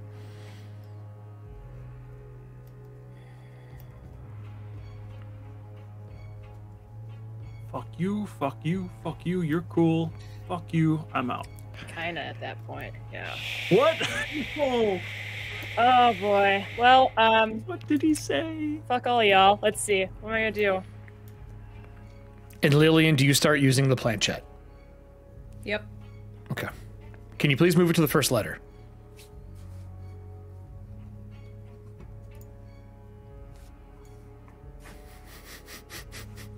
Can't do it. The board's floating. She can. Doesn't move that far. I tested it. You can just leave it there. Do I need to... Can I make a roll to see if he's bullshitting me? I'll give you a perception for sense motive, yeah. You didn't have time to start investigation for this guy. No, I know. Although we've had all season to realize that it is this person. Well, it is what it is. You were really close 2 times. I was like, oh my God, she's going to ruin my entire season fix after Oliver left. Another 42. He is, and you wanted, and what was your actual question? If what? If he's lying? Is he lying to me about all Oh of it? no, all of it's true. All of it's true. Ooh. All of it's true. I will, here, this will strike home for you. Okay.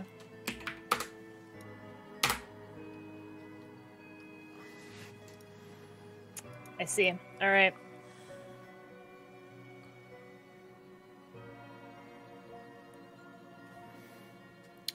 Oh, God damn it. I hate my alignment. Hey, Allie, can you move it to the second letter? Miss Foxglove. Which she even turned it.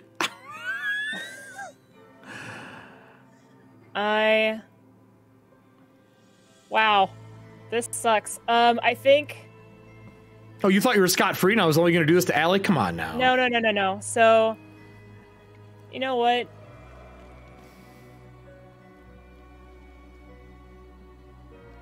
We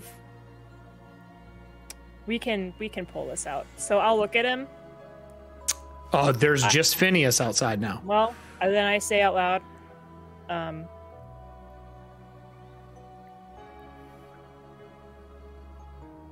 wait, hold on. So if I do this, then does Phineas come back or no?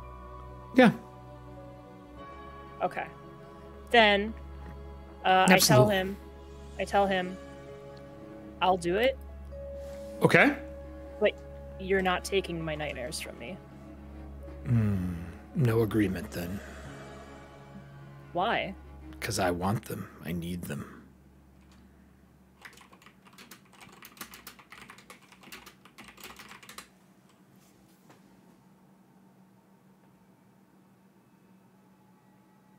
Nope. Please go to the next lever. It's not day, man.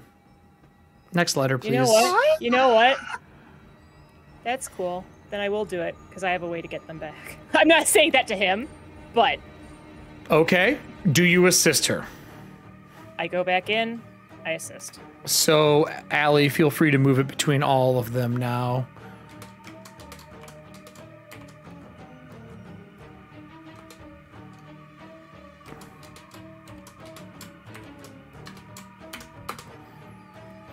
As the words go across, can you please move? I'll do it for you. Phineas slowly appears, his hands on your shoulders, Foxglove, as he leans in, and you see this face appear out of the shadows next to her. You can thank Todd for this. Because we have not used it on air yet. All of the descriptions of Phineas are there. The looks, the sleekness, the slender build.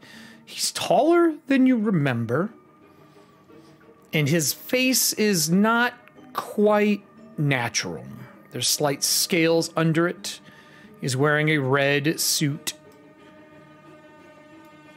as his face fills your view. And a siren-like eyes and that really unsettling smile. Oh, my lovely, I'm so happy you brought me back. And it is a combination of Bartleby's voice and Phineas at the same time. And that is where I'm going to close us out for season 2, as Lillian gets her ex back. And Nora has a lot of nightmares she needs to give me that I am taking.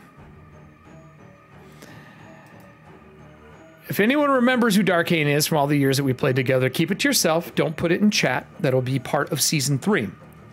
As our group not only is seeking down the rest of the lanterns for the Gravelighter group to make sure that this person doesn't get the nightmares that are trapped inside or the spirits, we will be dealing with pretty powerful stuff in handling the Keeper of Nightmares. So, that's our season finale for season 2, everybody. I did not kill Lillian, although she could have died. If Nora would have said no, I would have murdered her on the spot. So welcome, everybody. For those who are here, we are giving away a set of the Ethauntia Season 2 dice on behalf of Erik Frankhouse Presents. If you did not enter into the chat, do it now. There's not a lot of you in here. It's like people hate entering drawings. I swear to fucking God, it's the hardest thing I have to make people do. So exclamation point, ticket. Ticket. Ping Sabrina in Discord. She's not here. Allie, you can't enter. You're on staff. You're already getting a set. But anyone who doesn't have them, or maybe you already have them and want a second set, enter to win. There are a lot of you in here from all the amazing raids that we had tonight. I want to thank you all for a wonderful second season, even though we had to change cast, even though we had to change story. Thank you to Todd for making all the amazing art that we have during this season for our characters and these evil motherfuckers that exist in the world of Ethauntia. Thank you for Dice Hawaii for helping us make our dreams come true and giving us our first set of dice for Ethauntia. The patches that are out there for everybody. Those who are pre-ordered already. The first 30 are getting wooden boxes for sure. The pre-orders go well enough, we may add it to the rest. They're just gonna kind of like a little accoutrement to give you something that feels real.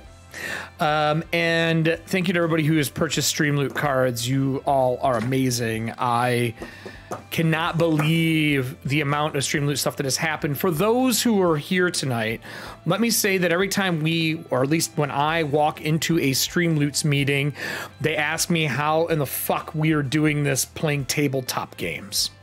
The fact that we are not doing this playing video games blows their mind every time I sit down at a meeting with them. So for me, this has been pretty amazing to see Ethauntia come into fruition and in the middle of final talks to get published. We have a lot more coming up. Don't worry. There's going to be so much more happening. The finalized version of the Merrifield map's coming out. I have finally gotten my final okay to release the world map for season 3, and I can do the things that I've wanted to do for a long time for Ethauntia. Don't worry, the occult shirt's still coming out. That is just me fighting with stream elements and their fucking ridiculousness. Thank you to my cast and all my friends that are here. My new friends, Allie, for being here, even though I put you through hell this season. Thank you for being a trooper. Hey.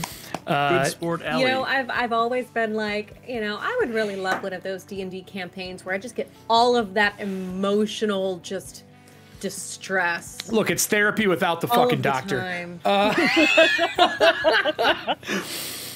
We are going to have a full season of Ogre Force, thanks to all of you. Hopefully, we'll be working with Mage Hand Press on that. You're going to get a new season of cards added. If you missed Ogre Force, the first 2 movies, as we are calling it, are out right now. We're at 125 of 200 cards. When that happens, we're going to start our Ogre Force shirts. Yeah, we'll do a closing party, a wrap party at some point in time with everybody. I have something fun I want to do for it. We did kind of a trivia show, but I want to do something a little different this time. So, anyone from the cast have anything to say for our closing night, everybody? Next time I am playing a dumb character. Fuck that. No, you're not. No. Not allowed. Not allowed. Kelly, if you play a dumb character, what are they gonna do?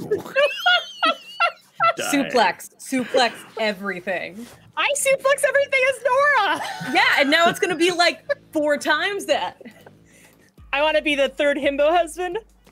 So I will say this, I will be running a few things in December in between. We are going to do one more town hall, but it's going to be strictly a dreadful. As I have a little closing section I'm going to do at the end here for what's going on with Lysynthia and why things turned out the way they did tonight. Drew, Todd, Allie, anything to say for our closing night for season 2? I can't believe we're closing season 2 of this show. It's insane. It's fucking wild. You guys, thank you. Like this don't make me cry, dude. Don't do it.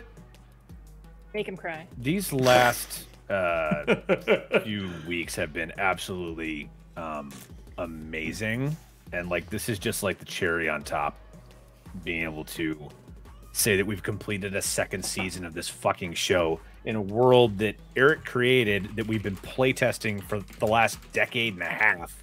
Yeah, easily. And it's like, I'm really happy to be here playing a game with my friends. Yeah, I never thought that would be the case. Yeah. Never. It really, really is incredible. If you would have talked to me on Winchester Street, Drew, and you and I were sitting around, this is the last thing we thought we would be doing. Yeah. It's so fucking wild. I wouldn't even be having this I don't know if it would have been the conversation. last thing, because you and I had plenty of conversations about how the fuck can we play D&D for a living. That's all right, Drew. I'm in the middle of talks to make us a short movie. I'm sorry, what? Yep. So anyway, Todd, I've wanted to play Grail for a very long time. I know. I mentioned that during Saturday. Todd, Allie, anything from you two for our closing? Well, like I said, we'll do a wrap party too, but anything for tonight? Costume. I mentioned that too. I want to thank you guys, first of all, so much for kind of welcoming me into this, not really being particularly familiar with the second edition of Pathfinder, and just kind of like floundering in, being like, I want to play a witch with a big ass snake. And I'm glad you finished that statement. Swing and a hit. Yes to both. No, we already talked about 2 Chains earlier. It's fine. Yeah. But Big yeah, anaconda. it's been. God damn it. My anaconda don't. Okay, I'm sorry. But yeah, it's just been really great, not only getting to play with you guys, but getting to know you all and just becoming a part of this community, including you, chat. Like, that is just so welcoming and inclusive, and just, you know, sometimes emotionally just taxing, tumultuous, fucking draining. Taxing. Hey man, yeah. Kelly had to take a break before. I've broken people. She's like, yo, I can't do this and my life at the same time. I need a few months off. I was like, all right, have fun. I did it to another person too, and I don't do it on purpose. It's just the style of storytelling I like. No, it's super fun, and I'm gonna sleep well, full of nightmares. So don't worry, there's someone to take those from you. You'll be fine. Apparently that's on theme for season 3. No, it is on theme. Nightmare on Elm Street is the theme for fucking season 3. Todd, you got anything before we close out tonight? Nothing profound or heart. Well, you already said more than Oliver, so. I love doing this. This is absolutely. I'm telling you, it took the entire first season for me to be comfortable on camera doing this. Every time we were going to play that day, I was a wreck. Like, maybe I'll just tell them I'm sick. I don't know if I can do this. Like, I'm not sure. As soon as the camera's on, as soon as we're playing, it's just like, oh my God, I don't want this to end. I knew I wanted you every time. I love it. On, like, as soon as we started playing, I was like, man, I have to have Todd on here because somebody has to balance my seriousness during the shows. Because otherwise it'd be too serious the whole fucking time. Like, and Everston's voice creeps me out every time. Yeah, well, you know. It is what it is, baby. It is what it is. Just to be clear, Todd, what is that filter name again? Santa, of all things. Fucking love it. Santa filter. I fucking love it. Oh God. So good though. Yeah, I don't know why it's Santa, but it is. In fact, here, let me turn on the background effects. What? This is Everston. This is my background effects for some reason. Oh, it's at 0. Hold on. There. How's that? Now, am I scary? Does it sound like? Is there Christmas music? Ghosts? This sounds it sounds like it's take your picture with Santa Day at the Everston estate. Absolutely. Lord save us all. Just come sit on my lap, little boy. We'll give you a candy cane and a reliquary. Come on down. Oh my God. If your kids are a little rambunctious and they're sick and tired of waiting in line, they can take a ride on the moving taxidermied animals. So they are in the hallway. So I want to point out tonight, between serving hands, literally serving hands and KJ, 1, 2, 3, 4, 5, 6, 7, 8, 9, 8. 8 emotional HP have been played. It's like you think it's a meme to solve problems during the show. Did you see that I also played 1,000 Gales? I saw that. You guys are loaded, and we're going to be getting into that. There's going to be some downtime between the 2 seasons, and we're starting in Mayoshan at the beginning of season 3, by the way. For those who are on cast here that knows what that is. Okay. Yeah. We're starting in Mayoshan in season 3. Where are we going to put the train? Wait, hold on. In the pendulum. No one needs to know what that is. Oh, that's great. Oh, it's fantastic. So can I phone a friend, aka my son? There's contacts, and yes, that will be important to what is going on. So I have something really fun planned for it. Fun. You're not in trouble. You're actually not in trouble. It's just gonna be fun. So right. I have another Dreadful I'm going to do to round everything out for those who were here on Saturday. You'll remember that you fought the Flexing Prince and Devourers, or Intellect Devourers as 5e knows them. You fell into the vat with the large brain, and as we've said during this episode, when each one of these creatures takes all the memories from somebody, they run them back to the brain. Literally, all of Lycynthia's jobs hunting down the aberrations in Akata have been hunting down Darkane. I've literally, if you go back and watch, hidden masks on the maps during some of our episodes. Yeah. So I have been in here for a while, ready to run this. And for me, Darkane comes from a campaign that I played with a gentleman who was an amazing GM. Horrible human being. Like Michael Jackson. Good at one thing, bad at the other. And I wanted to use this character for a long time, so I've been given the okay to use him. He doesn't play games anymore, so I'm running Darkane. He has been a keeper in my setting for quite some time. Some of my cast here knows who he is, other people don't. It's been very touch and go when they've dealt with him.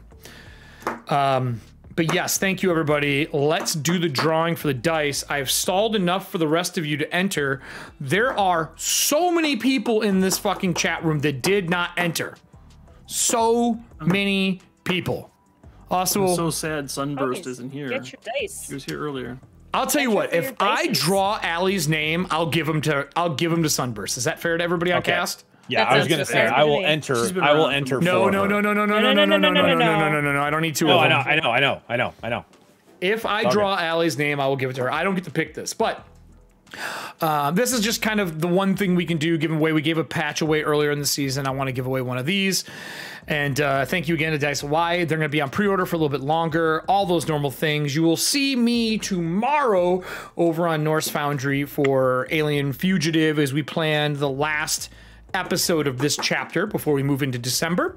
And then on Friday, we will have West Birch with Allie running her game with Jared, who is in chat.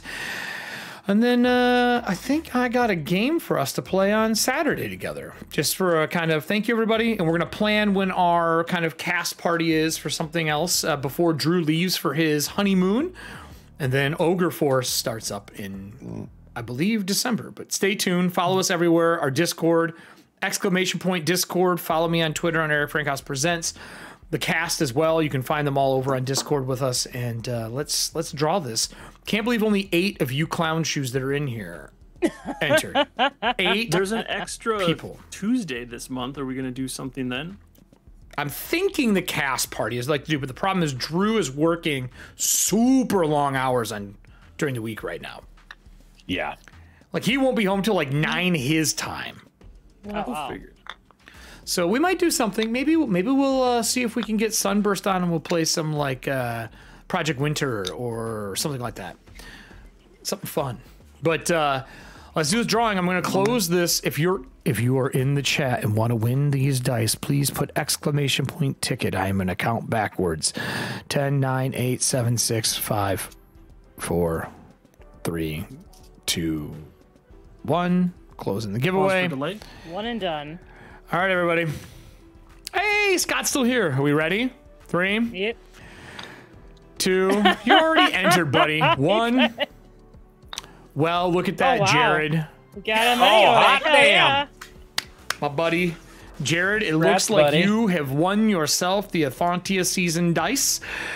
I will get those out to you. I will put those in to get this first pre-order out, which means anyone who's pre-ordered up until now will be getting theirs sooner than later.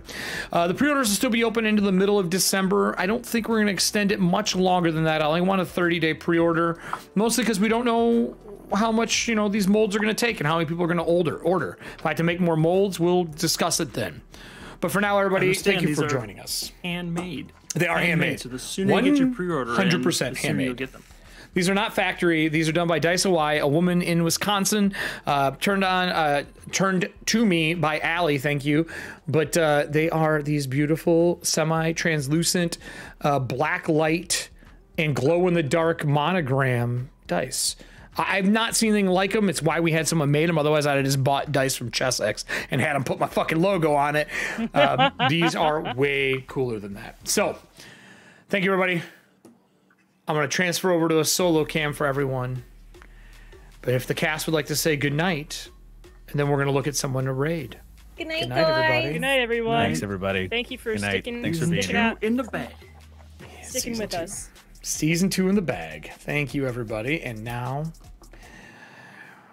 my group can hear me right now, but they can't comment, and that's the best part. The last 4 episodes, all of them have been stuck in the gala and have not left. Everything they have done, they believe to be real. The only thing that is real in the last 4 episodes is Darkane. There were some saving throws that were failed earlier in this season, and each one of them brought them into this nightmare that we're currently in, setting up this season. Worthington is not blown up. The Baroness is trapped in here as well. The entire group is trapped in here as well. And currently, they are not inside their own lantern. This Ouija board is inside of Foxglove's house, and this is the key that is going to be letting them out of the nightmare for season 3. I asked if Nora was going to help because without Nora, Foxglove was going to have a series of checks to make right at the beginning to not just get one, but every person out of the nightmare. When Oliver left the show, I had to plan something. And I dropped hints throughout the season. And some of them even said stuff where I thought they knew what was going on. I was a little worried at a few points between Nora and Voss. And Voss mentioned something even at the beginning of the show where I thought, this motherfucker knows what's going on. He didn't. And that makes me happy. So at the beginning of next season, they will be coming out of this nightmare. And this is in a little bit of homage to losing the first season of Fenrir for all the fans that are here. So, all the experiences are real, the levels are real, and I would like to tell the cast to please take one more level. As we begin our season 3, we will be playing both this cast that you see here, and we will also be playing the Inquisitors. The Inquisitors are not the bad guys. The Inquisitors are legitimately trying to pull the Gravelighters out of this nightmare. They are revisiting all of the scenes from season 2, trying to find a way to get them out. So everybody, good night. Thank you for joining us. And I will close this out with our intro for the last time for season 2.